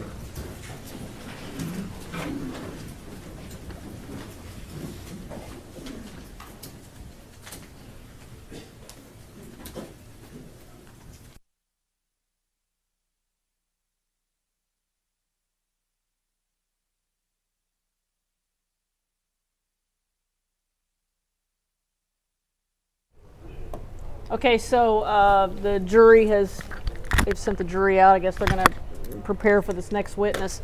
If I had to give this cross-examination a title, I would say, "Is that good police work?" Yeah, that seemed to be the consistent theme of the prosecutor's cross-examination of Mr. Dean, and the resounding answer would be no, even by his own admission. He tried to finagle it a little bit on a redirect and stated it could have been better. But as a defense attorney, I get it. You know, he has to stand by these answers that he's giving. He said if she was to walk out that front door with a gun and pointed at me, would he have shot and killed her? Again, he said yes. And in regards to his self-defense claim, that's what he has to say. That's what he's trained to do. If he feels like his life is in danger, he has to protect it. So that part I can see. I think the defense counsel did the best as he could in regards to trying to rehabilitate it a little bit. Wasn't anything really too glaring. He went back and tried to clear up a few of the tactical things. I think on the break I'd said something about the sniper's nest, the second story. Like, I didn't really think that was effective by Dell. Might be taken a little too far. Right. Let's see, what did he? Yeah, I see you got some stuff highlighted. Yeah, so this was really with him. One thing that I thought was very effective that they still haven't dealt with, that I thought they should have dealt with on redirect, is the full minute without rendering aid. Like 60 seconds. Like, I've been in trials before where there are times, there's something that's a time delay. And they should have actually just, I think something would have been really effective for Dell if he'd just had a clock and just did 60 seconds. Like, it is an extraordinarily long amount of time. Right, to really, to really bring it home. To sit it there for 60 seconds of how long and how much of an opportunity he could have used to actually help render aid to her. Like, that would have really been a home run for Dell. But the fact that Dean has to admit that he didn't, even with the fast clearing of the home, still hasn't informed Darth about a weapon, certainly not even a gun, but certainly not a weapon at all. But they're fast clearing the home, so think about it procedurally. He keeps talking about his general orders. They're clearing the home, and a fast clearing because he says he has to get to the person that's injured. Fast clearing still has no idea how many people are in there, if the person he shot is actually a perpetrator or the homeowner. So they fast clear the home, and he still hasn't informed his partner that he saw a gun. Right. That's a big point. Still has not. We're fast clearing the home because I fired and I believe I've hit someone. And we're going to fast clear the home so we can get there and render aid. Have no idea who all is inside or who possibly could be inside. And I still haven't informed my partner that there's a gun. Then he gets in there and he said, which is also an important point I'm assuming that Dell and Ashley will bring up in closing. He said, I got there and I moved the gun away. And And in that situation, he doesn't have to secure the gun. He just has to get it away from the person. Right. But think about what he said. He said, I picked it up and I looked at it and I saw the laser. And I said, oh, look how close we came to dying. So even in that situation, it was I. Right. And he was talking about he fast cleared for what? To render aid. He never rendered aid. And that rendering aid issue, you know, and I guess I keep going back to the Geiger trial, that became a big issue. And also just in that trial, placing yourself in situations, right? Yes. And again, she's off duty, he's on duty. But I think that the prosecution did a very effective job of showing that he placed himself Yes. in a situation Yes. that where these events unfold. Yes. He kept, and then what Dale did on recross, was he kept using the word choices. So you had a lot of choices. And apparently he chose wrong on several occasions that night. Yeah, well, and one thing I wrote down, he said, he asked him, hold on, I've got to get back to it.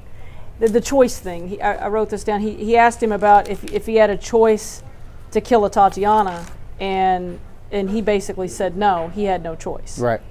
And I thought that was pretty, that stuck with me because I wrote that down and I thought, wow, that's pretty good. But I also thought, what do you think of when Dean is asked again for the 4th time if he's going to, you know, he's asked about the grade and he says, are you still sticking with that B? And Dean says, yes. As a defense lawyer, I absolutely get it. He and his counsel partner discussed it. Look, we're going to ride this horse. That you did everything that you were trained to do and were supposed to do, and the only reason that you shot and killed is because you had to. And that's the only horse they can ride. Like that's it. But I think what was important that I heard even before we broke for lunch was when Dale was asking him about announcing yourself as Fort Worth PD. And he's like, that's not proper procedure. I never do that. And he said, you never do that? Yeah. Mm-hmm. And I remember, I don't know if you remember, I looked at him. No, you looked at me and you said, oh, it's coming. Yeah. And I was like. And I said, the way he asked that follow-up question, I said, oh, he had something. And then we saw it after the break. He brought up 2 different instances, or an instance where he actually did announce himself at a burglary in progress or open structure I think call. it was an open structure call, Yeah. actually. So that's or big. something like that. Yeah. That's big. You think that's going to really stick with the jury? Oh, I mean, if I was arguing this case, I would hammer that. Because we can always go back to that point. If and only he would identify himself, it's a possibility we wouldn't be here today. Right. You know, but at 2 a.m, a flashlight in my backyard, no one's announced anything, and you're in my backyard. Not walking in the front by my driveway, but you're in my backyard. And you have to open the gate. Yes. You have to open the gate. Privacy fence and gate all around, and you have to enter my gate. Still have not announced yourself, and I see a flashlight. Burglars at night, they have flashlights too. So. Yeah. Do you folks out there have any questions? We'll try to answer them. So I think they're probably going to have the video witness, but I guess, I mean, I don't know. They did the. If you guys were watching earlier, before Dean got on the stand, they had a video witness that they were going to put on the stand who was going to walk us through the body cam.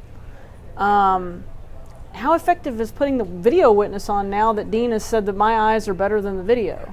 And honestly, I'm assuming that there's something on this tape that they're going to slow down or break down or that they want us to see, or the jury to see. I don't know what it's going to be, because they even stressed it again on redirect. He said, you know, I can see more than what the camera shows. Right. And it doesn't really, honestly, it doesn't matter what the camera shows. It's what he testified that he saw. So the camera can see something or show something that if he testified he didn't see it, then it's irrelevant. It doesn't matter.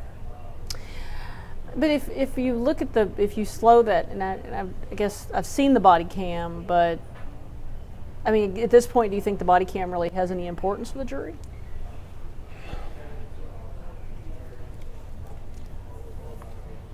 You know, honestly, I've been thinking about it since this morning, and once they decided to call Dean out of order, is what they could show with this. Like vice versa, I could absolutely see why it would be valuable, because then he would have the opportunity for his testimony to kind of coincide with what the expert testimony is. But at this point, I'm not really sure. Okay, so folks have got some questions here. Okay. There's some questions about asking home lesser charges. Yeah, no, I'm looking at the questions right now, and I'm going to start trying to answer these questions, folks. I'm sorry. So what's happening is the comments are starting to roll fast, and I'm trying to go back and grab them. I was going to ask you about. Folks were asking about the laser. What'd you make of the laser? Well, the laser for me would be important if he said he saw the laser before he entered the home. His testimony was that he didn't see the laser until he went inside and removed the gun from being close to Atatiana. If he'd have said he saw the laser, even saw the laser coming through the window, or even on his Kevlar bulletproof vest, then that would be different. Or if Darch would have said, "Well, I saw a laser coming out," but he never stated he saw the laser until he was inside. Right. So at this point, it really doesn't mean anything. I don't think so. So somebody wants to know what would have happened if Atatiana had shot him for fear. It would kind of be the same thing, that they would obviously take her statement and see what she actually saw when she fired. Now, burglary at night, deadly force can be applicable, especially at home in a homestead situation. But she would have to articulate what she saw and why she pulled the trigger. But potentially she could be acquitted because she's in her house. Well, not only acquitted, she may not even be charged. Wow. Yeah, I mean, because just given the circumstances, she's in her house, she's legally owns the weapon, it's the middle of the night, it's her backyard, and if she believes that it's a burglar in her backyard, she would. But if she was able to articulate and say if the situation was different, and as Dean was shot, his gun was up and raised, and even Darch could testify to that, and she had shot him, then they wouldn't. I don't even think they would arrest her. Wow. Or they shouldn't arrest her. I would say that. That shouldn't have, yeah. Right. But killing you and I both know that had that happened, I think it'd be hard to imagine a scenario where some charges aren't filed. Correct. Most of the times they charge now and figure it out later. What do you think about lesser included? That's folks are asking about that. Well, lesser included is in every trial there's an opportunity for lesser included as long as there is a scintilla of evidence regarding that lesser included charge. So in this case, I mean, it could go anywhere from, I don't think the testimony really calls for it, but whether it could be manslaughter, the lesser included of homicide, it would be manslaughter, negligent homicide, and those. But there has to be evidence that could equate to that. And the way that the information has been given in this situation, a scenario, I don't think a lesser included would be applicable here, because negligent homicide means negligently took the life. And he's admitted now twice by way of direct examination that he shot and intended to shoot her. And with that, either to kill or cause serious bodily injury, and or act clearly dangerous to human life, is murder. I know in the Geiger case they did include lesser included. Do you foresee that they'll be included in the jury charge? Probably they may err on the side of caution, but also it has to be, the lesser included have to be requested by a party. So either the state or the defense would have to request it. And sometimes, there are cases where it's going to be all or nothing. You're either going to convict or you're not. Because sometimes a lesser included just gives the jury a different option. One of our YouTube jury wants to know, can he opt for a plea now for lesser charges? He can always request a plea at any point, but the state's not bound to ever, under any circumstance, extend a plea. You think they would even entertain that at this point? I don't know. It would be with significant time, and I think that's probably always been the issue. I'm not sure if a plea offer or bargain was ever extended in this case or not, but it would probably be for time. I mean, in this kind of situation or scenario, I might would get to the point of asking for a manslaughter probation when I first got the case and got into the discovery, but I'm sure that that wasn't going to be sufficient for the state of Texas, and so that's probably why we're here now. Somebody wanted to know if you have a YouTube channel. I think the folks out here in the YouTube jury like you. I do not. Maybe I'll get one now. You might have to. Kobe practices with another attorney, Josh Healy. What is it? Your website's IGotCharged.com or something like that? IGotCharged.com, that's right. Where'd you come up with that title? Just something quick and wanted to brand ourselves, make it easy. A lot of people don't remember attorneys' names, so I just thought something simple, like a person like, I got charged, I need help. So IGotCharged.com. And you were in the DA's office too, right? I was. How long were you a DA? Not long, about 3.5 years here in Dallas. And Josh was in there for about 15. So I've been doing defense work since about 2003, late 2003. Okay. But one of the things we were talking about during the break was about Dale Smith, the prosecutor in this case, and you were basically saying that you thought he was perfect for this cross. Absolutely. And tell the folks out there why you think we don't want to hide it from. Since you told me, you got to tell them. Yeah. So just knowing Dale and just his demeanor and the way that he approached the cross, he was unrelenting. He was very specific and not rude, but just very harsh and to the point. And I think it was very effective. I think it took him back a little bit, caught him off guard, because they were throwing softballs to him from the other table, and he got over there and got nothing but fastballs, and I don't think he was really ready. So. I mean, but you would think he'd be. I mean, I know the two attorneys that were his defense attorneys, so they would have prepped him. Oh no, he's absolutely been prepped, but it's a different ballgame. It's not that. What's that old saying? There's nothing like the only thing that prepares you for game time speed is a game. Is a game. That's it. So this is the game. He's been in practice for the last 3 years. This is game time. It's different. It's different now, and it's for all the marbles. Everything's on the table. Somebody was asking what kind of sentence, if he's convicted, do you think he could get? I mean, we know obviously it's up to life, 5 to 99 on this. Oh, you said what I think? I mean, possible punishment if he's convicted.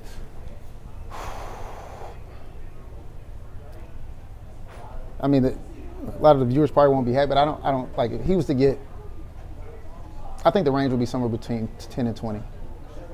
That's what I think. And what do you think they would take into account? They may take into account his how I kind of see it is a little bit of lack of contrition. He doesn't really seem to be remorseful. And if he was to testify again, if he gets convicted, he has an opportunity to testify again in punishment, and then maybe they could see that side of him a little bit better or more. But right now, he just doesn't seem remorseful. And as a defense attorney, I get it. He has to stand on his defense, which is I had to do it. But it doesn't mean he can't be upset and show emotion about it and being sorry about it. Okay, so I am trying to. These questions are rolling by pretty fast. Folks let's talk about process. Somebody asked, when will this case go to the jury? So, how does this kind of proceed? I think some people are just maybe still learning about just how a criminal case goes.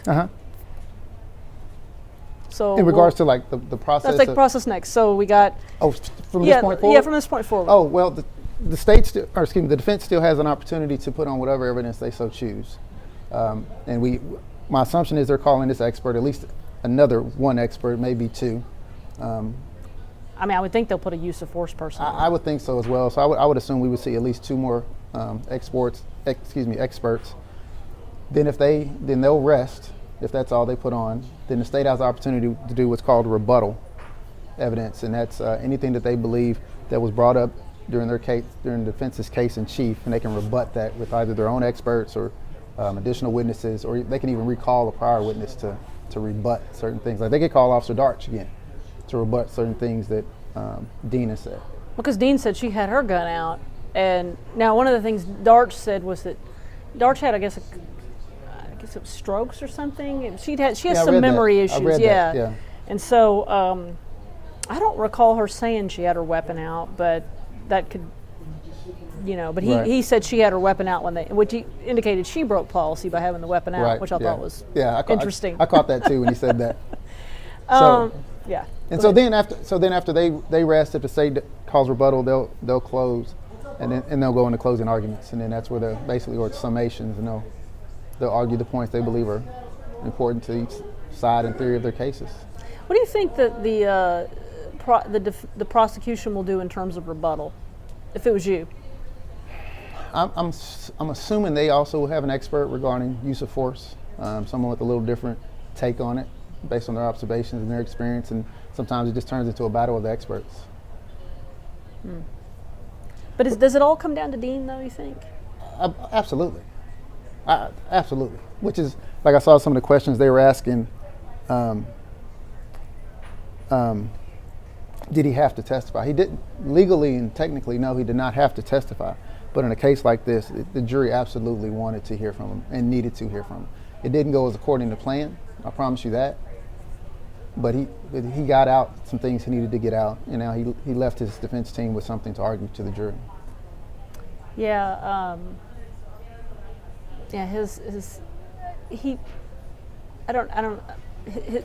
his testimony was, wow.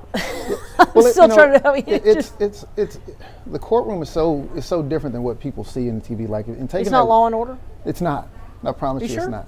It's not. But it's taking that witness stand, especially from that defense table when you're the defendant to that witness stand. It's a long, hard walk, and every question and every statement and everything is scrutinized. And when you're backed into a corner and you know that either response that you give is not good for you, and your brain is running. That's why, look, I see the comments about the cup. That's why he's so thirsty. His brain is working overtime up there. So. Well, somebody's referencing the fact that you like to use sports analogies. Is that your thing? It kind of depends, but when they're applicable. So. And Tamika Wallace, she's one of our regulars every time we do these. She was watching Darren Shamir. Oh, okay. So yeah, she was commenting on that and how Billy. For you folks that don't know, Billy Shamir was now a convicted serial killer. Kobe represented him and actually succeeded in that first trial in getting a hung jury, which I know I was sitting here with Tali Hafar that day going, what? Just blown away. Because I don't know that I've ever really seen it. I mean, that was how stunned were you by that? I'm being nosy now. No, and so someone put on here, they just said, and juries can do anything. And that is the scary part about a jury trial. Is all the stuff that the state's putting in and all the stuff the defense is putting in that we believe is important. The jurors they can do whatever they want to, and they're all individual people with different walks and different experiences, and so that's kind of the scary part. All right, well, here we go. Both sides ready for the jury? Seats ready. The defense is ready.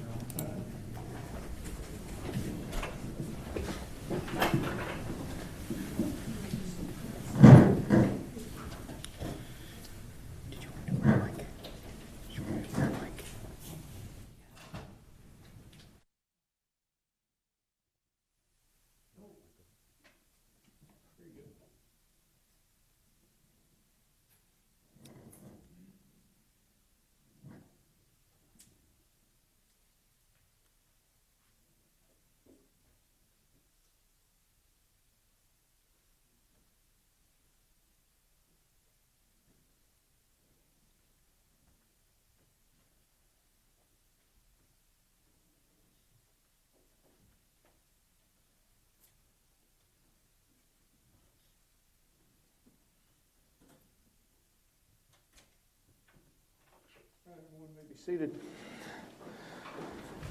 Good afternoon. We are ready to proceed. Ladies and gentlemen, this witness has been previously sworn to testify truthfully. Mr. Brissett. Thank you, Your Honor. The defense would call Grant Fredericks. Go ahead. Mr. Fredericks, good afternoon, sir. Good afternoon. Judge is adjusting the sound. We want to try that one more time? Good afternoon. Try a third time. Good afternoon. You have a background in broadcast, do you not? So the sound check's not something uncommon for you, is it? It is not. Grant, Mr. Fredericks, can you tell the members of the jury what you do for a living? I am a certified forensic video analyst. How did you get to be a certified forensic video analyst? I have a degree in broadcast television communications. My emphasis was on television engineering. I worked in television for a number of years and then eventually left that business and became a police officer with the city of Vancouver in Canada. During the time that I was a police officer, I continually got called off the street to work on any video-related cases. But in that time, I worked the street, I was a patrol officer, and then I ended up working major crime, assigned as the head of the forensic video unit. During that time, I began teaching at the FBI Academy, doing forensic video instruction. That started in about 1998. In about 2001, I became a contract instructor at the FBI National Academy in Quantico, Virginia, and I've been doing those courses each year since then. And over the past couple of years, I've been also instructing the command courses for police chiefs around the country as part of the FBI training. What type of specialized training or education do you have to be certified in the field of video forensics? Apart from my undergraduate degree and experience, I also have a certification from an organization called the Law Enforcement and Emergency Services Video Association. The acronym is LEVA, L-E-V-A, and it's a worldwide organization with thousands of members. They have 2 certifications. One is a technician's certification for video, and the other is a certified forensic video analyst certification. As a part of that curriculum, certified individuals have to go through a course that's similar to a master's type degree. It's about 280 plus hours of training, followed by a boarding where a defense of a report and a work product has to be presented, and that's in front of peers. All of these the courses have to be tested, so you can't just attend, you have to test out. And then every 3 years we have to recertify. That recertification requires another 80 hours per certification period of additional training. And when did you become certified? What year? The certification program, I think, started in about 2007. We didn't grandfather any of. I was the lead instructor for that organization for about 14 years. We didn't grandfather anybody in, so I believe I got certified the first time in about 2012, and I've maintained my certification since. Have you had an opportunity to testify in the field of video forensics then in the past? Yes. Many places around the world, is that safe to say? Yes. Have you testified here in the 396 before? Yes. Were you asked as part of this case to interrogate some evidence that I sent you? Yes. What's it mean to interrogate evidence?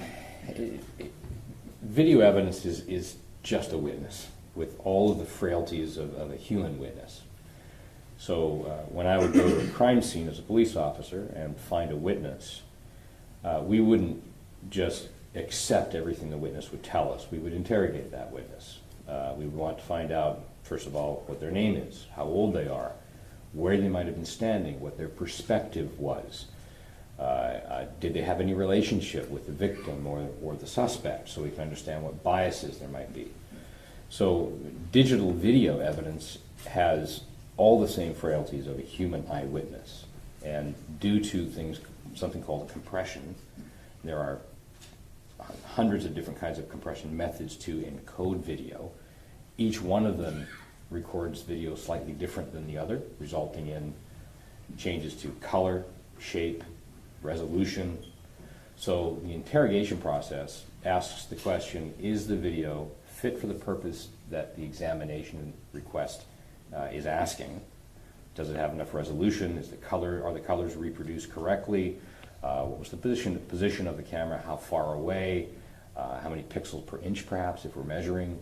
Is the object at the plane from the distance of the camera where we can conduct accurate measurements? So there are a variety of different interrogation questions we ask. Those are just a very small sample. We then get into the metadata. So if there's questions regarding timing, we test the recording device and the data within the streams of video and audio to see if the time was accurately reproduced on playback. So those are just a few examples of many dozens of interrogation processes. What is metadata? Metadata is simply data about data. It is a recording such as the body camera will encode 2 streams of what we call essence. One is video stream, the other is an audio stream. Each one of those streams is associated with metadata, with timing, and they are recorded with different codecs, compressors, decompressors. So the audio is recorded completely independent of the video, and they will have different results, and the timing will be slightly different. If we're looking at millisecond, thousandths of a second timing, there will be an offset. All of that data is important to the integrity and the understanding of what the video is trying to tell us. And then each image within the video also has metadata that helps players play the video back properly and helps us assess the reliability of one image to another image, which should actually be different. And as part of our representation of Aaron Dean, engaged your services to look at a video in this case of Aaron's body-worn camera. Is that your understanding? Yes. And we let you have wide range of what you thought needed to be done with the video and look at it and give us your professional opinion. Is that safe to say? Based on the specific request, I understood what the request was, then I conducted an examination of the video to answer the questions that were put to me. Mr. Smith, Ms. Diener got with Fort Worth PD and were able to send us a link from a system known as evidence.com, and you received a link at some point for evidence.com to download a video. Do you recall that? Give me a moment. I can receive the video in two different ways. One is to receive a link and download it, and the other is to receive the video and then an audit report so I can validate that it's been downloaded properly. I don't recall in this case whether I downloaded it or not. Okay. Excuse me. For those, and for the jury's benefit, evidence.com is a system used by a company known as Axon, I believe? Axon, yes. And Axon is the manufacturer of the camera in this case? Yes. Do you have an understanding and a working knowledge of how evidence.com uploads video from a department such as Fort Worth? I do. Can you explain that to the members of the jury? Yes. I've consulted for a large number of departments on the implementation of body-worn video. I've researched and written and published about body-worn video. I am also a consultant, a paid consultant for Axon right now, so I have an intimate knowledge of their systems. The camera itself, worn by the officer, is after it's been used, at the end of the shift, is placed into what's called a docking station. Prior to it being placed into the docking station, the officer has no access, control, more control over the images, so they can't be changed. The data is uploaded to a cloud service. In this case, it's I believe it's the Amazon cloud storage device, and which has silo storage systems all over the world that they deposit pieces of this data on for protection.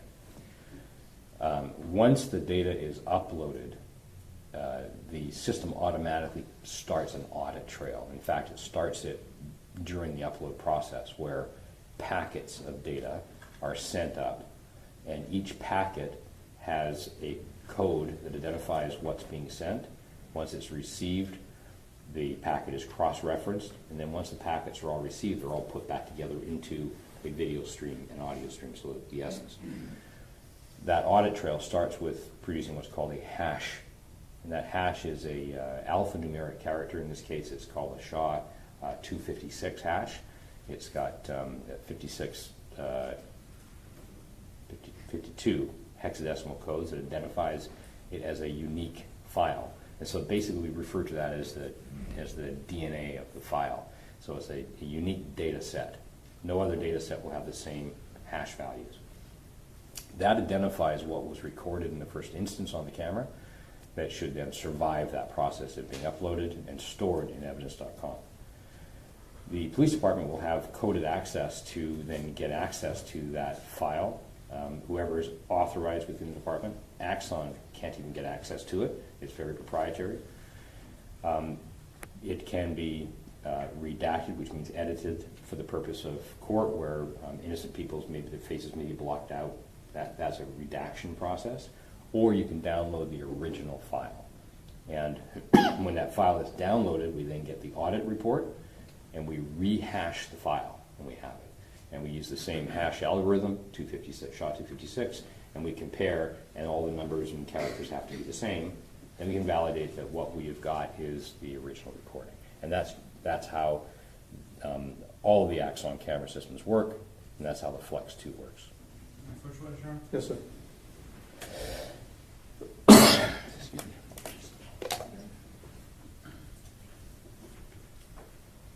Mr.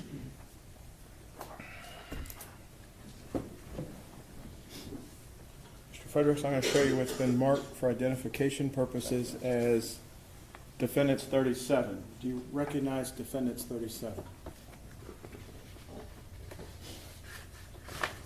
I do. And what is Defendants 37? This is sort of a two-part audit trail. The first part of this is the information about when the file was first uploaded, and it has the SHA. It says SHA-2 here, but it's SHA-256, and it has the checksum, which is the hash code. It has some dates, and then it has some information about who accessed that particular video, when it was accessed, and eventually when it was uploaded. I'll show you what's been marked for identification purposes is a thumb drive labeled Defendants 36.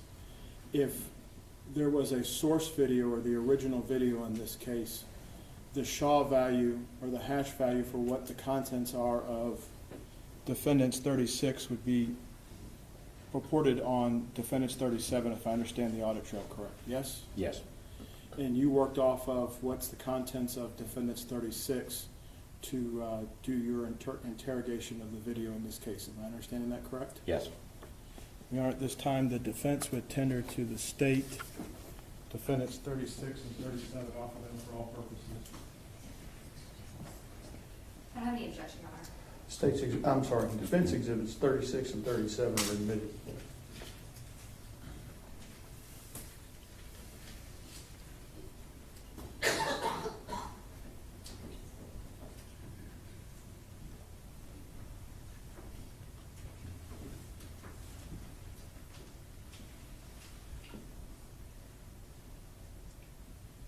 Is there a particular model number, Mr. Fredericks, for this type of Axon camera that Officer Dean had on that night? Well, the model is a Flex 2, and then each of the cameras has a unique serial number. And is that data conveyed or transferred in hex form as part of the metadata that goes with the video when it's uploaded? The hexadecimal code is all the streams, all the metadata. It's all part of, it actually is the essence. We then have TV screens to then make video and sound out of it. Are there limitations on any type of camera system in today's world compared to, say, the human eye? On all systems, yes. And in preparation for your testimony today, did you prepare a bullet point chart to summarize some of that, to explain to the jury what we're dealing with when we look at limitations of a camera system like the Axon camera used in this case? Yes. May I approach the witness, Your Honor? Yes, sir.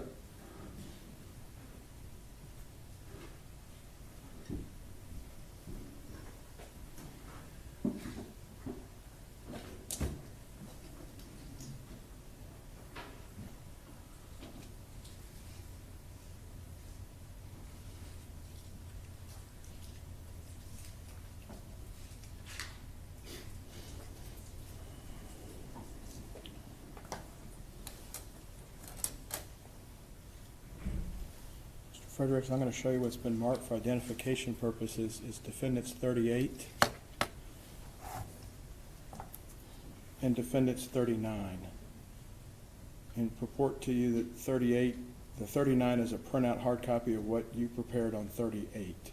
Yes. And is this the summary of the testimony to explain the limitations of the Axon 2 camera and what we should be looking at with? This exhibit provides a 10,000 foot level understanding, basic understanding of the immediate limitations. It's not a complete exhaustive list, but it's relevant to this examination. Would it aid you in your testimony today before the jury to explain what you found during your interrogation and what some of the limitations are with the camera system as a whole? Yes. Show you what's been marked for identification purposes is Defendants 42. Do you recognize Defendants 42? I do. And what is that? This is a publication from Axon, the manufacturing company, about the camera specifications. It's a particular make and model, and it outlines some of the features and capabilities of the system.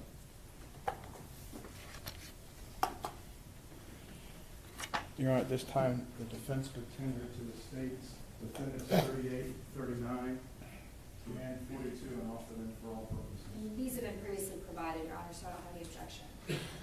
Defendants exhibits 38, 39, and 42 are admitted.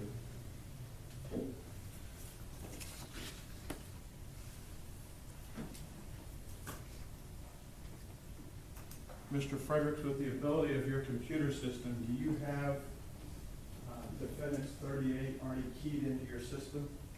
Yes. Can you, with the court's permission, Judge, may we publish 38? Yes. Can you bring that up? And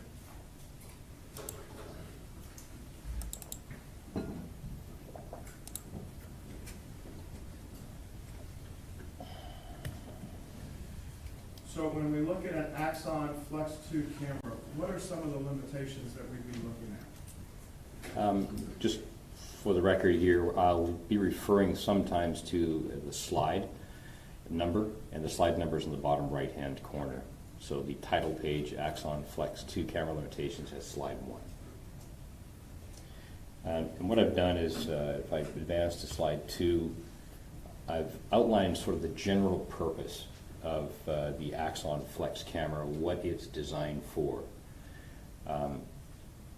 I am a co-author of the national standards for mobile video recordings for law enforcement, for digital mobile video recordings. And we set standards for the Department of Justice and the International Association of Chiefs of Police to help guide chiefs in their purchasing. And so the purpose of cameras in general is to improve public confidence, number one, public confidence in policing, and to provide sort of an open police environment where the police will share video with the community. The purpose of the actual camera, or the conduct of that camera to reach that purpose, has some limitations, but in general the purpose is to provide visual and audible perspective of all the events that occur in front of the camera. And that's the perspective of the camera given its limitations. Slide 4, I've got accurately reproduces what was recorded even years later. So as far as a memory goes, it's not subject to deterioration of data. We can look at this file in 10 years and it will show us exactly the same as it was recorded the day of the events. It provides accurate timing to within a margin of error. And the timing is primarily found in the audio stream rather than the video stream. Video stream and audio stream are closely synchronized, but it's the audio that really gives us the full record of timing. And the timing is generally to the millisecond. And so we can provide timing to a thousandth of a second within the limitations of how many images per second we're recording. It's independent of potential bias. So the camera, we've heard the term the camera speaks for itself or the video speaks for itself. It really doesn't, but it's not subject to, if it's properly interrogated, to any particular bias. It's going to be what it's going to be. It's considered a technical witness requiring that interrogation that I spoke about earlier. And on slide 8, I start off with sort of an explanation of some of the limitations of this particular camera. And these limitations are shared by most body-worn video systems, and there are many different manufacturers. It cannot reproduce the perspective or the experience of the officer. The camera is not designed, this whole system, this whole environment of having cameras on police officers are not designed to reproduce the officer's perspective or experience. They are located in a different position than the officer's eyes, and we'll get through a number of examples of, or discussions of what the camera is confined to. So its field of view is determined by where it's positioned and the movement of the officer's body, not movement of the officer's head or eyes or the officer's ability to see in certain conditions. It cannot independently track events. So if there's an event happening in one part of the image, the camera is not going to automatically pan and zoom into that area of interest, whereas a human can. A human can turn to an area of interest quickly, focus on that, and then make decisions based on what is seen. The camera may be looking in one direction, the officer's head turns to see something, the camera will continue seeing that one object. It has what's called a monocular vision, so a single perspective, single lens. We have two eyes. The two eyes and the separation of our eyes gives us the ability to see and perceive distance. We call that the z-axis. So we can look at a scene and we can get a sense of who is sitting in what seat here in the courtroom and how far back somebody might be. We can count the seats. The camera doesn't have that perspective, and they may misinterpret how many seats back somebody might be sitting because we don't have that z-axis. The field of view of this particular camera is 102 degrees horizontal, so from left to right, and 55 degrees from top to bottom, so it has a much narrower field of view than we would have. The human eye has approximately just over 180 degree field of view, and that's all around because our eyes are circular, and they actually come out of our heads a little bit. So if we were to take our fingers and put our fingers right behind our temples to a certain degree and look straight forward, we would still actually see both fingers, even though they're behind our eyes. So that's just over 180 degrees. So the camera's perspective at 102 degrees is much narrower. So it can't, again, perceive what a human can perceive. The frames per second are 29.97 frames per second, and that odd number, 0.97, is a holdover from old broadcast television in the United States. It goes back to 1953 on how images are transmitted over a broadcast signal. So these cameras are still maintaining, some of these cameras, maintaining that frame rate. That frame rate, if we were to figure out at 29.97 frames per second, that tells us how long it is between the beginning of one image being captured and the next image starting to be captured. And that's 33.33 seconds, or 33.33 milliseconds, thousandths of a second. So we can calculate timing based on that. The human eye, the studies show that in general, when we're watching something, say on a flip chart or some electronic device that's testing, how many events can we perceive? The studies show that we can perceive events at a speed of about 13 thousandths of a second. So if we were watching something that were recorded at that frame rate and there was a jump frame or something moved or switched at 13 thousandths of a second, most of us would be able to say, hey, something just happened there. Something's moving, let's go back and take a look. In my own personal experience, having looked at tens of thousands of video images, I know that it's something playing at 60 images per second, which is 16.7 thousandths of a second. I can see it all the time. So I'm sure that I can see something that's a little bit quicker at 13 thousandths of a second. I think most people could probably even see 16.7 milliseconds. That's 60 frames per second. If we're watching sporting events on television, we're watching a hockey game or a football game, they're basically presented on ESPN at 60 frames per second, so we get the movement of the ball over the puck. Otherwise, it would be kind of jerky like that. And dynamic range constraints with this camera are very significant. And by dynamic range, I'm referring to the camera's ability to adjust to light and dark in a scene. So if we were to walk into a dark room and there was a bit of light in the corner and somebody is illuminated and then somebody in the darkness in our foreground, we would see both of them and we'd be able to instantly evaluate and adjust, and our eyes would do it in milliseconds and we'd be able to go back and forth. Cameras generally will focus on the brightest object and darken everything else. So the camera may not see somebody sitting in the foreground who is in darkness because the camera is trying to focus on the lightest object in the background. So that is a very limited dynamic range, and this causes a lot of confusion in all of these digital video recording environments, especially body-worn video, most police work is done at night, and all of these events are captured to video. So the majority of video that I look at is nighttime video.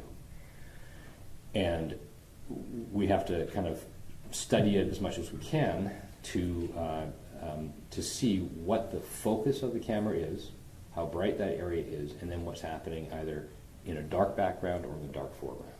Because it's the brightest thing that the camera is going to try to focus on, to pull as much light. If we try to have a provision for that by doing enhancements, and I'm kind of air quoting enhancements here. Enhancement is not something that a video analyst generally does. It's something we see in the movies and on television. Let's enhance that. Let's get a license plate.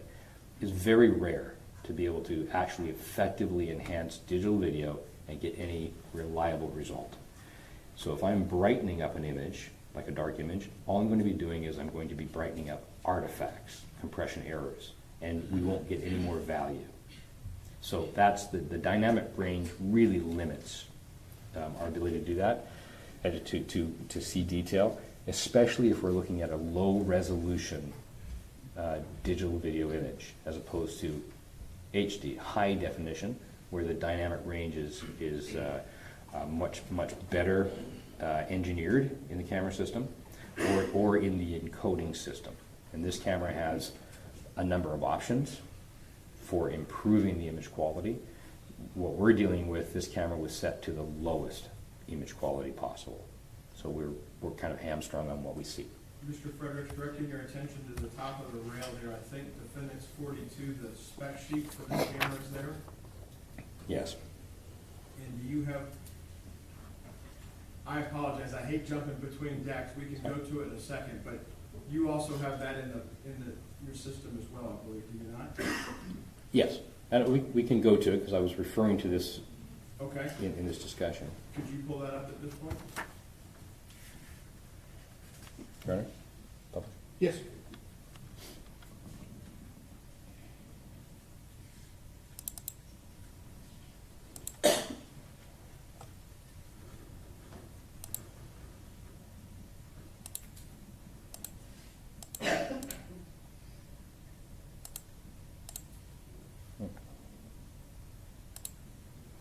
I'm just going to make this a bit bigger.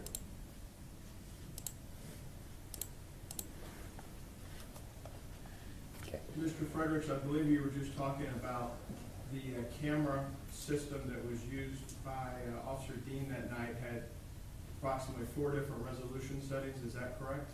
Yes. How does a department such as Fort Worth, does the officer pick which setting he's going to use that night? How does this take place with a camera system such as this, based on your knowledge? This is an agency request, and so in the purchasing process and the acquisition of the cameras from the manufacturer to the agency, firmware in the camera when it's delivered will dictate the quality of the images and therefore how much data will be produced per image. And so if you can imagine having hundreds of cameras recording all of the police shifts and having to upload it to the cloud, the higher the quality, the more costly it is to be stored.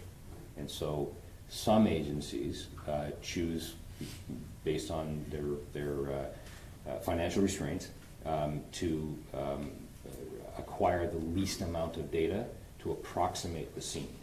And so the agencies ask for these options, and these are part of a sales approach that all the body-worn video systems offer. They say, here's our system, here's how it works, and to save money, you can choose a lower resolution if you want to. On the exhibit that's on the screen, which is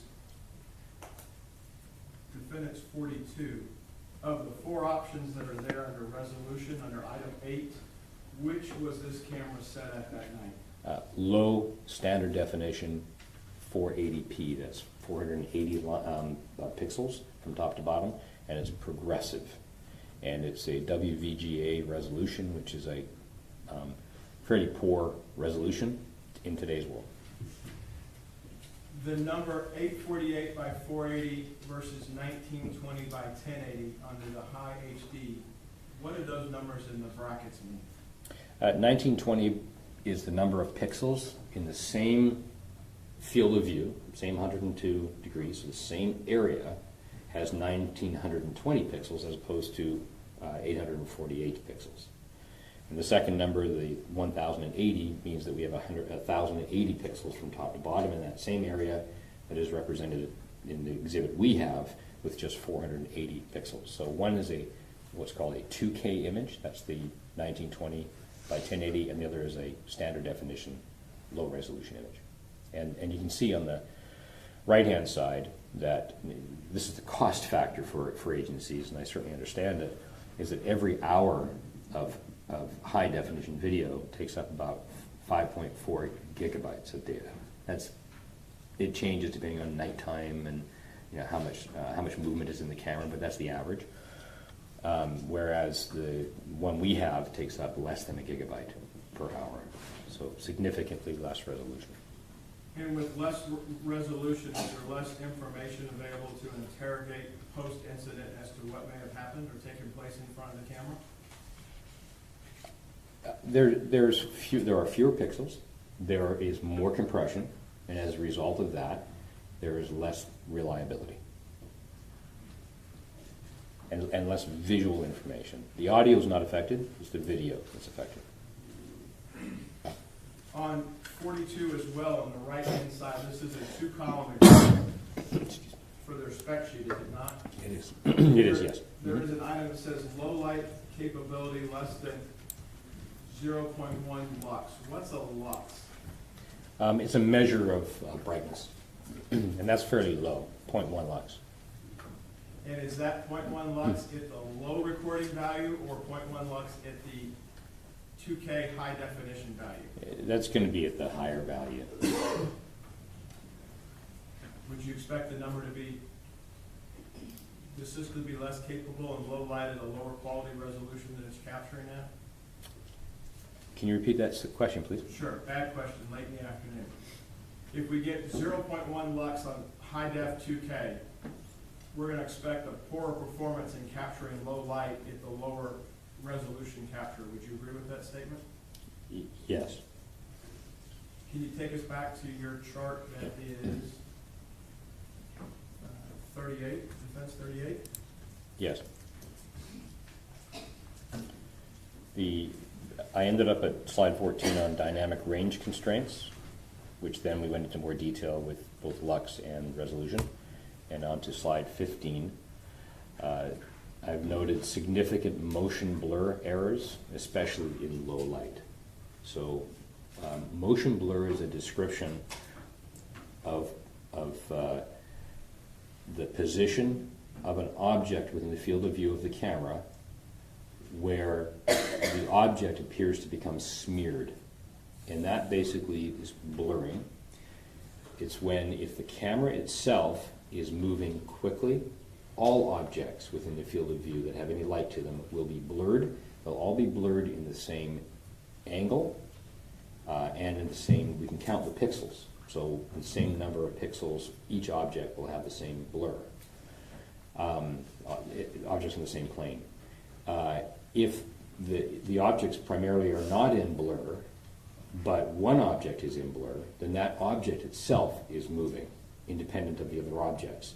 So motion blur helps us in the interrogation examination process understand a lot about what's happening in the image. What is moving, what's not moving, what's moving faster in the image than another object. And then if the whole camera is in blur, then it minimizes our ability to do too much except to say which way the camera is moving. In other words, if there's a light object, say, at the center of the image, the officer's wearing the camera on his shoulder, and all of a sudden that object begins to blur quickly, and I've gone a diagonal from middle center to bottom left, then that will tell me that the officer has moved to the right and the camera has tilted up. So that's always the perspective of the blurs. So we can see blurs that move in a circle, we can see blurs that move in all sorts of different directions, and have a very good understanding of the speed of the movement of the officer in relation to other images of the officer's body part that has the camera.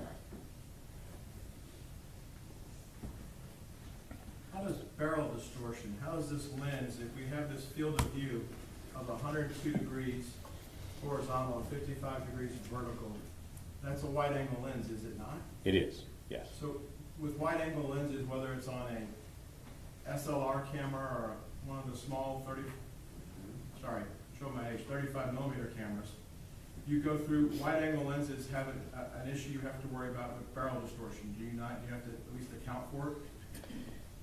Well, barrel distortion is not a determination of the field of view specifically. It's not a determination of the number of pixels per axis. Barrel distortion specifically relates to the construction of the lens and how wide of an image it's attempting to produce. So we have cameras that produce like almost a 360 degree where they kind of look up and you have a hole at the bottom that it can't see, but the camera can see everything around it. So that creates extreme barrel distortion where everything is rounded. In these particular systems, camera systems, and in this particular one, we see anything that is straight on the edges will have a rounded curve to it. As the camera, say, pans to the left, the object will become straighter as it gets to the center of the image. As the camera pans to the right, the object will then curve because of the distortion of the lens. That's called barrel distortion. That has a significant impact on perception of distance. How so? These cameras, because they're wide-angle cameras, they're trying to pick up perspective, even with a limited field of view. They're trying to pick up as much on the outsides as possible. That rounding causes objects to appear further away from the camera than they actually are. So when I'm looking at a video image and I'm trying to assess what I'm seeing and the movement of, say, the officer wearing the camera and somebody they're having contact with, that person may appear further away than the officer, and I look to the barrel distortion to give me a sense of how accurate the reproduction of distance is. So the more barrel distortion, I'm going to see that as saying, as a warning to me to say, the person in field of view of the camera looks a little bit further away than one could reach out, but with the barrel distortion, they might actually be within touch distance. So I have an example that we all experience. May I approach you? Yes. Mr. Fredericks, is there something in our everyday lives that most of us see that is an example of this? Yes. Show you what's been marked for identification purposes is defendant's 47. Did you bring 47 with you to help explain this position? I did, yes. And is that a fair and accurate depiction of what you prepared to explain this? Yes. What is 47? 47 is an image that is used by the National Highway Transportation Safety Authority that demonstrates how vehicle manufacturers in the United States must have a warning on the side view mirror on the driver's side. And the warning is that when you look at the mirror and you perceive an object that might be further, that appears to be further away, it's going to be actually much closer. So it's kind of a warning to drivers that if a car looks like you can see a car in your side view mirror, do a shoulder check because it might actually be right beside your passenger door.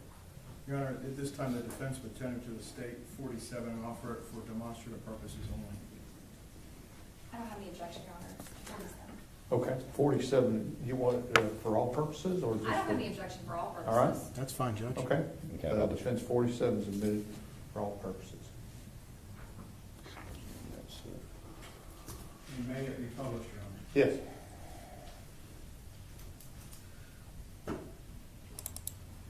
Yes.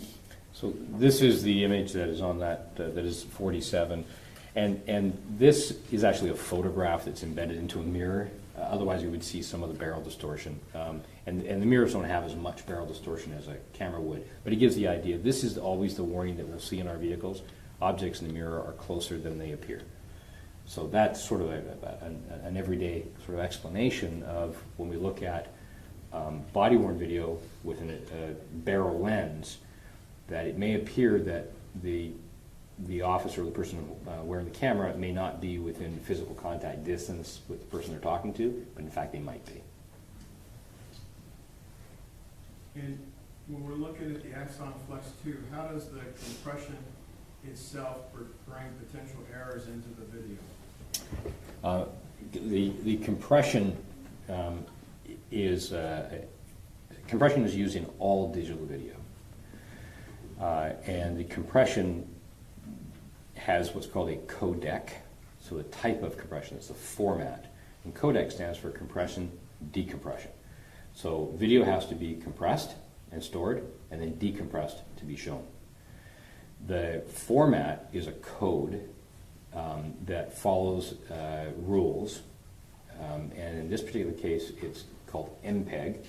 So many people have heard of MPEG. It's probably the most common compression method, but there are hundreds and hundreds of different kinds of MPEG, or standards and levels of MPEG compression. So MPEG stands for Moving Picture Experts Group, and it's a scientific group of imaging experts that establish how MPEG operates, and they are establishing the new versions of MPEG. So we are now seeing, this is called H.264 MPEG, and H.265 is now propagating the security industry, visual security industry.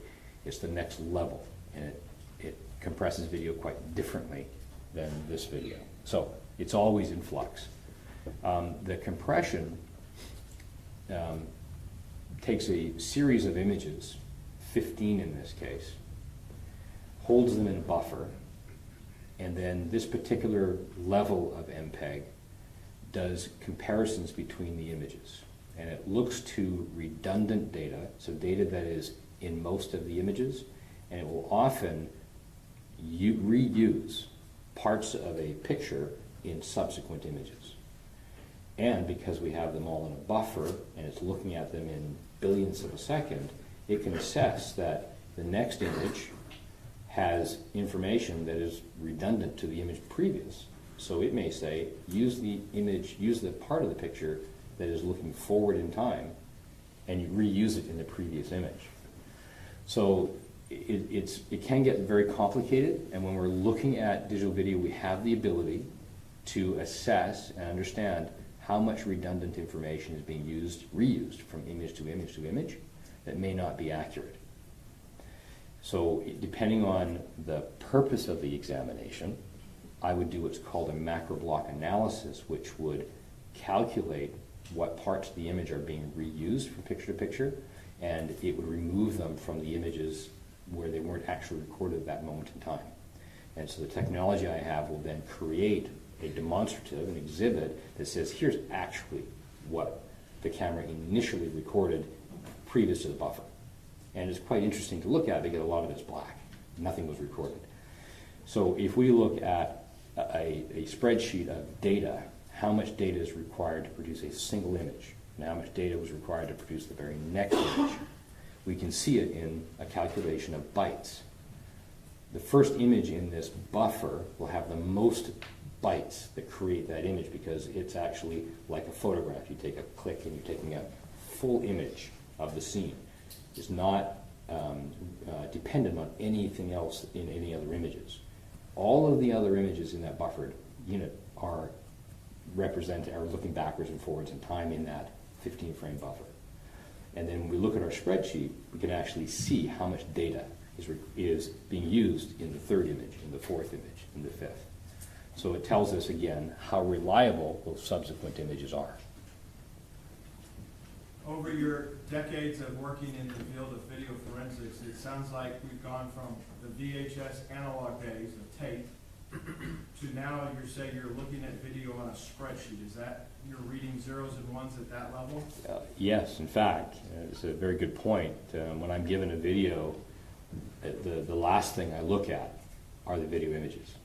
I'm looking at all the data of the file in order for me to understand what is reliable that I'm about to look at. Because there's a term we use that you can't unsee something. So if you see something, you make a perception of a belief of what you're seeing. You go back and re-look at it with the technical background to know that what you thought you saw is actually not real. It's a fabrication or an error in the recording. It's hard sometimes not to unsee it. So yes, we always do the interrogation and the examination of the metadata before we start looking at pictures. And in this case, the source video that was defendant's 36, you compared that to the audit trail that's in defense 37 in the Shaw of a hash value checked out to be accurate. Is that correct? Yes, it was identical. It was the same. So does that tell you then that you have what was uploaded is what you got back to work with? Well, what it tells me is what was recorded at the time of the events was what I looked at. How did you begin? Brian, can we have the lights? How did you go about starting this interrogation, Mr. Fredericks? What do you look at when you get the source video? I guess you go through and you're looking at all the metadata first, is what you're saying? Yes, I can show you what I saw. Andy, please. Yeah. So this is called Axon Investigate. This is a tool that actually is used by thousands of police agencies around the world, and not just for Axon. In fact, it was built for looking at digital video in general, and Axon acquired this. The very first page here is called Interrogate. This is what it's designed for video analysts. When I push play, it loads the file here, and then there are a number of places I can go to begin to acquire information. So once it's loaded in, it will create what's called a hex. This is reading all of the hexadecimal code that makes up the audio and video data. And if I go through this, I can begin to find areas. I can actually search for it by code here, but I can come down. I'll just scroll down here. This is actually video and audio information. And these codes here relate to every image. At the very top of the image will have data for how wide the image should be, how tall the image should be, whether it's a reference frame, so the very beginning of that group of pictures, that 15 group of pictures, or whether it's a bidirectional image, or whether it's a predictive image. So all of that is in this file. At the very top, there's human readable information. And the human readable information, as an example, is I'm going to highlight at what we call offset 2EU. That's an offset where the file is at the beginning. And this is Ambarella AVC. That's the company that makes up that develops the codec for this camera system. And this is unique to the Flex. And AVC stands for Advanced Video Codec, which is also another name for MPEG-4. So that's human readable information that helps, again, to authenticate that what I'm looking at is accurate. Also hidden at the very end is the serial number for the camera. And in this case, the serial number reads X83032147. So this is some form of metadata. And you can see this is the serial number that is embedded as an on-screen stamp. It's the same serial number, X83032147, and that's on every image, and that's embedded as a file. And it has the date and time. The other metadata here is it automatically produces the SHA-256 hash. So this number, file hash, is what is contained on the Exhibit 37. It's the same number. So on the date that this was uploaded, created the hash, today, just now, I can verify it's the same file. It hasn't changed in my possession, hasn't changed since it was uploaded. There are other pieces of information here. H.264 is the video codec. The pixel format is called YUV 420p. Again, it helps to validate that this is the way it's supposed to encode. Gives us the pixel dimensions, 848 by 480. The frame rate, 2997. It even tells us how many images there are in this particular file. Here there's 10,770. And tells us the time and other information about the audio codec, and there are other sources of metadata, other information that can be gleaned from this tool. Mr. Fredericks, on Defendants 36 that's in the deck now, is there on-screen metadata in addition to the serial number displayed in the upper right-hand corner? Sorry, 36 is which one? The source video, I believe? I think, sorry. It's going to be on a thumb drive up there. So this is what we're looking at right now. Yes, I'm sorry. I just didn't have that number here. Yes, in 36. Can you ask that question again? Sure. In fairness, I left 36 off the sheet to keep up with all the numbers. My apologies. What are we looking at up here at the top of the screen in the source video? This is the date and time. So 2019, 10/12, the time T, and this is Zulu time. It's got a Z there. For those of us that aren't in the military, what's Zulu time? Greenwich Mean Time. It's the standard for international timekeeping. And this is, I think, in Mountain Time, I think this is 5 hours ahead, I think. Okay. And your home office is in Spokane, Spokane, correct? Washington, which is 8 hours different than Greenwich Mean Time. And then we're in the central time zone here in Fort Worth. Yes. Okay. And I don't know if you do daylight savings time or not. We do. Okay. Helps get the cows in, right? Yes. Okay. So as part of this, that's where the time clock is, and that's why when the members of the jury have been watching this, it's not at 2:30 in the morning on this offense date. It's at the time for what it is in England at the time in Greenwich. Yes, and in the subsequent Axon technologies, upgraded camera systems, they finally changed this. So it's actually time of day, local time. So they managed to make that correction. This did confuse a lot of people. As part of your interrogation of this exhibit, Defendants 36, once you have a video into your deck here, the Axon Investigates product, are you able to export or extract individual frames so you can do further analysis? Yes? And did you do that as part of this case? Yes. What's that process like? It's quite simple. I can find an area of interest. I hit an I key, it marks an in right there, and you can see there's a little hash there. I'd call it a hash. It's just a little marker, and I can go forward in the video, say, and then mark another mark out by hitting my O key, and there it is. That's the area of interest that I want to work on, and then I'm going to make a subclip of it, and I hit my S key, and I'm just going to call this area of interest, and I save that into the file list, and then I go to a workflow and I export all those images, and it does it very, very quickly. And this is non-destructive, so what it's doing is it's actually just reference points to the original. And so when I say export all those images, it actually goes back to the original, it goes into out points, exports a bitmap file, which is an uncompressed, raw image that's contained within that field of view, that time period. Can you then take those images into another piece of software to annotate your observations? Yes. And did you do that in this case? I did. May I approach the witness, Your Honor? Yes, sir.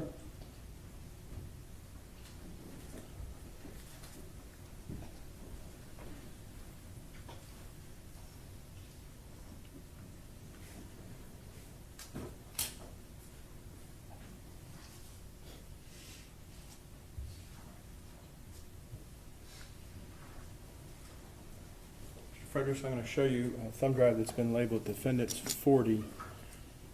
Do you recognize the contents or what would purported to be on Defendants 40? I do. And I'm showing you what's been marked as Defendants 41, a hard copy. Is this a hard copy 41 of what's on 40? Yes. And in addition, on 41, due to my printing limitations, I've handwritten numbers that you've talked about when you were showing your slides for others. You put a number in the corner on your exhibits. Is that safe to say? I did, yes. And I've handwritten where they may be cut off a little bit at the edge, so there's a number in blue ink above each left-hand side of the image. Is that correct? I see that, yes. Would this help you explain your interrogation of the video evidence that you looked at in Defendant's 36, which was the video that's in the deck now, and how one can look at what took place in the backyard there at the residence? Yes. Now, at this time, the defense would tender to the state Defendants 40 and 41, offer them for all purposes. That's been previously provided, so I don't have an objection to it. Defense exhibits 40 and 41 are admitted.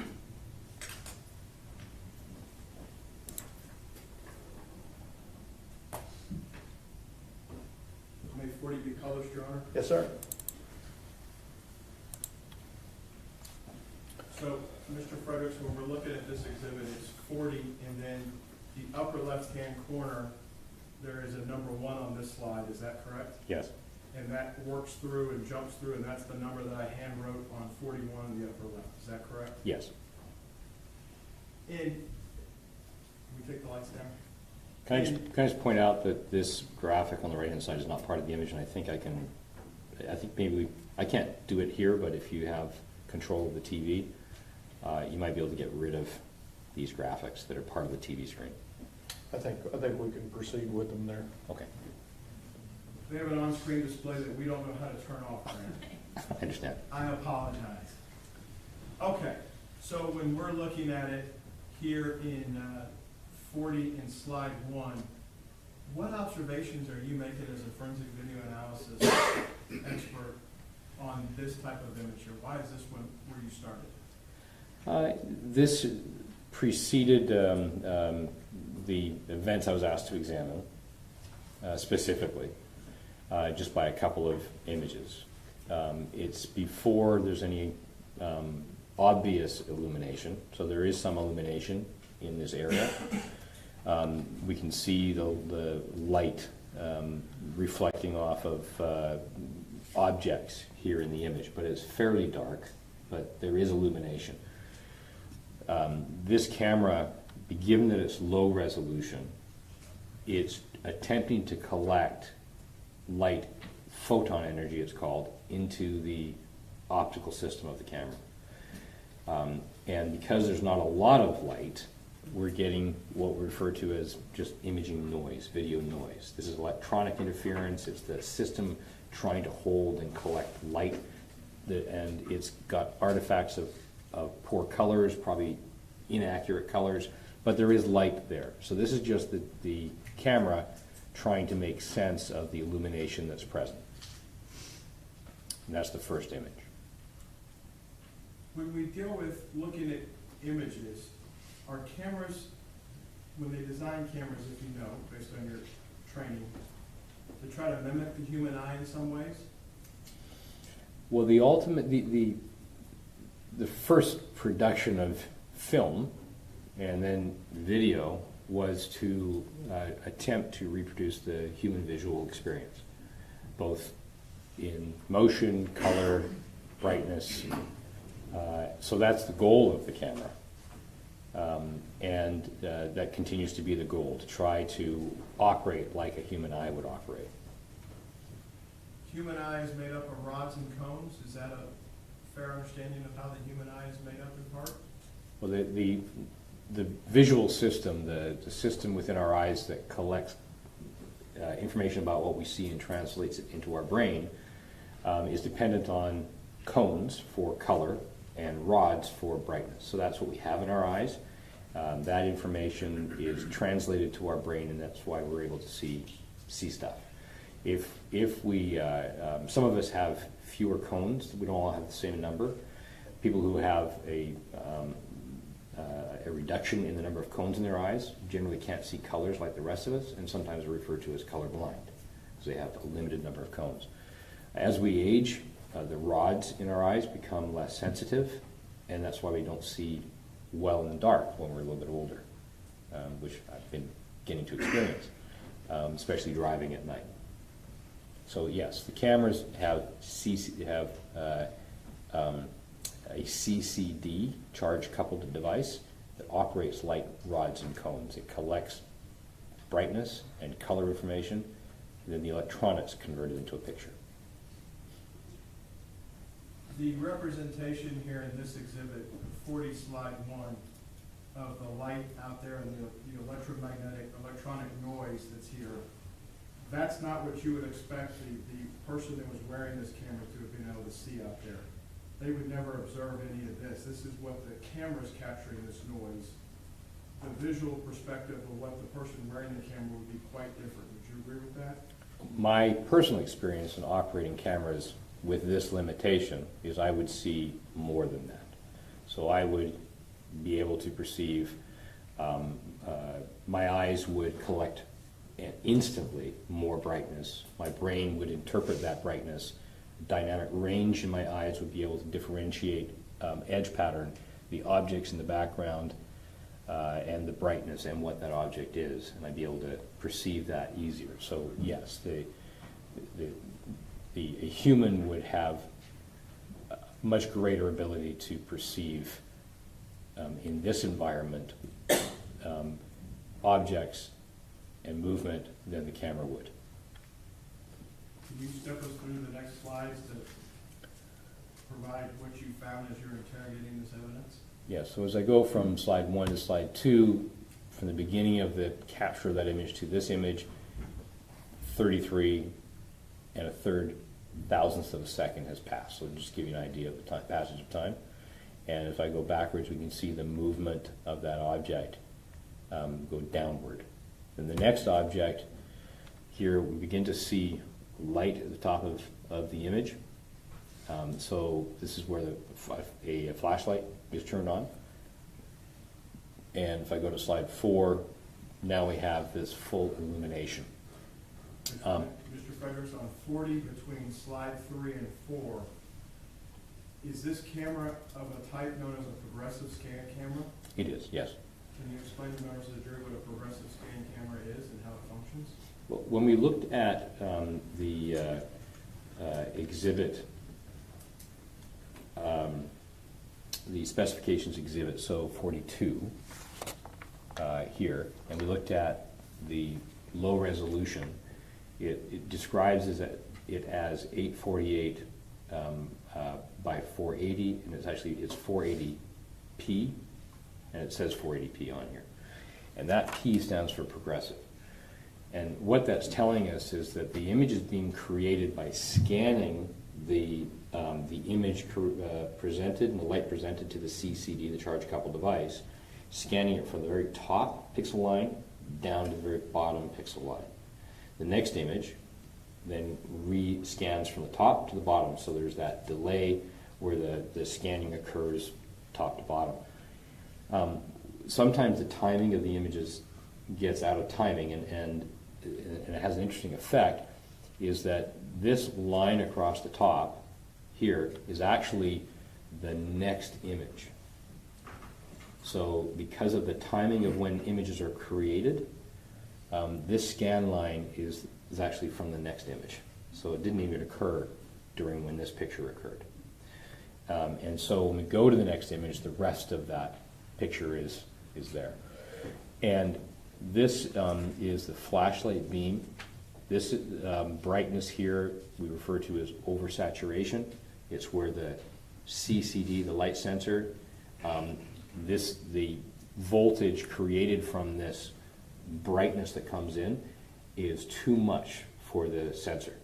So all the little pixel buckets in that charge coupled device are being overwhelmed and is bleeding light into neighboring buckets. So what's happening is the system is basically blind. And so its dynamic range will then notice this, and then in the background it will begin to reduce the sensing of the system, and then the light will become darker. Whereas our human eye, we'd be able to adjust to it like instantly, and we wouldn't see this big explosion of light. So I put a red arrow, that's my arrow. It helped me focus on which lights we're looking at. I'll have 4 arrows eventually. And I found that it helped me track the movement and understand better what's happening in the image, and I felt that it probably would help the jury as well, so I left them on here. As he begins to tilt down with his left hand, we see the beam of light begin to tilt down, and it becomes smaller in size. This is as the camera is beginning to correct itself. Excuse me. At slide 15, we're seeing the window, and we can see the barrel distortion. This is the edge of the window is curved. That's the example of the barrel distortion. The window appears to be not within arm's reach, but I don't know if that's actually accurate. It could be closer than this. It certainly would be closer than what it perceives to be. And I've got the second arrow on slide 16 that shows another area of illumination. And what that is, that's actually the reflection in the glass of the flashlight in his hand. The other one, the bottom one, is the illumination of the light hitting the glass and bouncing back. So if you imagine if we had good resolution and good lighting in the area and the light was turned off, you'd be able to see the reflection of the officer in the window, likely. So that's what we're looking at. The upper one is the reflection of the actual bulb, and the bottom one is the illumination of that light on the window. And so 17, we see it a little bit better, partly because he is now tilting the light down, and so the reflection of the bulb is no longer directly into the facing the camera. So if it's not direct light on the camera, it's going to become even more diminished. And again, at 18, you can see the light tilt down and the reflection gets lower as well. To the point here now where it's tilted down far enough, the reflection is not obliterating the scene. The camera is kind of caught up to the dynamic range limitations, and now things are a little bit less bright. But we can see all these errors in the image. These are artifacts of compression. So this is what the low resolution digital video created because of the settings of the camera. And these are errors in the image. It's in dark. There's not a lot of detail. So this camera system in the encoding throws away anything that it initially sampled in the compression. It throws it away. And that's not recoverable. And this is sort of why we don't do enhancements with digital video. There's not much there. Again, on slide 20, the same thing's happening. We see a little bit of, if I go back between 19 and 20, you can see the movement of the reflection in the window of the flashlight, and you can see his hand, left hand, tilting down. So this is an example of motion blur. So what's happening here is I can say that the flashlight actually moved down in the image. So his left hand is coming down slightly. And then on slide 21, we have a secondary illumination, and this is the light called a rail light that's attached to the weapon, and this turns on at this time. And I put a green arrow to show the area of illumination, and that's where the gun would be facing. This again is where it's getting brighter, and the camera is having a little bit of difficulty trying to control that brightness. So this again is an oversaturated area. So the camera itself sees this as an obstruction, and we don't know what's occurring past the plane of that obstruction, but the officer's eyes wouldn't be obstructed to that degree. So this is very different than the officer's experience. Mr. Fredericks, is that part of the monocular vision of the camera where you can't see, or the depth, No. dynamic range of how you look? This would have to do with the dynamic range limitations of the camera, not the perception of distance. So the camera, that light hits the plane of that window. So that once it hits the window, I'm not saying the pane, but the plane, the position of the window, it then reflects, becomes oversaturated, and the light we're seeing basically obliterates anything past that plane we can't see. That's a feature of the camera not the human eye. As we move forward in 40, Yes, so 23, 24, and again, I'm tracking with these two arrows, I'm tracking the reflection and the pool of light. 25, 26, 27. The camera is tilting down. That means the officer is bending forward. Bending forward. That's what that interpretation is. The camera bends down, officer bends forward. Excuse me. And I'm moving through 31, 32, 33, 34.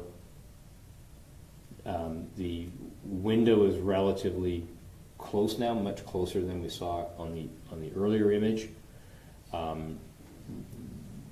He is closer slightly than it appears to be. I would suspect that he'd be very close to the window at this point.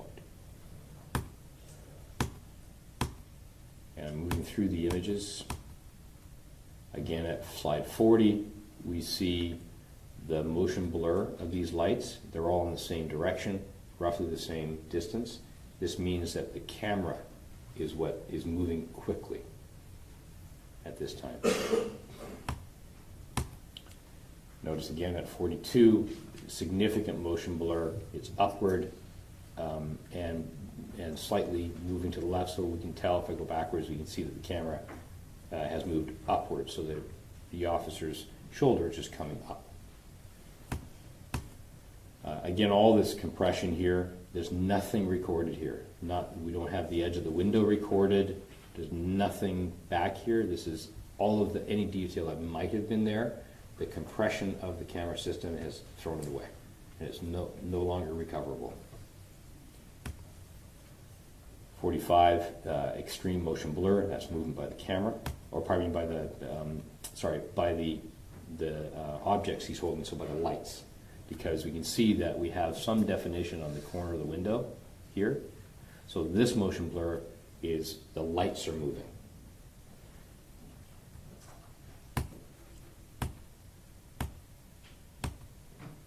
And I'm moving through the images now. And at about 52, we can see a human figure in the window. And I'll come forward as we move forward in the image. We can see that human figure more clearly. I'm pointing through the top arm of the left arrow. We can see the left arm. And then I'm going to point just underneath where it says flex. That would be the head area. And as I'll move forward from 52 to 53, we can now see this is a shirt with a crew cut, or crew neck, left arm. And I'll move forward here. Again, it comes more clearly. Now we can see a chin here and the crew neck. Again, left arm comes down, and we can see the left arm, the elbow and the left arm comes down underneath the second line. This is the right arm right here, and there's reflection inside skin tone that is in front of the body at about sternum level. And as I go forward here, we can see the right arm and the extension of that arm just above the pane of the cross of the pane of the window. And again, at 56, we see the left arm. And then at 57, we begin to get some motion blur. And I'll just go back for a moment. At about 49, I had gone past this. There's the skin color that we see in front of, like very close to the glass. And there's a dark object here. I'm going to go forward. So at the end of the right arm, there's a dark object. I'm going to go backwards and forwards right here. So this would be the dark object. This is sort of a hand the extension of the right arm, and that dark object is again visible, and I'm pointing to it over those 4 images. And here at 52, that's where I started to show that figure. And then at 55 is about the last time that I can see the hand outstretched and the dark object in the hand. And I can't identify what that object is. Are you able to discern, though, that the object, if this dark object in the right arm is forward of the body, closer to the glass than the torso itself? Yes, so the shirt is visible, the crew neck is visible, the shoulders are visible. We have skin tone illuminated by the flashlight once we're close to the window. And the arm, the skin tone is covering, is in front of the shirt. So it's illuminated, and the dark object is at the extension of that hand. And then as I go forward from 58, we have motion blur, and again, this is the officer moving quickly to the right, and then we see that movement. It goes up, so the officer is going down, the shoulder's going down, and he's moving to the right. Excuse me. And then 62, we have some motion blur here. Can no longer see at this point into the window. And between 63 and 64, the shot is fired. So, as I mentioned earlier when we talked about the images being 29.97 frames per second, every 33 1/3 milliseconds a new image is created, it takes about approximately with these cameras, about 8 milliseconds to collect the light, create a picture. So if you take 33 minus 8, you have about 25 milliseconds until the next picture is created. The camera's blind, but the audio is always recording. That's why we say the audio is the record of time. So the camera is capturing an image, and then sometime later it captures another image, and then sometimes later it captures another image. Well, we know the timing between those is about 25 milliseconds. Somewhere in that 25 millisecond was when the shot was fired. So we don't get the exact moment of the shot, we get recoil. And we get some flash. And what we're seeing here, these little sharp, bright striations I'm looking at, this is motion blur of likely the glass breaking and shards coming out of the window. And we can see that in these next few images, quite a bit of the motion blur of the reflection. And this is between shards coming out of the window and the crack in the window that we're seeing. Mr. Fredericks, you've worked a number of homicide cases in your career, in your evaluation of video, correct? Yes. If the medical examiner said that Ms. Jefferson, in the area of that crew neck you were talking about, had glass stippling, are you seeing items shatter here consistent with what could be coming into the window toward her at that point? Yes. And what slides are those in Defendant's 40? Starting at slide 64. And below the second green arrow on the screen going from top to bottom, those little striations going down away from the green arrow from the right to the left? Yes. Okay. It's motion blur of something that's highly reflective. I know that there was a shot fired through glass. That's the most likely explanation for what that is. Though the camera itself on the video side is having issues in coming out of focus there with motion blur, the audio is staying consistent throughout this time period. Is that my understanding of how this evidence works? Yes. Fair Coach Littenshaw? Yes, sir.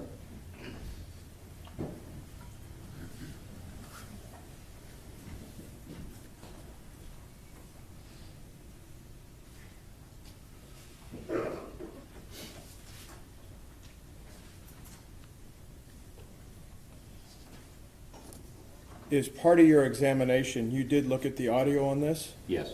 I'll show you what's been marked for identification purposes is Defendant's 43. there's a part of your business in the forensic video world that you actually look at audio, visually look at audio. Is that correct? Yes. How's that work? The audio, well, the tools that monitor audio have the ability to visualize the audio stream. And I think most people have had the experience of seeing a waveform. We have a waveform display. We also have what's called a spectral view. The spectral view tells us a little bit more than a waveform. It tells us the intensity and the frequency. So we can actually see the human voice in the spectral view as opposed to the sound of a gunshot or a siren on a police car. They'd be in a different position. So the spectral view provides us with a little bit more detail, and then we can apply accurate time references to those the visualization of the audio signal. Did you have an occasion as part of your interrogation of this to pull the audio track out and examine it in your forensic software that you have? I did. And that's what's contained on Defendant's 43? It is, yes. And with reference to Defendant's 44, is that the last slide in that deck of 15 slides that's just blown up here that shows? If this has 15 on it, if this is the last one, that would be a copy of all the slides, the layer comps put together, would it not? I'm sorry, no. No, the visualization doesn't have anything to do with the images or the image numbers. Correct, I apologize. 43. That's the visualization of the audio, yes. And this is the last one in 40. I see what you're saying. So this exhibit, 43, has 15 slides in it. What you're showing me right now is the last slide in that exhibit, yes. Would this aid you in your testimony the day before the jury? It would, yes. We'd offer Defendants 43 and 44 of the state. How many objections are on the 43 and 44? Defense exhibits 43 and 44 are admitted.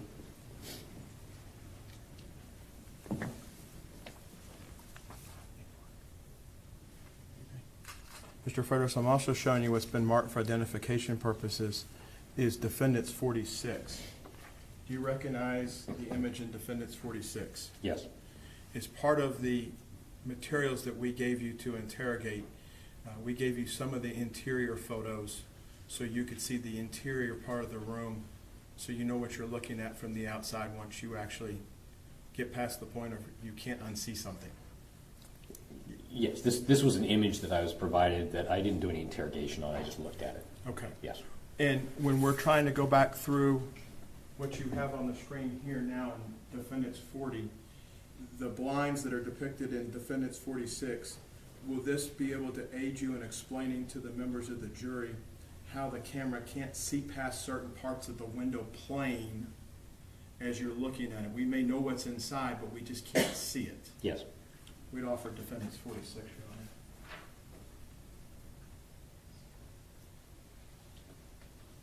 No objection. Defense exhibits 46 is admitted.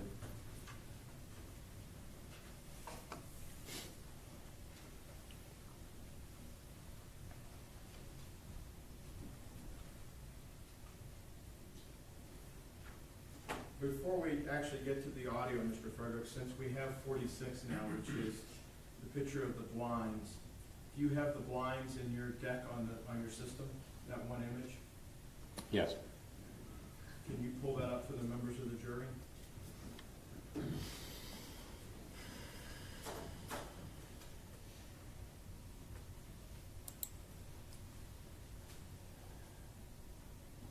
I believe it's this image, and if I click on it, it might be a different one. Well, we're going to find out for everybody here. I don't think it's, yeah. No? All right. It's same perspective. There. This is the one we were just talking about.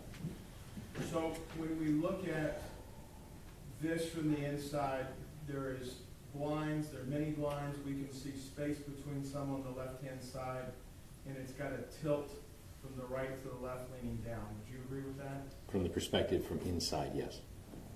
As you go back to your exhibit that we were just showing the members of the jury to track the light tracking, are there images that you could highlight to show how the camera can't see past to make that resolution out of the blinds at certain frames? Yes. Could you take it back to that?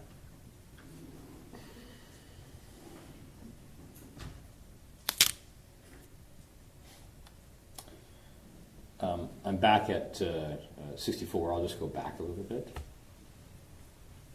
So at 35, slide 35, I can see the bottom of the blinds, and I'm pointing to them, and they have that same from the outside perspective. Now they're going the other direction down, but it's in blur, and this is partly because the camera's in motion. But if I go backwards a couple of images, we can see that now we can see the blinds are cracked and open slightly. So now the camera has stabilized a little bit, so there's not as much motion, less blur, we can get more definition. In the areas of the remaining part of the window to the left, if the camera didn't record any detail where that is, and it's thrown away, there's no enhancement, clarification in the world that can see through that glass at this point. That's correct. And come up with any image. That's correct. Can you take the members of the jury, can we switch over to your audio exhibit? You can show them how you view audio.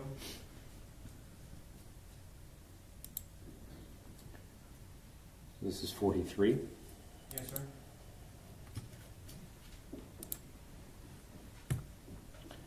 So slide 1 again, labeled at the bottom.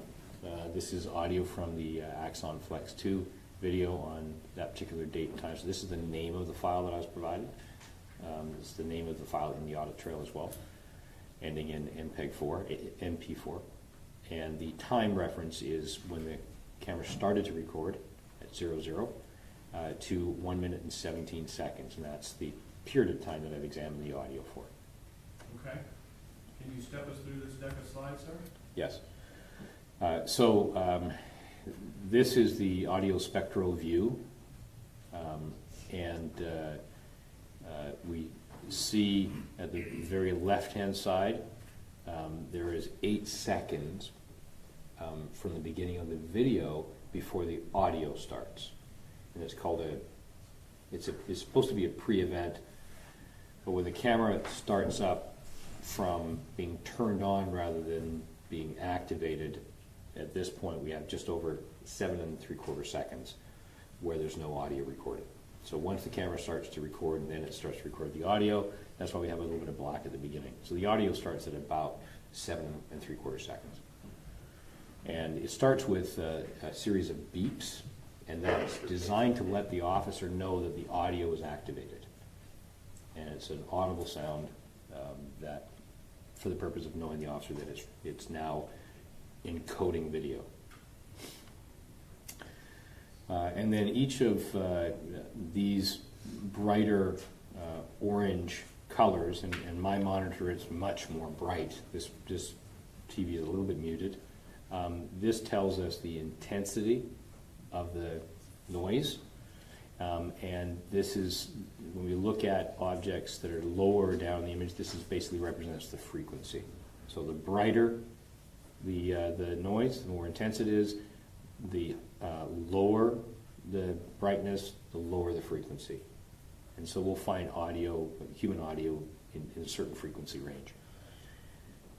So what I've done is I went through this and noted the exact time to the millisecond when there's an utterance, and if I can understand that utterance, then I've replicated it.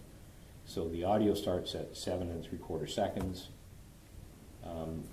At 14 seconds, 142 milliseconds, I can hear a person identified to me as Officer Darch, excuse me, saying, whispering very, very quietly, somebody, and then there's a trail off and I can't detect what else is said.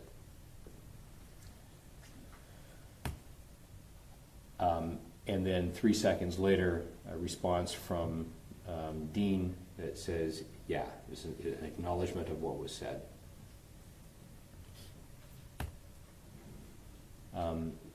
There is some sound of a body brushing by something and just some scrape noises. You're very, very quiet. Then at 36 seconds, there is some unintelligible whispering, and that's from Darch. And then a response a second and a half later that is yeah. So what we're hearing is what's recorded to Officer Dean's camera, and his partner Darch is behind him. So the camera is facing on his shoulder, facing in a particular direction. The microphone is not an omnidirectional microphone, it's a directional microphone, so it may not pick up what's behind him. And of course, he's going to have a much better ability to hear what's being said than what the camera can reproduce. At 40 seconds, he says, there's something, and then he says, break in, and then something else, and I can't hear what he's saying. Again, Darch says something at 50 seconds, 10 seconds later that is unintelligible. It's a whisper. These are the communications between them. And then he responds with sort of a question, and he goes, it's kind of like a sort of response. And I've spelt it HM. So it's a question of, it doesnent sound like he understands what was being said. And then quite clearly, still whispered, at 1 minute into the recording, Darch is heard saying, is it their bike or someone else's bike? And I don't know who she's referring to, but that's the question. And it's a whisper again, but she's much closer to the camera and it can be heard. At 1 minute and 11 seconds, there is again a whisper, and I can't tell who is saying it. It's one of the two, either Darch or Dean, and I don't know what's being said, and no amount of audio clarification is going to help us recover that information. Then at 1:13 and 837 milliseconds, Officer Dean takes in a deep breath. And you can hear the breath coming in, and when we look at the video, he's responding to the window. So it corresponds to that move into the window, and then followed 2 seconds later with a very loud command, put your hands up, show me your hands, and then show. It stops at show, and that's the moment the shot is fired. And that occurs at 1 minute 16.428 seconds. Mr. Fredericks, are you able to, now that you've walked through visually the audio track, are you able to take us to, or right before Mr. Dean takes a deep breath on the video itself through the interrogate product? Yes. Could you do that? Yes. So go right before 113.8. Yes, sir.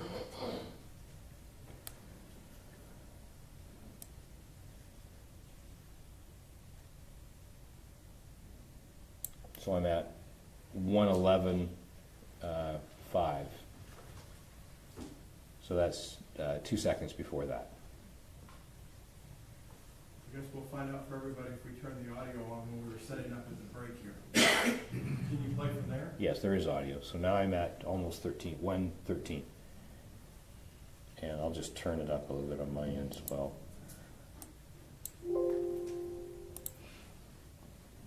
Would you like me to play it from here? Please. Okay. Put your hands up, show me your hands. So that's that piece of the audio. So we heard the breath, the commands, then the termination of the last bit of after show, and the shot's fired right then. When we're in Defense Exhibit 40, the individual frames, is there a frame that goes dark around that same time period of the deep breath? Yes. Can you take us back to Defendant's 40 then and walk through the deck where that is?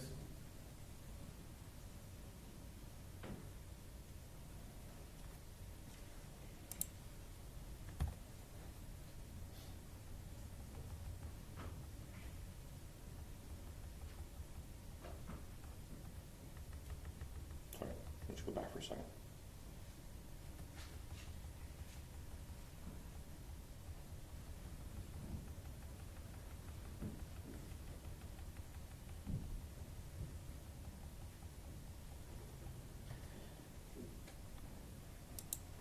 I'm going to just go by time, 1 minute, please.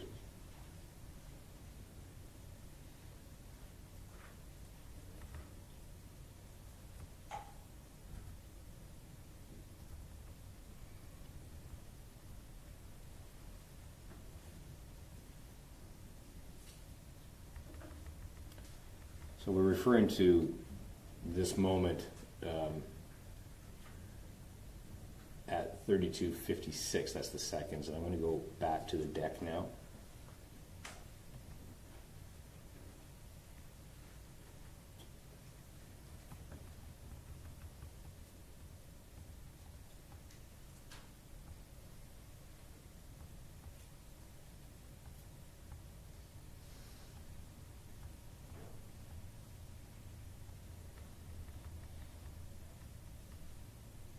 I guess this was it here.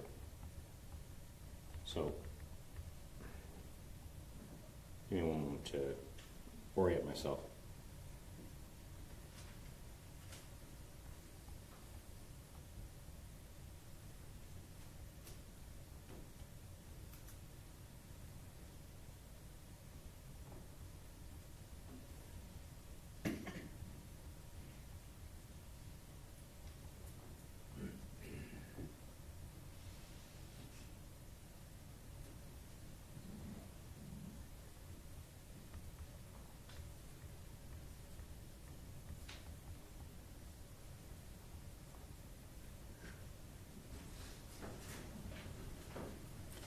This is the light turning on at slide 64. Do you ever see back at the beginning of this deck in maybe the single digits, a completely black slide? Maybe slide 1? I think it was before. The reason why I'm trying to find that for you, I think it's before the slide. Okay. So it's, and I'm now into the recorded video. So defendant's 36? Yes. So Mr. Fredericks, you have not had an opportunity, and we've kept, I guess for lack of a better term, we've kept you and Mr. Dean separate. When you came in town yesterday, correct? Yes. Mr. Dean arrived at our office when you came through on your way to the hotel. You two have never spoken on this case. Correct. We kept you isolated from his testimony today that he gave. Yes. If Officer Dean says at some point he had a momentary on flashlight in his left hand and slipped or turned it off by accident right before this incident took place, near the time of the deep breath, did you see in your deck as you were examining this a slide that went almost black in that area? One of the lights goes out, yes. And seeing an object in the silhouette or the individual's hands inside the residence when you're in your defendant's 40 in the slides around 50 to 56, you and Mr. Dean never spoke about how he observed or if he did observe a weapon in the individual's hands, did they? I've never spoken to Mr. Dean, and I've never heard him talk. You've never read any police reports or anything else like that? No. Can the human eye perceive out there, given that lighting conditions based on your training experience, would you expect the human eye to be able to perceive more things than what this camera captured that night? In general terms, the human eye can see quite a bit more than this camera, but I can't say what Mr. Dean could have perceived. I couldn't know. But in general, the human eye can see more than this camera. This camera is not designed to see as well as the human eye. Even if Fort Worth had made the decision to spend the money to bring the best evidence to the triers of fact, such as this jury, and had it the highest resolution, would you still be able to discern everything out there on a night like this, given what this captures? No, I mean, even if they had used the high definition recording, it would have provided a lot more information, but it's still not designed to replicate the human eye. There are certain cameras, like for instance the camera behind the judge. If you can see it, it's got little white dots around the edges. Those are infrared illuminators. So if we turn off every light in this room, that would become sensitive, and those lights would actually be initiated. We can't see them. They're outside of our ability to see. We kind of see a red glow a little bit, but what would actually happen was it would throw a beam of photon energy outside of the color spectrum, and the camera would record it. And so it would record reflection, and we would see everybody fairly clearly. That's at least within the jury distance to the camera. Some body-worn video systems switch like that, so they would see more than the human eye would see in very, very dark conditions, but not this one. Thank you, Your Honor. Pass the witness. Let's take a break before we do cross-examination. Okay, see you in a few minutes.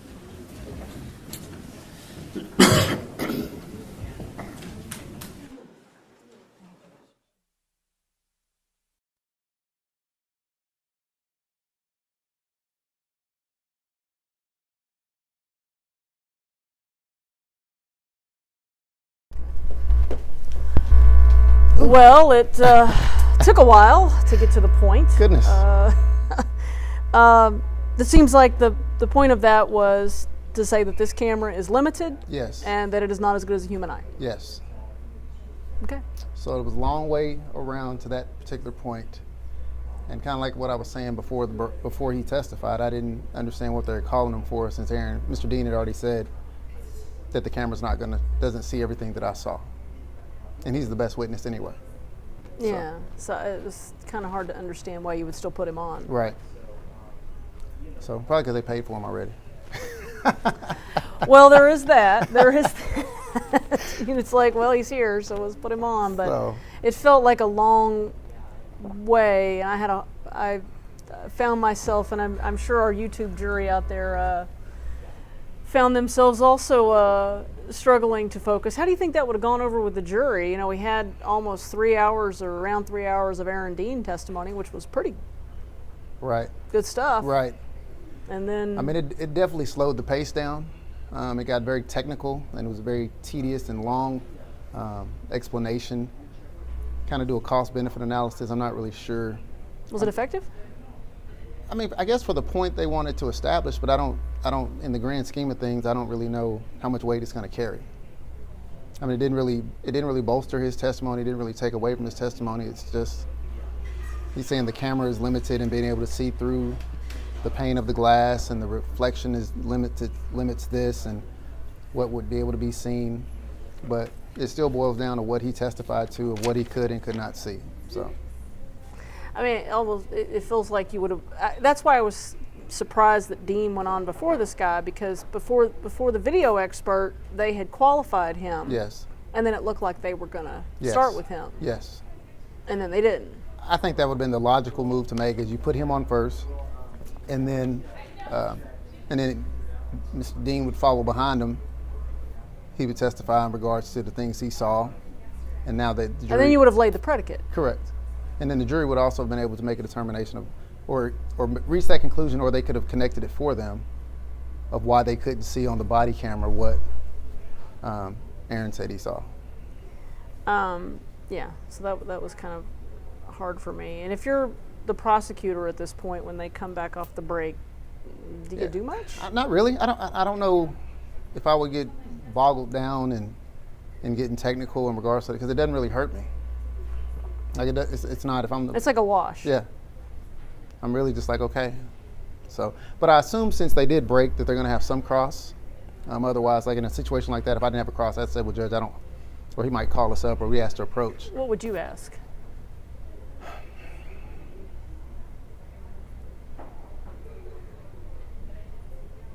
You probably wouldn't ask anything. Yeah, I don't think, I mean, if I was forced to ask something, I might could come up with something, but I don't, it doesn't really hurt me.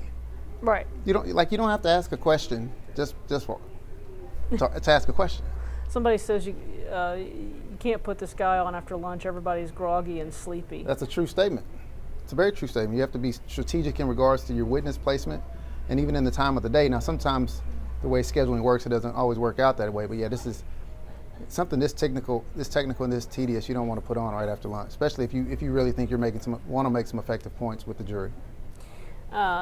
Tiffany Fuller's asking, has there been any discussion of Dean's biases, and did the location of Miss Jefferson's home play a factor in his decisions? He didn't testify about the area, but his partner talked about how this was a high crime area, yes. And then she said something to the effect of, and this is my paraphrase, that you name it, it happens in that area, right. and so you got the sense that they were approaching the call based on their sense of the area. Yes, absolutely. I would say that, and as well as their lack of experience, and then the area that they were assigned to, that it played a huge role in the decisions and the choices that he made. If this was in South Lake or something like that. Does he go tromping around in the backyard? He does not. He knocks on the door, he calls, he does everything except for what he did just here. Yeah. Somebody's asking, Brandon Storbowl's asking, can a defendant step off the stand early if he's losing against the prosecutor? He cannot. Why not? Because once he places himself up there, he can't get all the softballs from his. Once he goes in the box, he's in the box. He's in the box until his time is up, because he would have gotten off the stand a long time ago before he did. So. Did you notice a change in his demeanor after lunch? Absolutely. And how would you describe that? Well, I actually thought it was going to be even a little stronger change. I thought that they maybe would have talked to him a little bit about some of his body language and his facial expressions in regards to the cross-examination. I know it was hard. I mean, he was getting pelted with those questions, but I keep using this word, but it's a very accurate word. The contrition. He needed to be contrite. He needed to show. In my opinion, he never really just expressed like, "Look, I did this because I had to, but I'm sorry. upset about it, and right. I'm sorry that it came to this. But I did it because I was justified in doing it, and I had to." But he was just very a matter of fact. And that's what Geiger did.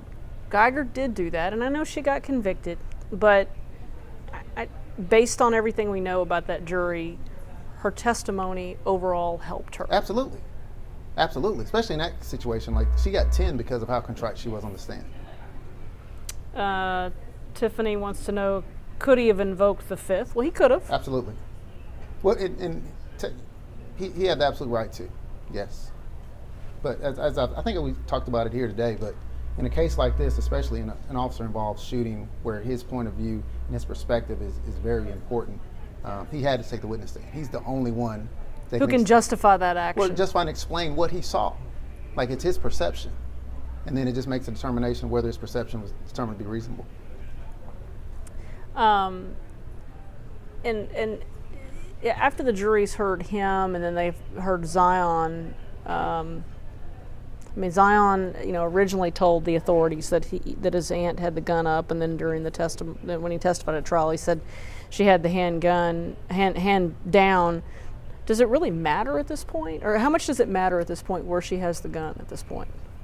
Because it feels like, the prosecutors basically questioned every decision that led him to the moment that leads him into the backyard. Right. And I guess it's going to kind of depend on how the state decides to argue in their closing.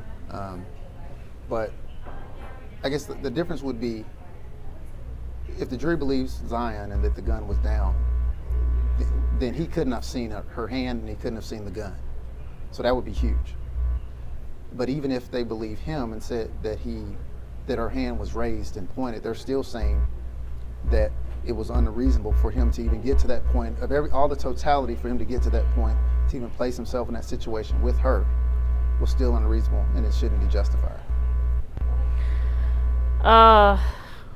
Somebody wants to know your prediction about the verdict. It's a little early, but I will say this: today was a good day for the state. They did a very good job on cross-examining him. I thought it was leaning more towards an acquittal prior to his testimony today. I think he really hurt himself on the witness stand. But as I said before, and I'll say again, jurors juries do lots of crazy things, so I have no idea right now. And I want to hear closing arguments.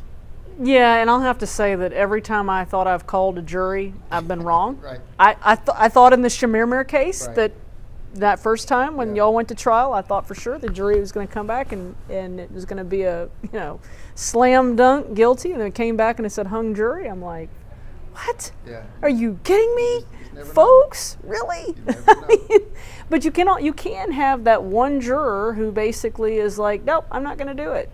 Yeah. And that's hard, and that doesn't happen very often, but it does happen. And that's, and that goes back to voir dire and educating potential jurors of their power as a juror.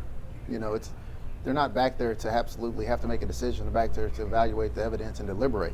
And if they don't believe the state met its burden, they don't have to reach a decision. Has the state met their burden? I would say yes. Now, whether or not the jury agrees with me or them, I don't know. Well, yeah. Again, crystal ball, folks. Crystal ball. Somebody wants to know, when do you think we'll hear closing arguments and the jury gets the case? I mean, that would be... I would say at the earliest would probably be tomorrow afternoon, and that would be based on if there's some... So if the defense calls another witness in the morning, and then depending on these two witnesses and everything that's put on today, whether they rebut anything with their own witnesses. And if so, then it could easily be Wednesday before they close.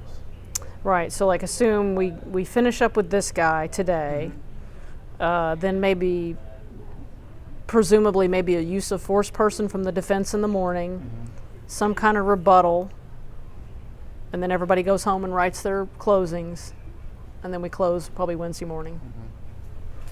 Yep, I could see that. And if juries are true to form, again, I'm always wrong. It always seems to me like they deliberate, they sleep on it overnight, and then right around lunchtime, after they've eaten lunch, they come back with the verdict.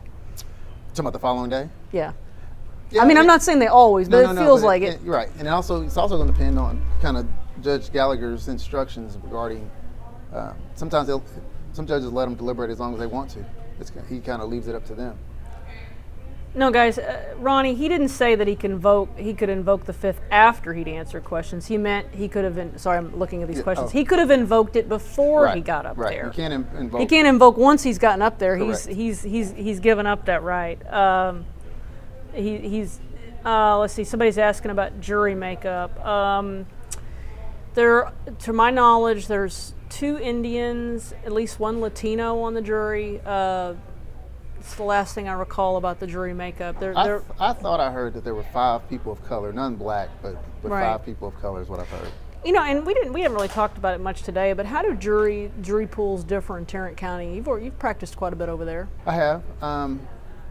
The jury pool, we're left up to the mercy of those who answer their jury summons.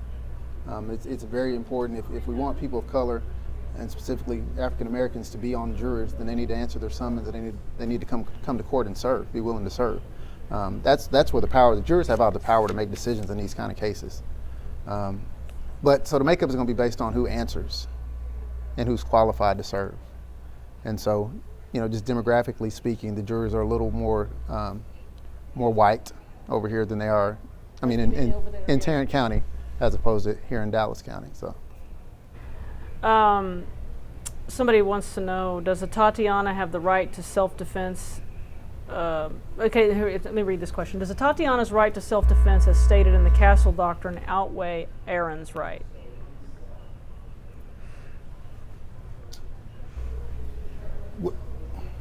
It would if her Castle Doctrine would have kicked in if she fired her weapon.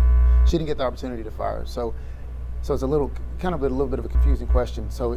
But does she have the right to defend herself? She absolutely does. She has the right to defend herself, her home, and her nephew. And that's also a huge part of this argument, is she had the right to do that. She had the right to own that gun and to protect herself. So her looking out the window of her own home at 2 a.m.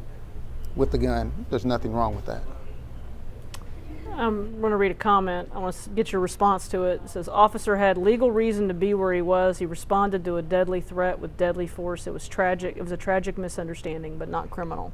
What's your response to that? Well, it goes back to the law.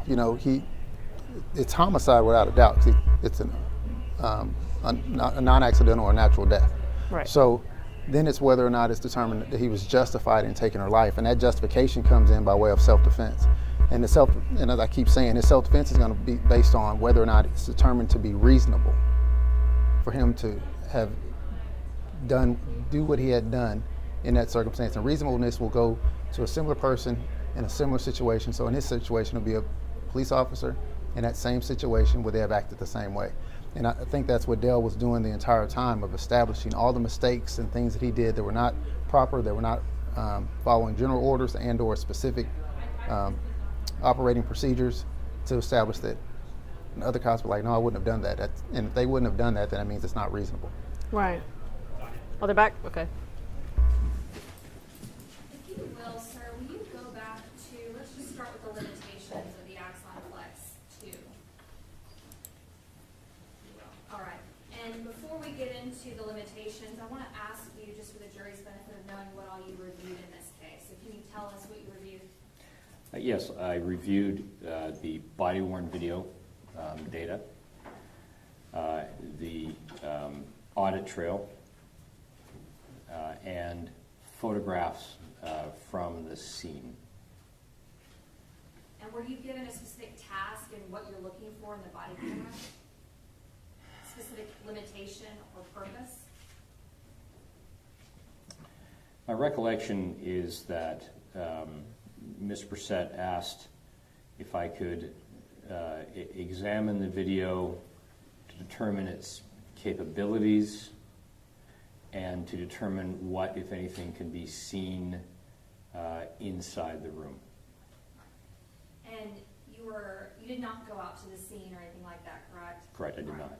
And on purpose, you did not listen to any interviews from the witnesses, correct? Correct. And as defense counsel just pointed out, you also didn't speak with Mr. Dean about this, correct? Correct. All right. Okay. So let me ask you just a little bit, when we talk about these limitations, if you'll go ahead just to the very last slide, which shows all of the limitations. I have 17 of 17. Okay. And so are you able to tell us on what I'm going to call State's Exhibit 1, which is your Defense Exhibit 36, which is the source video, okay? The body camera video that this jury has had an ability to see. Are you able to tell us that those things, those limitations, are not present on the body camera? Or are they present on the body camera?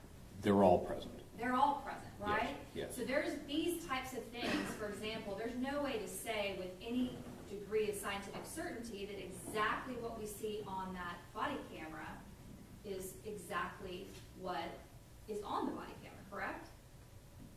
Exactly what he was seeing. Okay, can you re-ask that question? Because what was on the body camera is what we see. Well, two things. Let me rephrase it this way. Yes. Exactly what we see on the body camera is exactly what happened. Can you say that? No. Because of these limitations, correct? Yes, these are a sample of some of the limitations. And there are others. Yes. And then we also can't say that what we see on the body camera footage is exactly what this defendant saw, correct? Yes, what we can see on the body cam footage with all the frailties of the recording is not the experience of the officer. Sure. Because as you said earlier, the human eye sees more than 180 degrees, correct? Yes. And so that's not the ability of a camera lens, right? Correct. And the camera has, as you said, all types of frailties. We saw in a couple of your images, actually I think almost all of them, some artifacts. Yes. Just, can you make it real simple for me and tell us what artifacts are?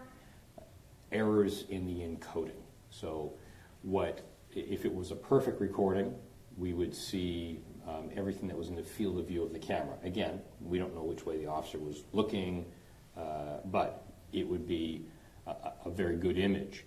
Then when you add compression, information is taken away, and when that information is taken away, other information is added, and those are the errors. So we saw that blocky appearance, and that it's not just the blur, but it's the blockiness of the images. That's information that didn't exist in the scene, but does exist in the images. So now let's go to, I believe is your file number 2, labeled light tracking demonstrative. It should be Defense Exhibit 40. Yes. Okay. And I want show us, if I can have the lights. All right, we're on number 1. And the time, I know that it should be, or at least to be accurate here in Texas, would be 2:32 and 56 seconds, sir? Give or take a couple of seconds. Sure. Yes. All right, so let's go. You said earlier it was between slide 50 and 56. Can you go to that, please?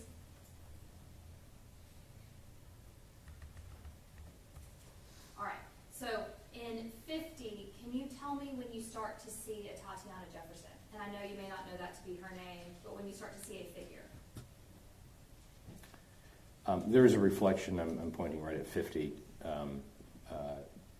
where I'm pointing to right now, which is sort of between the two red arrowed lights. And that reflection, skin tone reflection, is very close to the other side of the glass, illuminated by the flashlight, and it stays in that position. And it has the same motion blur as these other lights, which means that it's an object, it's behind the window, and it's in blur because the camera is in motion. Okay, now let's go to 52. And again, the blur goes away, that goes away, and we begin to see, you can see the left forearm, and begin to see the shirt that she was wearing. If I go forward now, that becomes more present. You see the left forearm, shoulder, shirt, crew neck. Go forward again. Now it becomes at 54, much more visible.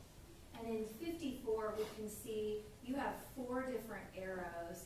You've already explained to us a bit about the lights that are going into the window and the reflection. Is that right? Yes. I'm trying to make it as simple as possible. And so we have 2 different light sources that are going into a window, correct? Yes. All right. And those light sources are going to cause some reflection when they hit that window. Is that right? Correct. And then any other reflective lights that are inside, what effect is that going to have on the view from the outside? Lights that are on inside. So, well, we have one thing that I do know of, because I see the camera go inside, that there's a monitor, computer monitor, TV monitor that's on. The light levels are very low. I don't know if this camera would be able to react, perceive, and record any lights like that. The lights that we're seeing inside, like for instance, on the object that I'm pointing to, this kind of circular lighter object, and then another object that's reflective, that's all as a result of the penetration of the flashlights into the room. And it's your understanding that it was dark outside, correct? It was dark outside. Middle of the night, 2:30 in the morning, correct? Yes. And then it's also dark inside, maybe some ambient lighting from those monitors, the TV, maybe. Not enough for the camera to pick it up, but yes, I am aware that there was a TV on. And you would agree with me that when you shine a flashlight, let's just talk about the purpose of a flashlight for law enforcement. When they have those handheld flashlights, that button on the end, they flash that into certain suspects or people of interest or defendants, whatever you want to call them, but folks they come in contact with to disarm them at times, correct? Flash it in their eyes. I think that if you're in darkness and a light is flashed into your eyes, you'll see it. I don't know what effect an individual will have, but you know, it depending on how bright the light is, it will have an impact on your eyes. Certainly, and you've seen a flashlight, and you've had a flashlight go into your eyes before, correct? Yes. You've had a photograph taken of yourself, correct? Yes. And when you have a flash that's very bright, when somebody takes a photograph, sometimes it takes a second, right? You kind of close your eyes and you think, I'm a little blinded by that flash. Yes. Correct? Yes. All right. And so when these flashlights are going into this window, is there going to be an impact that is on the defendant's eyes? What is he seeing?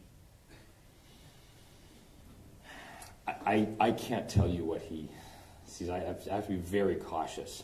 I can tell you what the camera sees, but I don't know, for instance, here, I doubt his eyes are closed, but I don't know, right? It would be an assumption. I'm assuming he's looking at the window, but I don't know.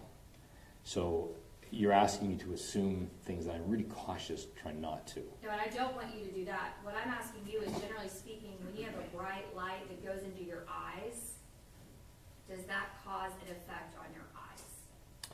It will have an impact, like the cameras do, but the eyes can recover much more quickly. And what is the Yes. impact that it has on your eyes? Of a bright light, Correct. the dynamic range of our eyes take a moment, I don't know how long, will take a moment to adjust to it.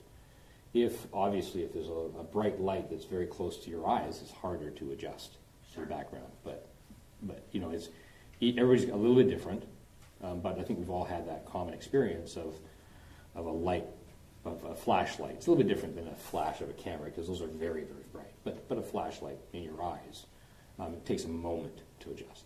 And that's what I'm getting to. When we look at these different slides, which within I believe it's Defense Exhibit 40, there is going to be a moment to adjust from the flashlight, the reflection back into the defendant's eyes. You may not know how long, you may not know exactly the effect, but there would be some kind of momentary effect. So the effect of light in Dean's eyes, Correct. you're saying. There would be, keep in mind that the camera is oversaturating the light. So he's not going to experience the light as bright as what we're seeing it, or the perception of brightness, right? We can see his face here. It's not in extreme brightness, so there's not a lot of light coming into his face here. Likewise, the woman behind the window, the light is down below. There's not, her face is lit up a little bit, but there's not a lot of light in her face. So I would say from this point of view, there isn't any direct light in their eyes. Okay.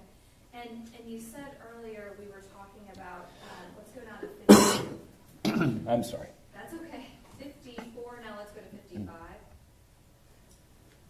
And 56. Okay, and then there's also, we can see in all of these, when we're looking at the window, we can see the window panes, correct? Yes. Okay. And that's going to obstruct the view in some way, no way for you to tell the jury exactly in what way. The view of the camera, or the view of? The view from the defendant's standpoint. Yes, I can't really say. Yeah. And State Exhibit 55 and 56, you mentioned earlier that there was a dark object in her hand, correct? And you cannot tell us what it is that right? I'm not familiar with State's Exhibit 55 I'm and sorry, 56. the slides 50 through 56 on Defense Exhibit 40. Okay. This exhibit we're looking at right now. Yes. Yes. On 50 through, I have 50 through 56. You correct me if I'm wrong. You said that there was a dark object in her hand, but you could not tell what it is. Is that right? That's correct. Okay. And we're looking here at 56, and we can see, you showed me earlier her left hand, or her left arm rather, upper arm. Can you show that to us? Yes. So it's the easiest to see it on 54, 55, 56. You can see kind of that motion. Okay. And let me ask you this while we're looking at that. So if you'll show us now her left arm. Yes, I'm pointing to the left shoulder and going down to approximately left elbow and then left forearm. And you're going back and forth between those different slides. Can you tell us what the time is between those? You said that earlier, but I didn't. 33 milliseconds. And Give me a reference. 33 to 30 milliseconds between images. Can you give us a reference to what that would be in terms of a second? Yes? Tell us. Yeah, so if you have 3 images times 33 and a third, it's about 100 milliseconds, so it's a tenth of a second. So faster than that, right? So if that's a second, it's much faster than that. In video terms, it's different, but it's a tenth of a second. So it's Shorter quick. than a second. Yes, 1/10 of a second. Okay. And so when you're breaking it down through these 1,000th of a second, am I saying that right? Yes, I mean I can calculate 3 images to within a thousandth of a second to say it's 100 milliseconds. But what I'm doing is I'm saying here's an image that starts at moment 1, 33 milliseconds, 33 and a third milliseconds later, moment 2, then another 33 milliseconds later, moment 3. those 3 images occur in 100 milliseconds. And so for purposes of what your evaluation, you broke this down so that we could see each single image. Correct. That is not how the eye perceives things, correct? Correct. It is going much, at this point, you are slowing it down for us to see each single image, or capturing it, let's say, in each single image. Well, I'm not slowing anything down. I'm displaying an image, and we can look at it for an hour, or we can look at it very quickly. So I got to be careful that I don't want to give the jury the impression that I am playing it back at a given speed. Well, that's why I guess when I asked, I said capturing the image. I mean, you're capturing an image and we're showing it. That is different than the perception of what the human eye sees. Yes, absolutely. Right. Yeah. And so you said earlier also that this perspective that we're looking at here, it's from his shoulder or wherever the body camera is affixed. Were you given that information of exactly where it was affixed? No, it's a common placement. I can see his left chin and slightly lower, so usually the cameras would be around the shoulder area. They're often on the chest, sometimes they're on the duty belt, but this is clearly in that left shoulder area. Can you tell us on Defense Exhibit 40, all of these different slides, if you see any lights from the inside of the room coming out? I do not. Can you tell me the slides that we're looking at, 55, and you went back a bit, 53, 54, 55, can you tell us which particular slide the shot is, please? Yes, and let me go back to answer that question. You asked me if I see any lights coming outside from inside the room. Well, there's reflection. So a reflection is different from you're referencing a light. You're asking if a light source or if light is penetrating the window. My question, thank you for correcting me, is there an original source of light coming from the inside out, or is it reflection we're seeing? We're seeing reflection. Okay. Yes. So now going to my question regarding, can you tell me which particular slide within Defense Exhibit 40 shows the shot?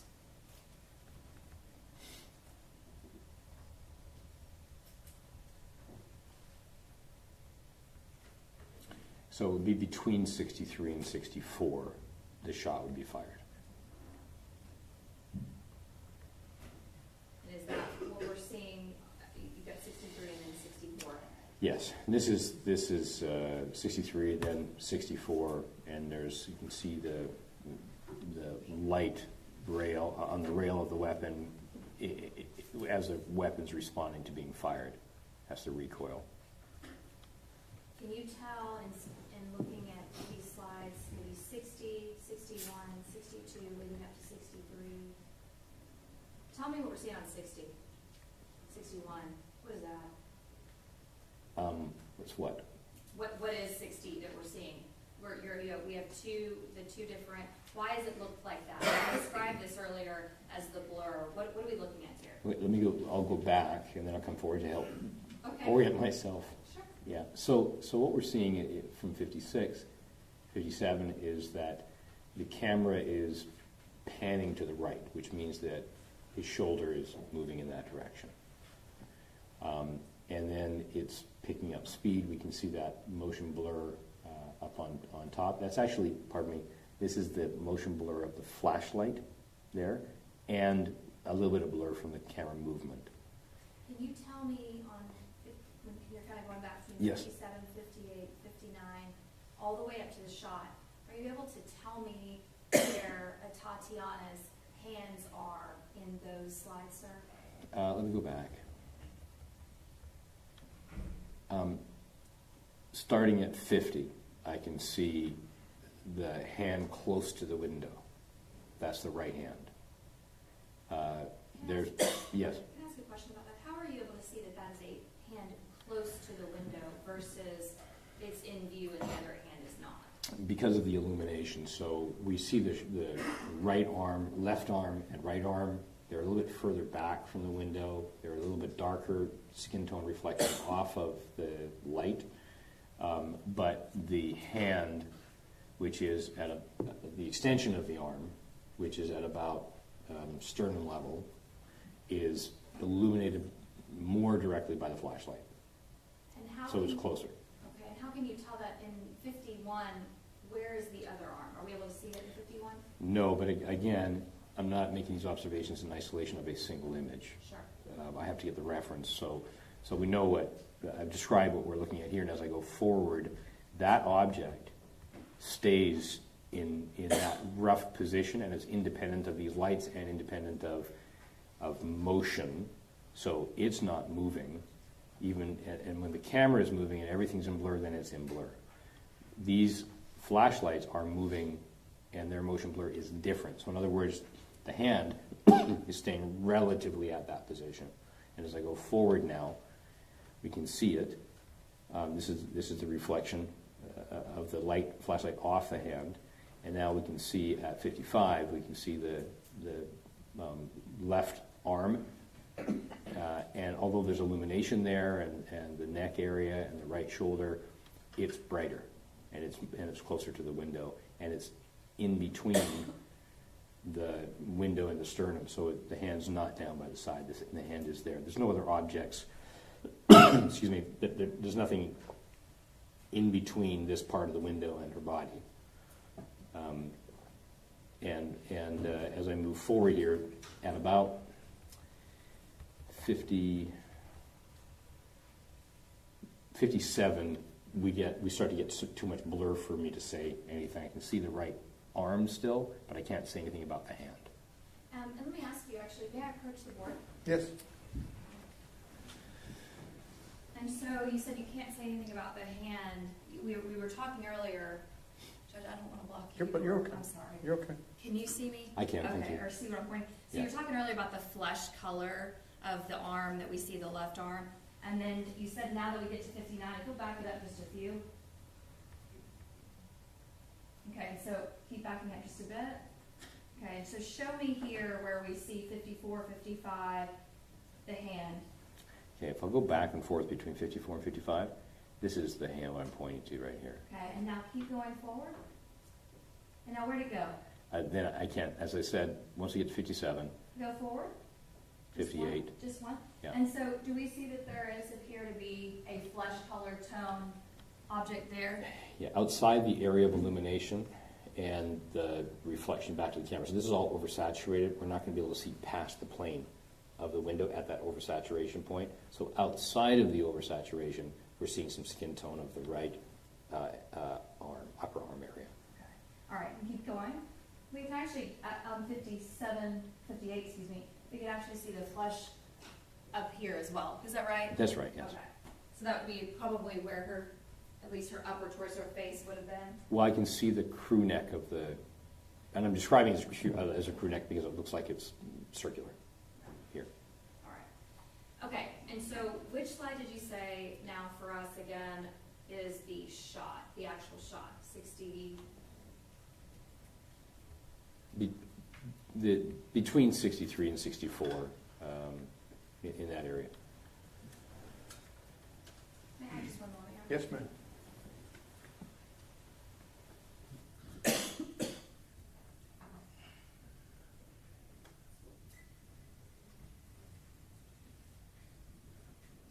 Now can we go to Defense Exhibit 43 and 44, I believe. I don't know, 44, yeah. 43 is Yes. the audio, yes. Excuse me. It's okay. That's all right.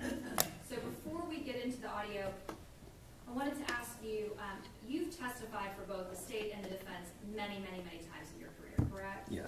And had we reached out and called you before defense did, then you would be sitting up here for us just like you are for them. Is that Yes, right? and my evidence will be the same. Sure. Yes. And it's not going to change because you are just giving the evidence and you're just testifying to what you've done as far as your analysis, correct? That's right.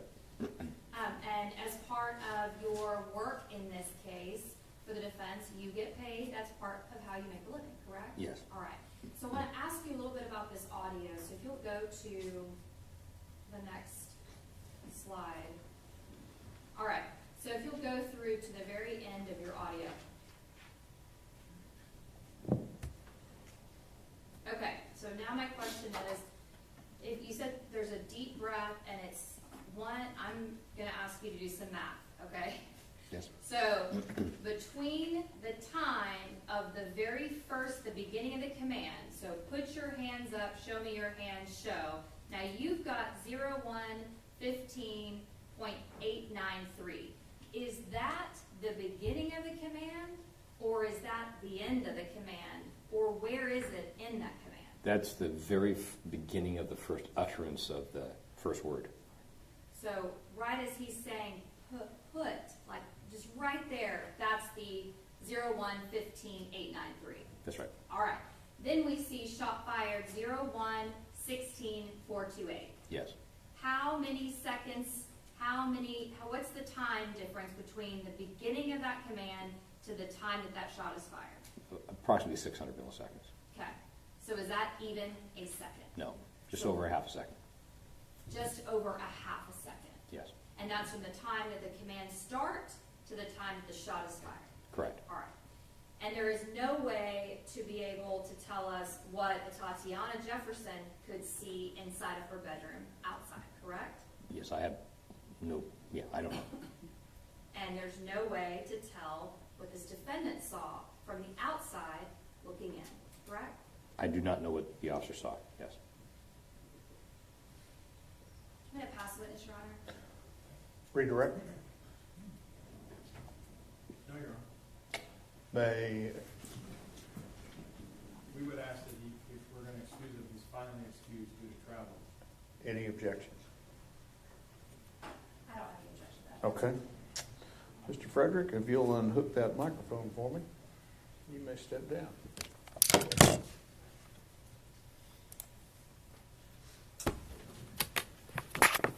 All right, we're going to recess for the day. All right, be back in the morning. Remember admonitions. See you tomorrow.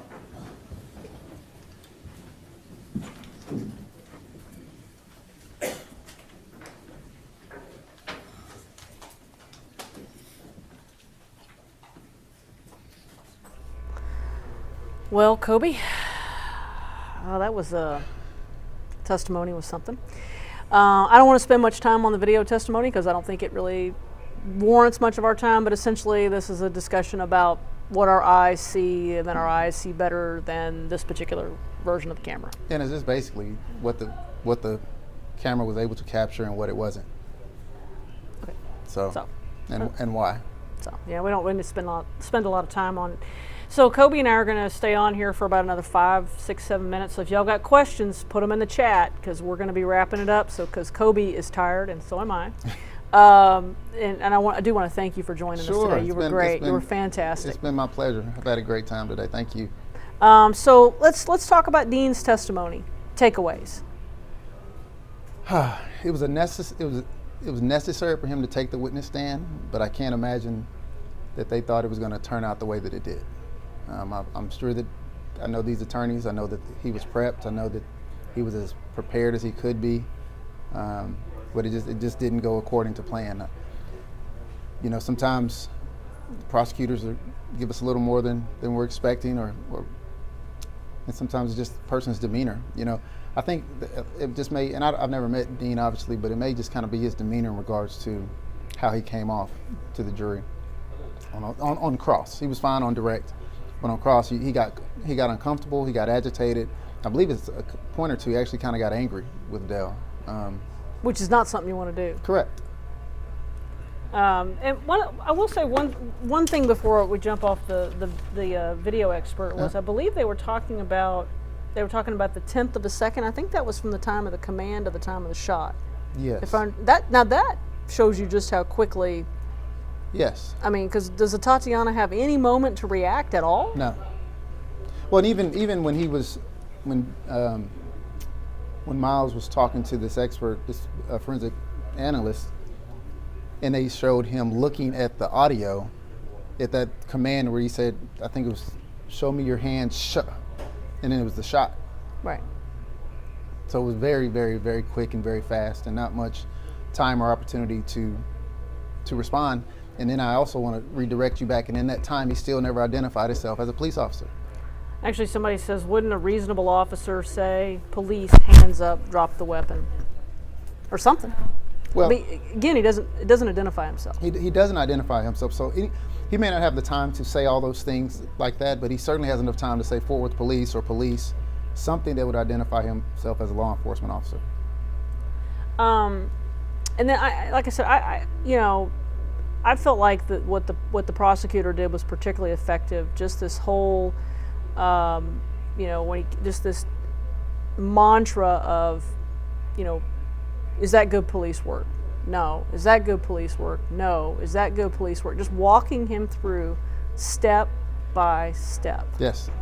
And it's very effective. And going back to my prosecutor days, we used to do that regarding DWIs, and laying out what they didn't do, just small things. And then sometimes a defense attorney would volley back.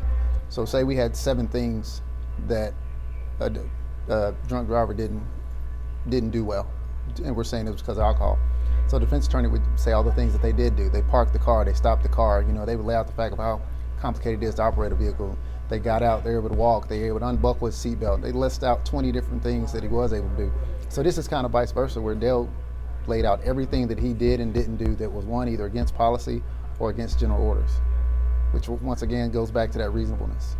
And then I think also just getting Dean to grade himself multiple times. Fabulous. Wow. Fabulous question. Painful to watch. And giving him an opportunity to reassess that grade. And Dean never backed off. He did not. He still thought at the end that he was B. He did not. And I think that's one of the things that, if that would be my one critique or one of my larger critiques is, he could have still asserted his defense, but also humanized himself and humanized Tatiana in regards to, I hated this happened in this way, in this fashion, but would I do it again? Absolutely. I haven't slept a wink. Right. Whatever you got to do to Yes. sound. But standing on the fact that I would do it again because it was the right thing to do and I was justified in doing it. Yeah, and I think that's the difficult part. And again, I recognize there are differences with the Geiger case, but Geiger was effective in being able to do that. She definitely came off as having contrition about both of Jean's death. And that's the thing. You can be justified or assert your justification, but also be clearly upset and bothered that you took someone else's life, especially in this situation. Well, and I think Officer Darch yes, showed more emotion yes. than Aaron Dean. And it's affected her. I don't know if her health was affected directly from this, but there were some health issues after this, and that's just it's tough. It's tough to be in that situation and watch someone lose their life. And I think also what do you think about what they brought out about how long it took him to, well, and he really did. It was 60 seconds. It was a full minute. And if you have the opportunity, just put your phone or your watch on and just click 60 seconds and really just watch how long that is. It's a long time. It's a long time, especially in regards to someone with what turns out to be a fatal injury. You just have to step in, and that's where that human nature comes in. Oh crap! I get inside, I clear the home. What can I do? Hey, Darch, call. Get somebody here. I'll be here. Something showing that I hated that this happened, and let me do what I can to correct it. And then I think just also the fact that he never says the word gun until he finds the gun. Terrible. And, well, I'm not gonna say that, but I mean, there's nobody watching. So I'm just saying. There's people watching, but they won't hear you. What I'm saying is this: is that he, especially with the testimony they just put up about the camera and then the camera not being able to contradict him, he could have easily said that he saw a gun. So I think that he saw this laser. Right. And I think that would have been huge, because then that what corroborates what he saw would have been when he found the gun, and attached to the gun was this green laser. Right. Yeah, there's a lot of things about this one that are really hard to stomach. It's a tragedy just all the way around. So, folks, we're going to wrap up. So we heard Aaron Dean testified for somewhere around about 3 hours. Took the stand this morning. It was the first witness before the jury to take the stand for the defense, which was caught both Kobe and I off guard. Kobe thought that they would end with Dean. Should have been ended with Dean. I stand on that. They should have ended with Dean. Absolutely. And then so what we think that they'll probably come back with a use of force expert or somebody like that tomorrow. And then guessing here we'd have rebuttal in the afternoon from the prosecution maybe, and probably opening statements on Wednesday if I just had to closing put arguments. Closing arguments. Sorry guys. Long day, getting tired.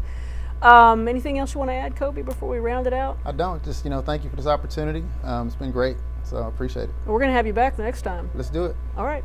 Thanks, guys. Join us tomorrow.